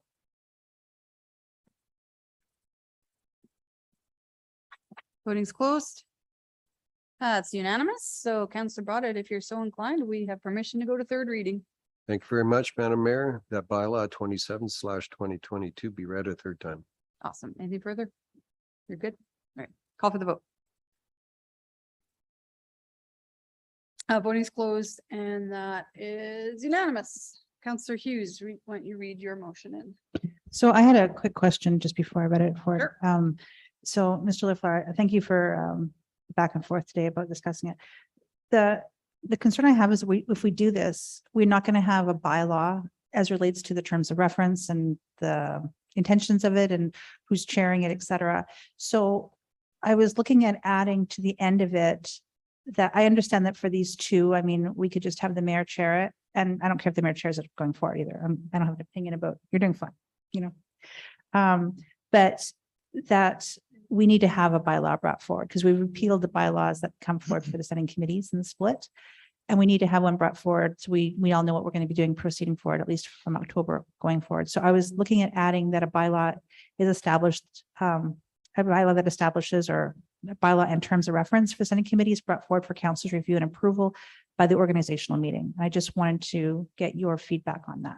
I don't think we need a bylaw for standing committee. We do it all the time. I think when we had the standing committee on finance, those were defined standing committees. This one is pretty broad scope. We had one before we did the split.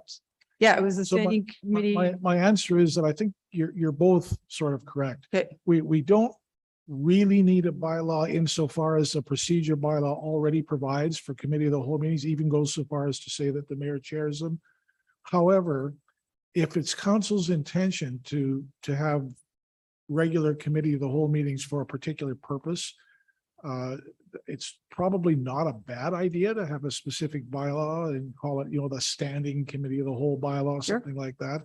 And I think the timing suggested by Councillor Hughes is good. If that comes back at the organizational meeting, then council by then will have had a chance to determine, do we really want to continue with this forever, you know? And if we do, maybe at that time a bylaw to kind of set the terms of reference would be not a bad idea. So I think, as I say, you're both, I don't think a bylaw is needed sooner than that, but I think it's I would say a good idea to have a bylaw ready for the org meeting. Okay. I can tell you one thing I loved about those two other standing committees is that I didn't have to chair. So I deputy don't mayor care if can someone chair. else does. Whatever. I have whatever no it looks like. opinion. Yeah. The only question I had is, do we need a bylaw and terms of reference, or is just a bylaw? Or I think we had both, didn't we, when we had the standing committees? How about a bylaw and or terms of reference? No, we don't want to go there tonight. I'm doing That's and. not a good idea tonight. A bylaw and terms of reference is fine. Okay, because there's no more ors in my vocabulary today. So I've just sent it to Ledge. So you just got it over there, Renee. So I will read out the motion. That the council calendar for the period until the 2022 organizational meeting is amended to add a monthly standing committee of the whole meeting at 9:30 a.m. on the second Monday of each month or on the following Tuesday, where Monday is a statutory holiday, starting September 2022, and with all council members as committee members. and a bylaw in terms of reference for the monthly sitting committee of the whole is brought forward for council's review and approval by October 2020, October 24th, 2022 organizational meeting. Good. Yeah, are we good to go? All right. I accept that. Go ahead. Okay, so when we made the decision to cancel the standing committees as a split type of motion, in my mind, that didn't mean that we didn't need a committee. It just meant that we need a different type of committee. And in my mind as well, the largest weakness with this was that only half of council was able to make amendments and vote on any amendments or any changes that were happening when it came before committee. And so this will allow all 7 committee members or council members to be present, to be able to have equal voices, equal votes on the decisions. And I think it will make it more likely for things to come forward as consent. And what we did have before this, I mean, it was several years ago, but when we had that all 7 were there, we had a discussion about who would be chairing it. At one point, it was one person who was always appointed. And then we also considered having, for 1 year, we had it where it was a rotating with whoever the deputy mayor was. But there needs to be some kind of structure in that and some expectation. Otherwise, these council meetings are going to be 15 hours long as we start hashing this stuff out. And so I think that the intention was always to have a committee of the whole meeting each month that we could. And August and September, or August and July may be kind of fuzzy, but we often make it happen anyway, because it allows the council meetings to go a lot smoother and we can have those deep discussions. The biggest problem was that before we'd only had half of the council members that were able to have a full voice and in making changes or making amendments. And then also that we were encouraged to not attend because we didn't need to, but then it was also an issue if we didn't attend. So this way we all attend, we all get the discussion, we're all completely briefed.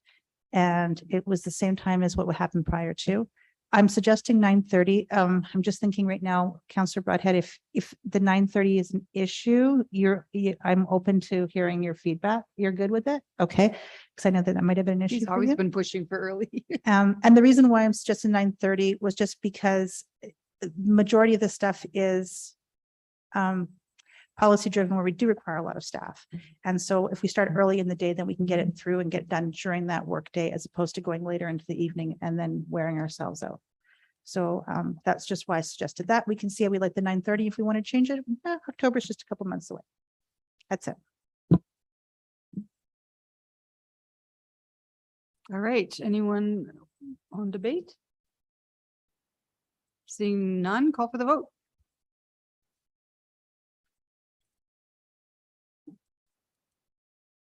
Voting's closed and that has passed by majority with Councillor Jolly opposed. Okay, before we go into the council motions, yeah, I'm gonna ask you a question first. Do we need to do the 10-year capital plan today? No, yeah, your worship, we don't. Okay, so now I'm asking Mr. LaFleur a question. We have something tabled. If nobody makes a motion to rise it from the table today, can agenda committee just plan it for another day? That is correct. Normally tabling sort of implies it'll be back in the Yeah. same meeting, but there's no rule that says it has to be the same meeting. Okay, So if nobody moves to lift it from the table, there on the table it sits. okay, all right, I will get, is that okay if we don't deal with that one today? Okay, because it's getting to be 7 o'clock. All right, well, agenda committee will work on that. Sorry, Mayor some- Herron, Yes, just so you know, the actual motion was that 9.1 is tabled until later in the meeting. I don't know if that makes a difference. So I didn't hear. she said the motion was that we postpone it till later in the meeting. But if we don't get to it, That's not a critical defect. The reason being that council is the master of its own procedures. And if nobody moves to bring it up from the table, then that's where it sits. yeah, because you need a motion to do that anyway. Yeah. Yeah, okay. Thanks for that procedural question, Councillor Jolly. That's the first time I think we've ever tabled anything. Yeah. Okay, so let's go on to because there's 2 council motions that might take a bit of time. So Councillor Killick, I'll get you to read your motion 12.1, which is the sediment removal. Thank you, Madam Mayor. I think on further reflection and review of the briefing that was provided by administration, and they outlined just how complex this is going to be. I had hoped that, and in my wording had put in that, you know, would have a positive impact on the environmental health, removing historical deposits. I'd hoped that it would have been feasible for a trial and lower impact hydrovacking approach. I'd also hoped that the regulatory process would have been one that we could have followed, that's already outlined in our environmental consulting or construction operations processes. But upon reading the backgrounder, it seems that this is far more complex and would not be successful without a huge amount of work by administration. So I'm withdrawing that's a long way of saying I'm withdrawing the motion. So How about the next one, 12.2? Respectfully withdraw it. Okay, where are we at? 12.2. Do we have that? So this was a motion that was simply to move 2 of the electric vehicle charging stations that were proposed for the Naki Transit Center and move them downtown to St. Albert Place. Originally, I had asked to waive the 21 days notice of motion to try and get it on the table, because I realized in discussions with administration that it was very time sensitive, short construction season, getting all of the information back and forth from our granting organization. And subsequently, it turned out that some of those risks that we tried to avoid have maybe materialized a little bit, where we have lost some time. But bringing this back and clarifying it, that we are moving 2 of the electric vehicle charging stations that were planned for Naki to bring them to St. Albert Place parking lot in substitution for the charging stations approved for Naki Transit Station, but 2 are staying at Naki. That's key clarification. And so we don't lose any of the funding. And I'd like to, my understanding is that the improvements required at St. Albert Place are already covered in the RMR upgrades that are planned for this year. So I'd like to ask administration if I read that correctly, and we would remove that the 150 be funded from the capital reserve to complete the work. Do we no longer need that we're not advancing it? Because when I read the proposal, it said that RMR is already underway for St. Albert Place. Worship through to Councillor Killick. Could you repeat the last part of your question there in terms of the RMR at St. Albert Place? What says it? Yeah, it says in the write-up. Let me just find it here. 180. Thank you, Councillor Mackay.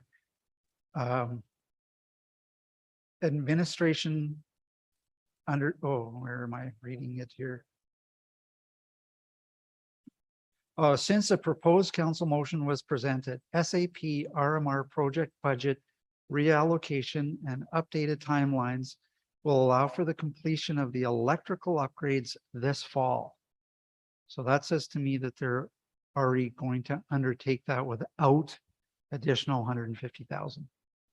Yeah, that is correct. Now, the only issue is that we would have to go back to the granting agency to get approval of moving those 2 stations.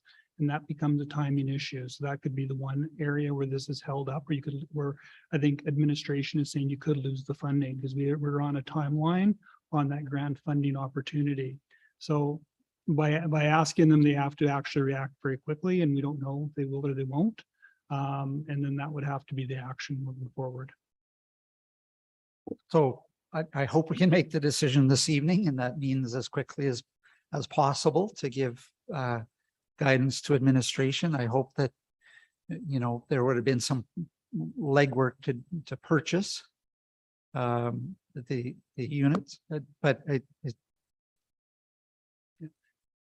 And your worship, and through council, Ron Stovall's on the screen, and any information that I may have not been able to provide there, Ryan should be able to provide that. I have nothing further to add. Carrie covered the information.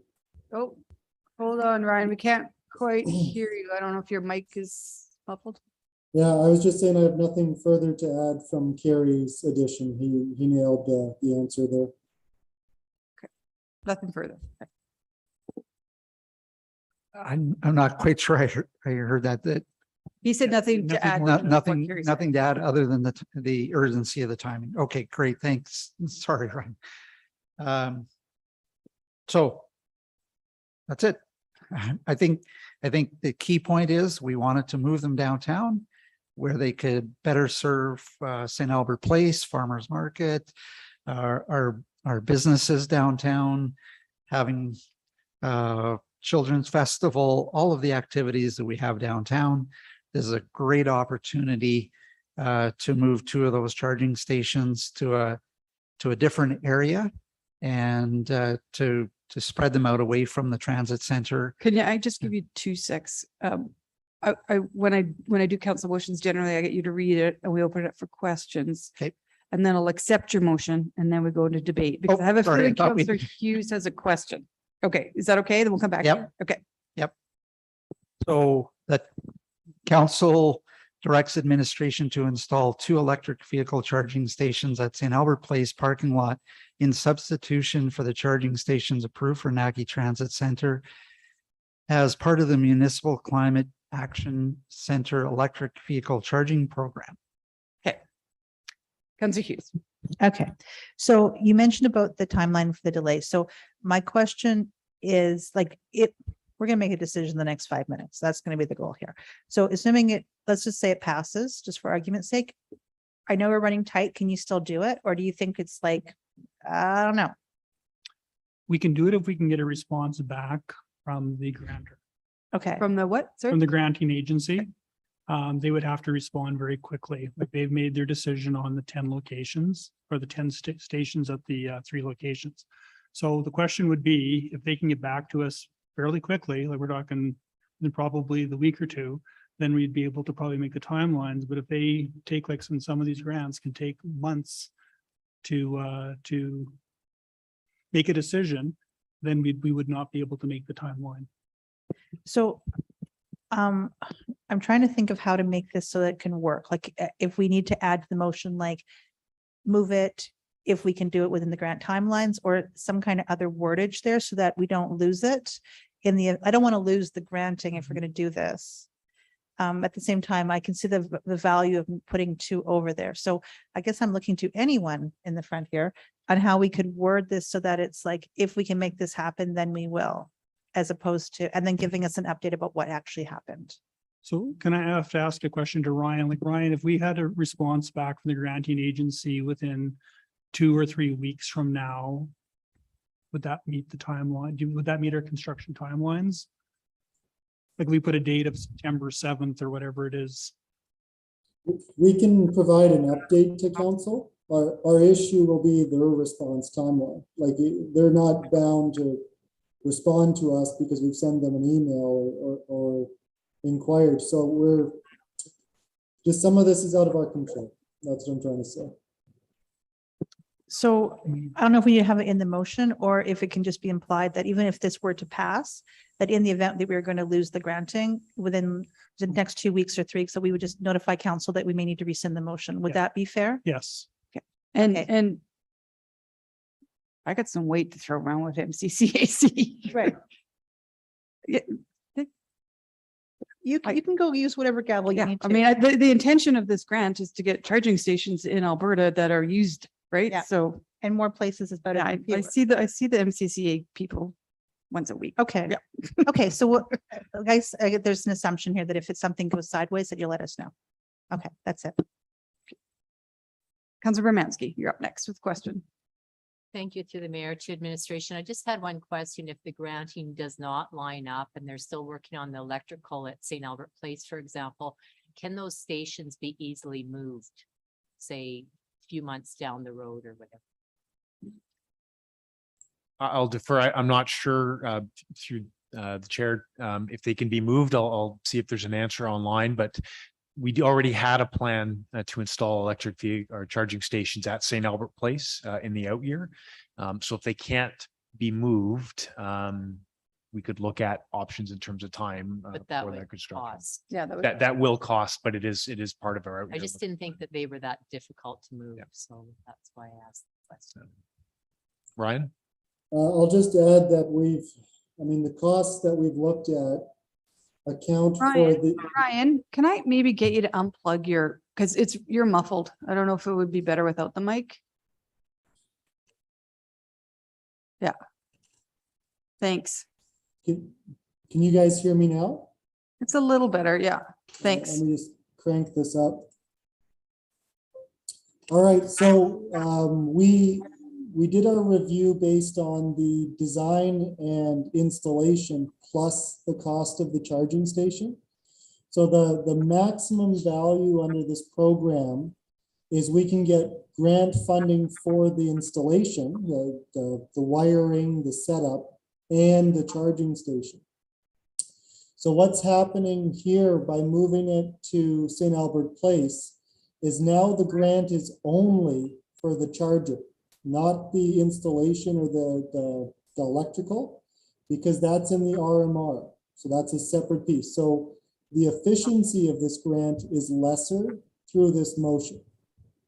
To your question on could we move them? Well, we're buying the chargers and all the chargers are the same. It's just the hookup that would be an additional cost. Just another question then, what is the charge for the hookup? Sorry. I didn't have my audio up. Councilor, can you repeat the question? The cost of hooking up the unit? Yeah, I don't have that. I have total cost by site. I can't break the individual costs. I don't have with me right now of each component of the site. Okay, thank you. That's all then. All right, Councilor Hughes. Oh, actually, I got Councilor Jolly, then I'll go back to you. Thank you. So if the costs are a little bit more for St. Albert Place, do we need to add a component of this motion to fund those additional costs, or is that already existing somewhere else? Through the chair to Councilor Jolly, my understanding is the costs of the install are aligned with the RMR electrical fit out. So that funding is already there. We're just reallocating the charger cost. Okay, so it's just less efficient doing it this way. Okay, thank you. We're not getting the maximum dollars of the grant because when we're looking at NAGI, the totality of that cost was for the installation, the entire fit out, where we won't need that. We won't need that for 2 chargers.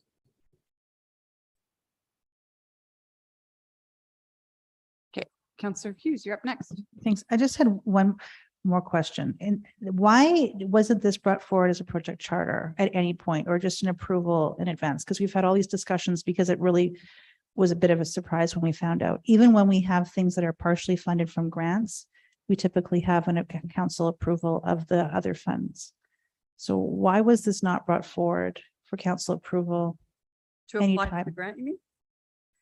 Anything we do solar panels, we get them approved. And then even if you have partial grants, we get the grant money back later, all of it. But typically we have council approval for expenditures for any project. And yet this did not even cross my desk at all until we were found out that we had approval for a package. And then and then the money that was assigned to do the difference, again, did not require any council discussion.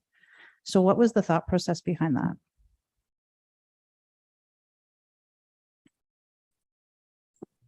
So I'm not- defer to either Ryan or to finance on that. I'll need finance's assistance. This one, I'm gonna botch this, but I think this was a project that wouldn't have proceeded at all if we didn't have grant funding. This would have died without it.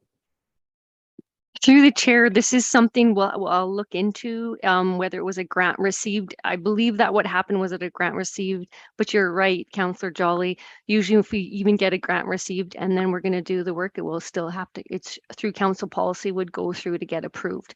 So we'll review the process and provide that back through an IR, what the process was and how it, if it didn't review if that approval did not occur or did occur. Yeah, I don't think we had any approval on that. And I was surprised to see that we were spending hundreds of thousands of dollars without having council discussions about it at all, or council approval for the funding, regardless of the granting. Just something seems very off here on that. That's it. Okay, I see no more questions, so I will actually accept the motion now. And you can carry on with debate. Well, it's pretty straightforward. I kind of hate to repeat myself, but I think it's a great opportunity to move 2 stations from, which is 4 plugins from NACI, which is a transportation hub where people are going to go and charge their vehicles for a long period of time. Typically, you know, somebody's going to drive out there and stay 6-8 hours. Moving them to downtown revitalization, or whatever other term we use, is a high priority for all of council. So putting them in a highly used, shorter term area where farmers market, Arden, somebody could walk over to the Legion, Lions Park, any of our restaurants, businesses downtown, get their haircut. It just made so much sense to me to have those chargers centrally located, people coming to the library, short term, short duration, quick charge, whether it serves our residents or tourists coming downtown, business partners, you name it. This is just the right place to put them. And the sooner we put them here, the better. I know there's been some discussion about, well, we could do it later, but I think we have this grant funding available. And the sooner we can get them downtown in the right place at the right time, this is the time to do it. Thank you. Councillor Hughes. Sorry, I had one more question, Mayor Herron, if that's okay. Yeah. Are we giving this for free or are we charging for it? There will be a recovery charge on the power, and that'll be coming in the master rates bylaw. Okay, so we actually are trying to do some kind of operational recovery on that. Okay, that's good to hear. So with the extra $150,000 taken off the table, I don't really see an issue with trying to move it forward at this point. So I think that most people who drive EVs are probably not taking the bus. They're probably driving all the way to work. So it might make more sense to have someplace else to put a couple of, that's it. Anyone else on debate? Well, I'm going to. I want to thank you, Councillor Killick, because I think you and I are very much aligned on this one. And I'll tell you from a driver of an EV. So for me, this is 2 things. It's downtown redevelopment. It's key. I can't tell you how many times I've come down for dinner or something, and I actually thought, could use a little bit of charge on my car because I've been driving it a lot lately. And the one that's behind the business center is always being used. So there is a demand for it for sure. On my recent trip, I did a lot of thought processing about where to charge and how to charge and when to charge, et cetera. And we stopped in downtown Canmore because they had a flow charger there. It costs money. It was cost recovery. So I had to pay for it. Plus I had to pay for parking. So that gave the city some money. And I then went and ate at a local restaurant for 2.5 hours. Gave me enough charge to get all the way to Vernon. And I chose that because of the location and that there was something to do. and when you look at charging stations across Canada, you'll notice that the big powerful ones are generally on transportation routes, like when you're traveling, because if you own an electric vehicle in this region, you probably can charge it at home. So why would you need to charge it at the NACI station? And if you aren't from here and you want to charge, you would not go to the NACI station because there's nothing to do there for 2.5 hours. And if you're working, level 2 will give you between 60 and 70 kilometers per hour extended range. If you're working for 8 hours, that's way beyond what you need to charge your car. So now you've got charging stations being used and idle and not for the right purpose. So I completely support this, mostly for the downtown redevelopment, because I think it will bring people downtown when if they don't want to come to St. Albert, but they need a charge, they're going to come here and they're going to wander our streets and buy some candy at the candy shop. That's what I think. And just as a side note, somebody sent me an email today. She's from Canmore, actually. And she saw my Twitter videos that I was doing when I was traveling to Vernon. There's a group called Plug and Drive. This is just a plug for you guys to think about. They're Canadians champion for electric transportation, and they have what they call MEET, a mobile electric vehicle education trailer. It's going to Canmore. It's traveling around Alberta, so you can bring it to your community, and it educates the public about what kind of electric vehicles are out there, what you need to think about, what you need to buy, and they actually have 2 that you can drive just for fun. So it's called Plug and Share, Plug and Drive. I can send you the link if anyone's interested in bringing it to St. Albert. But anyway, on the sole purpose of downtown redevelopment, I wholeheartedly support this. Anything to close? This is just, I think, summarized by putting chargers the right place at the right time. Yeah. All right, call for the vote.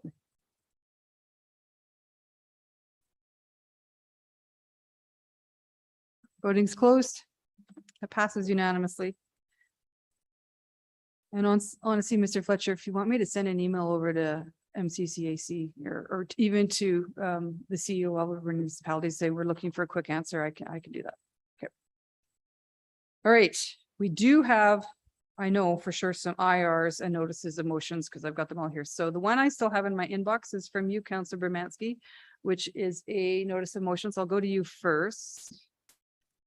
Okay, and sorry to everyone, it came so late today, my internet was down. That administration annually and by the end of Q2 provide to council as an agenda item at council meetings a list of all consultants contracted in the previous calendar year, the cost for each, and a brief rationale for hiring. Awesome. Okay, thank you. That will come forward after the 21 days. Councillor Hughes, did you read your IR into the record? I don't know if it was public. I can. Do it again just for safekeeping. That's what I'm here for. Please provide a breakdown to justify the ranking from the recreation needs assessment and the capital prioritization process for the active communities outdoor recreation hub. Awesome. Okay, I had another IR, I think from the business license bylaw restricted products. That was you, Councillor Jolly. Go ahead.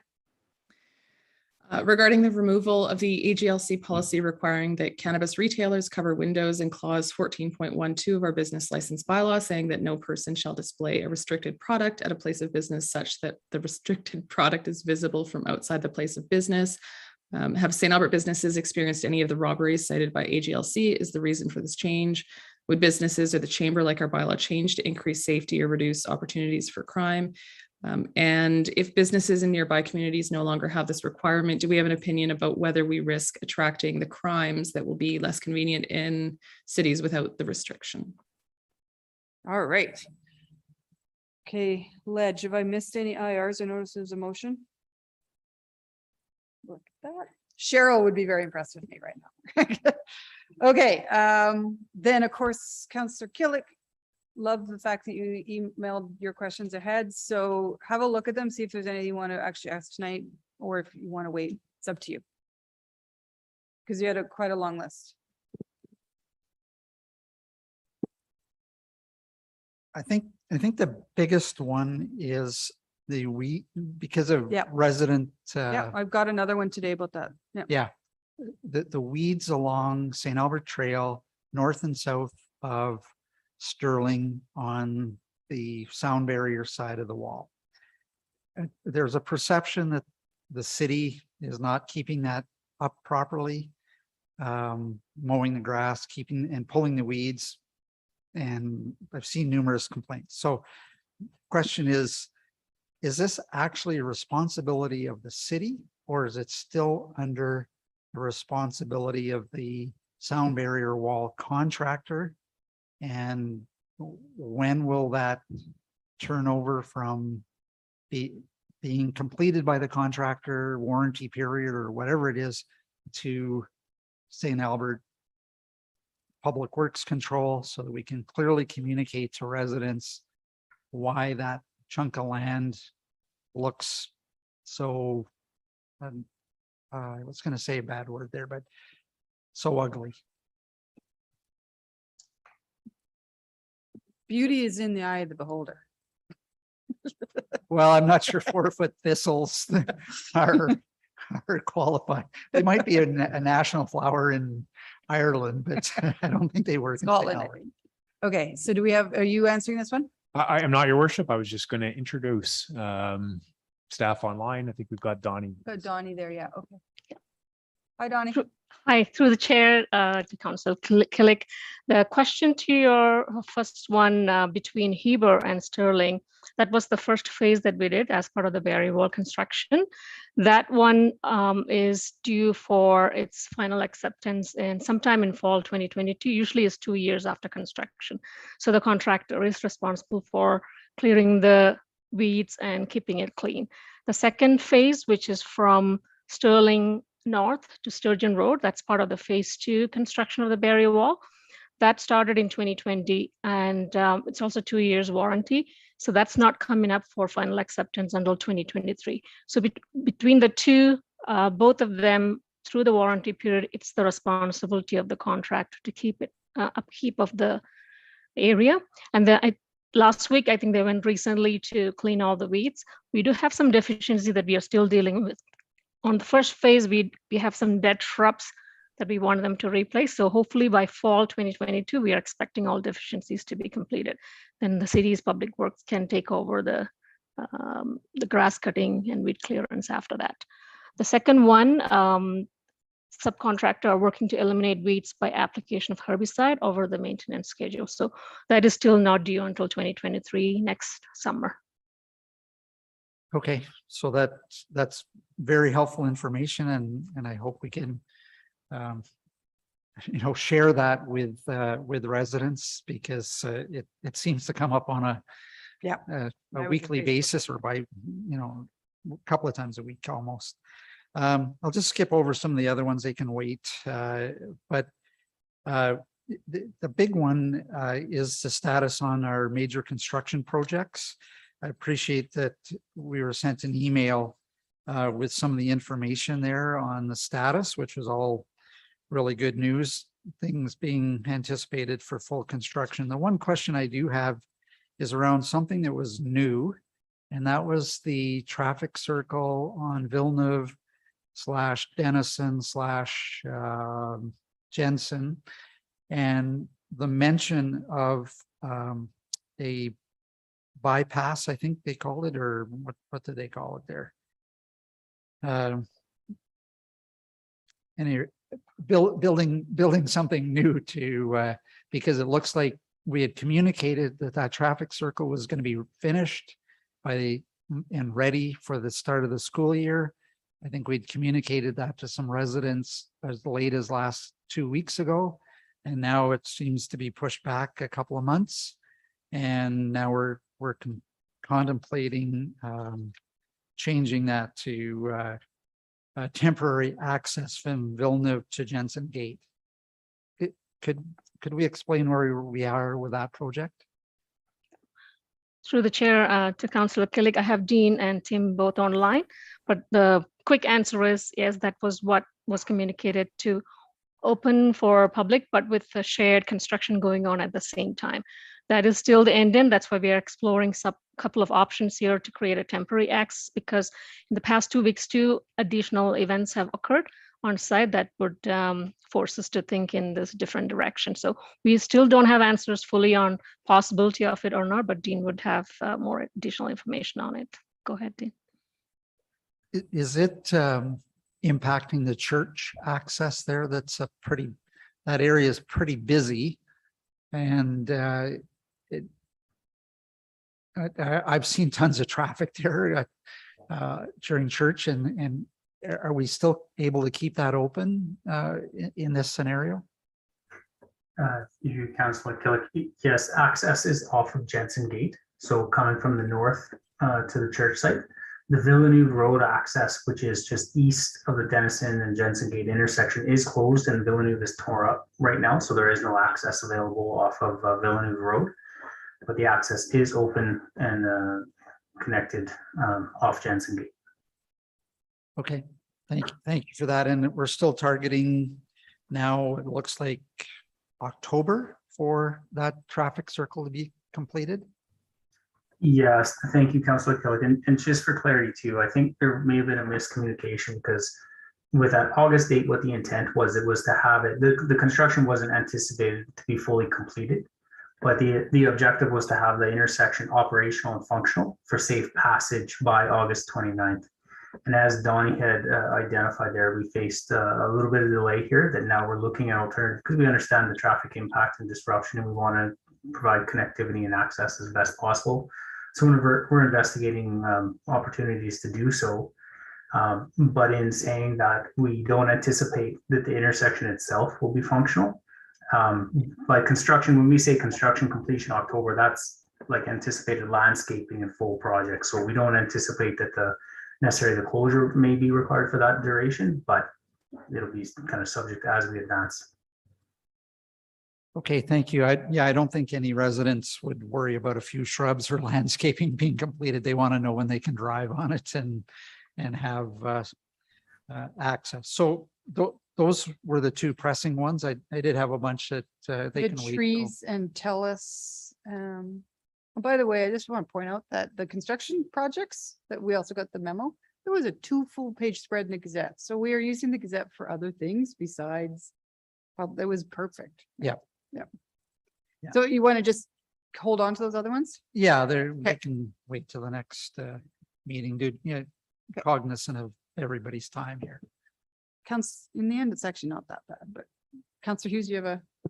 Yeah, just to a follow-up to what you asked Councillor Killick about the weeds over by Sturgeon.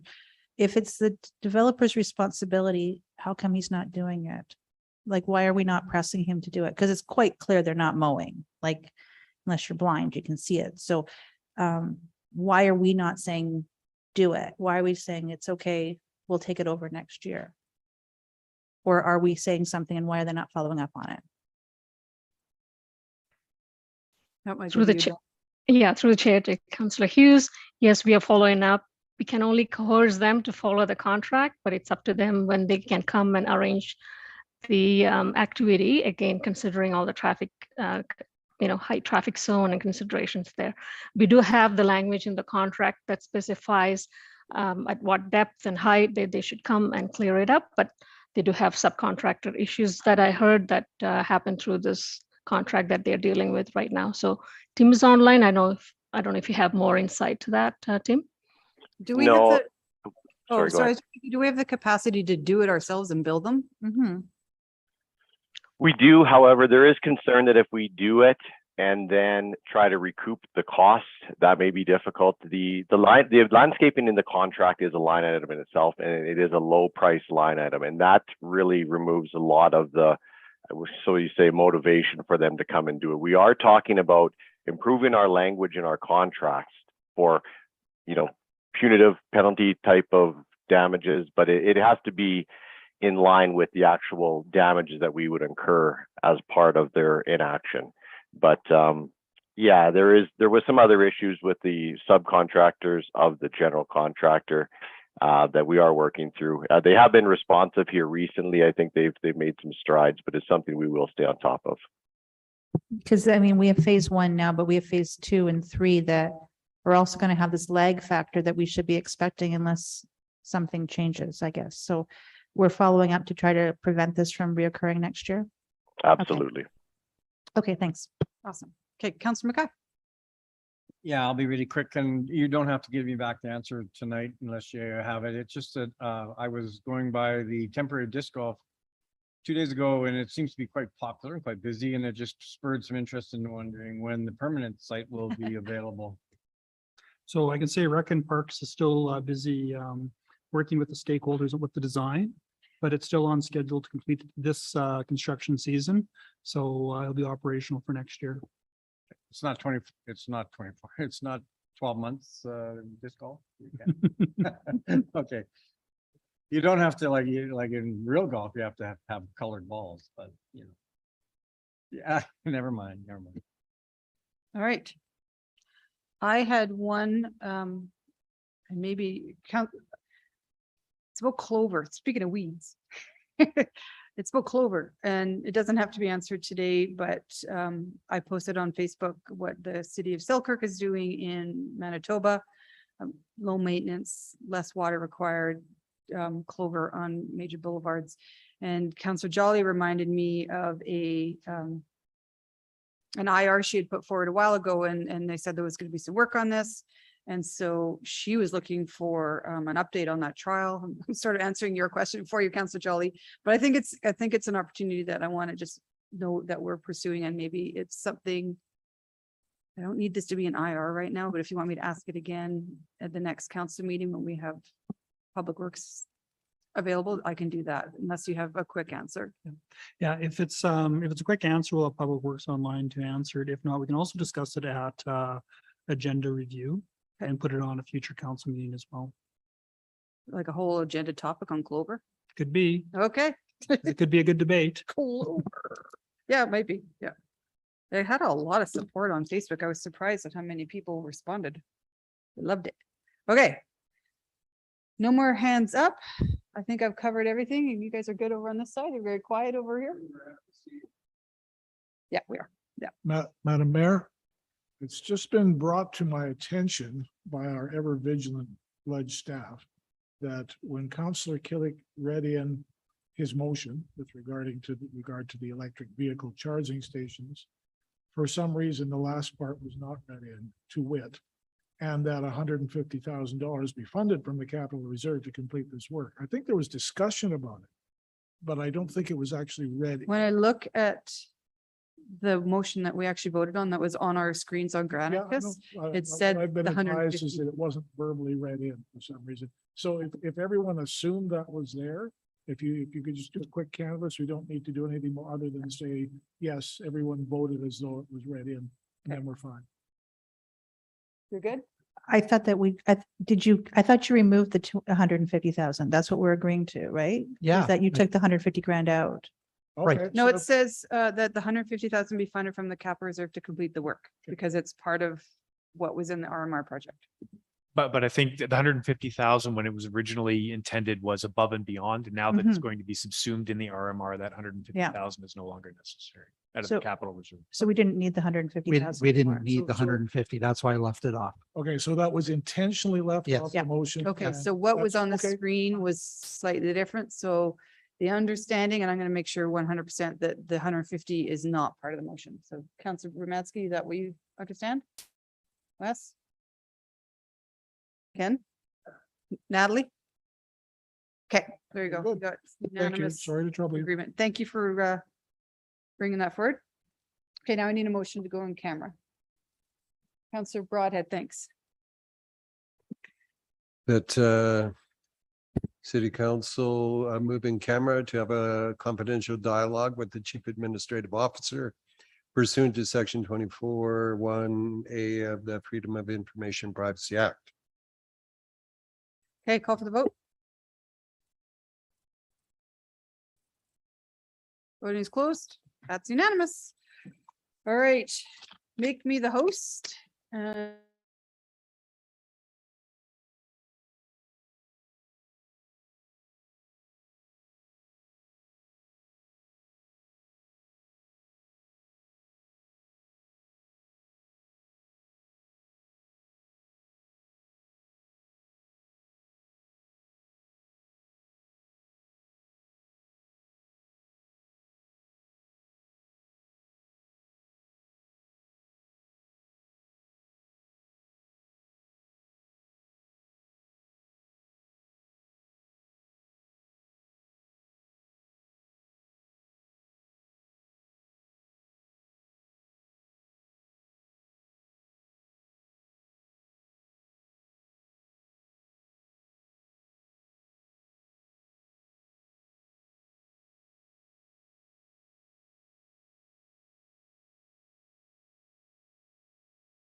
Is the council lounge supposed to be muted right now?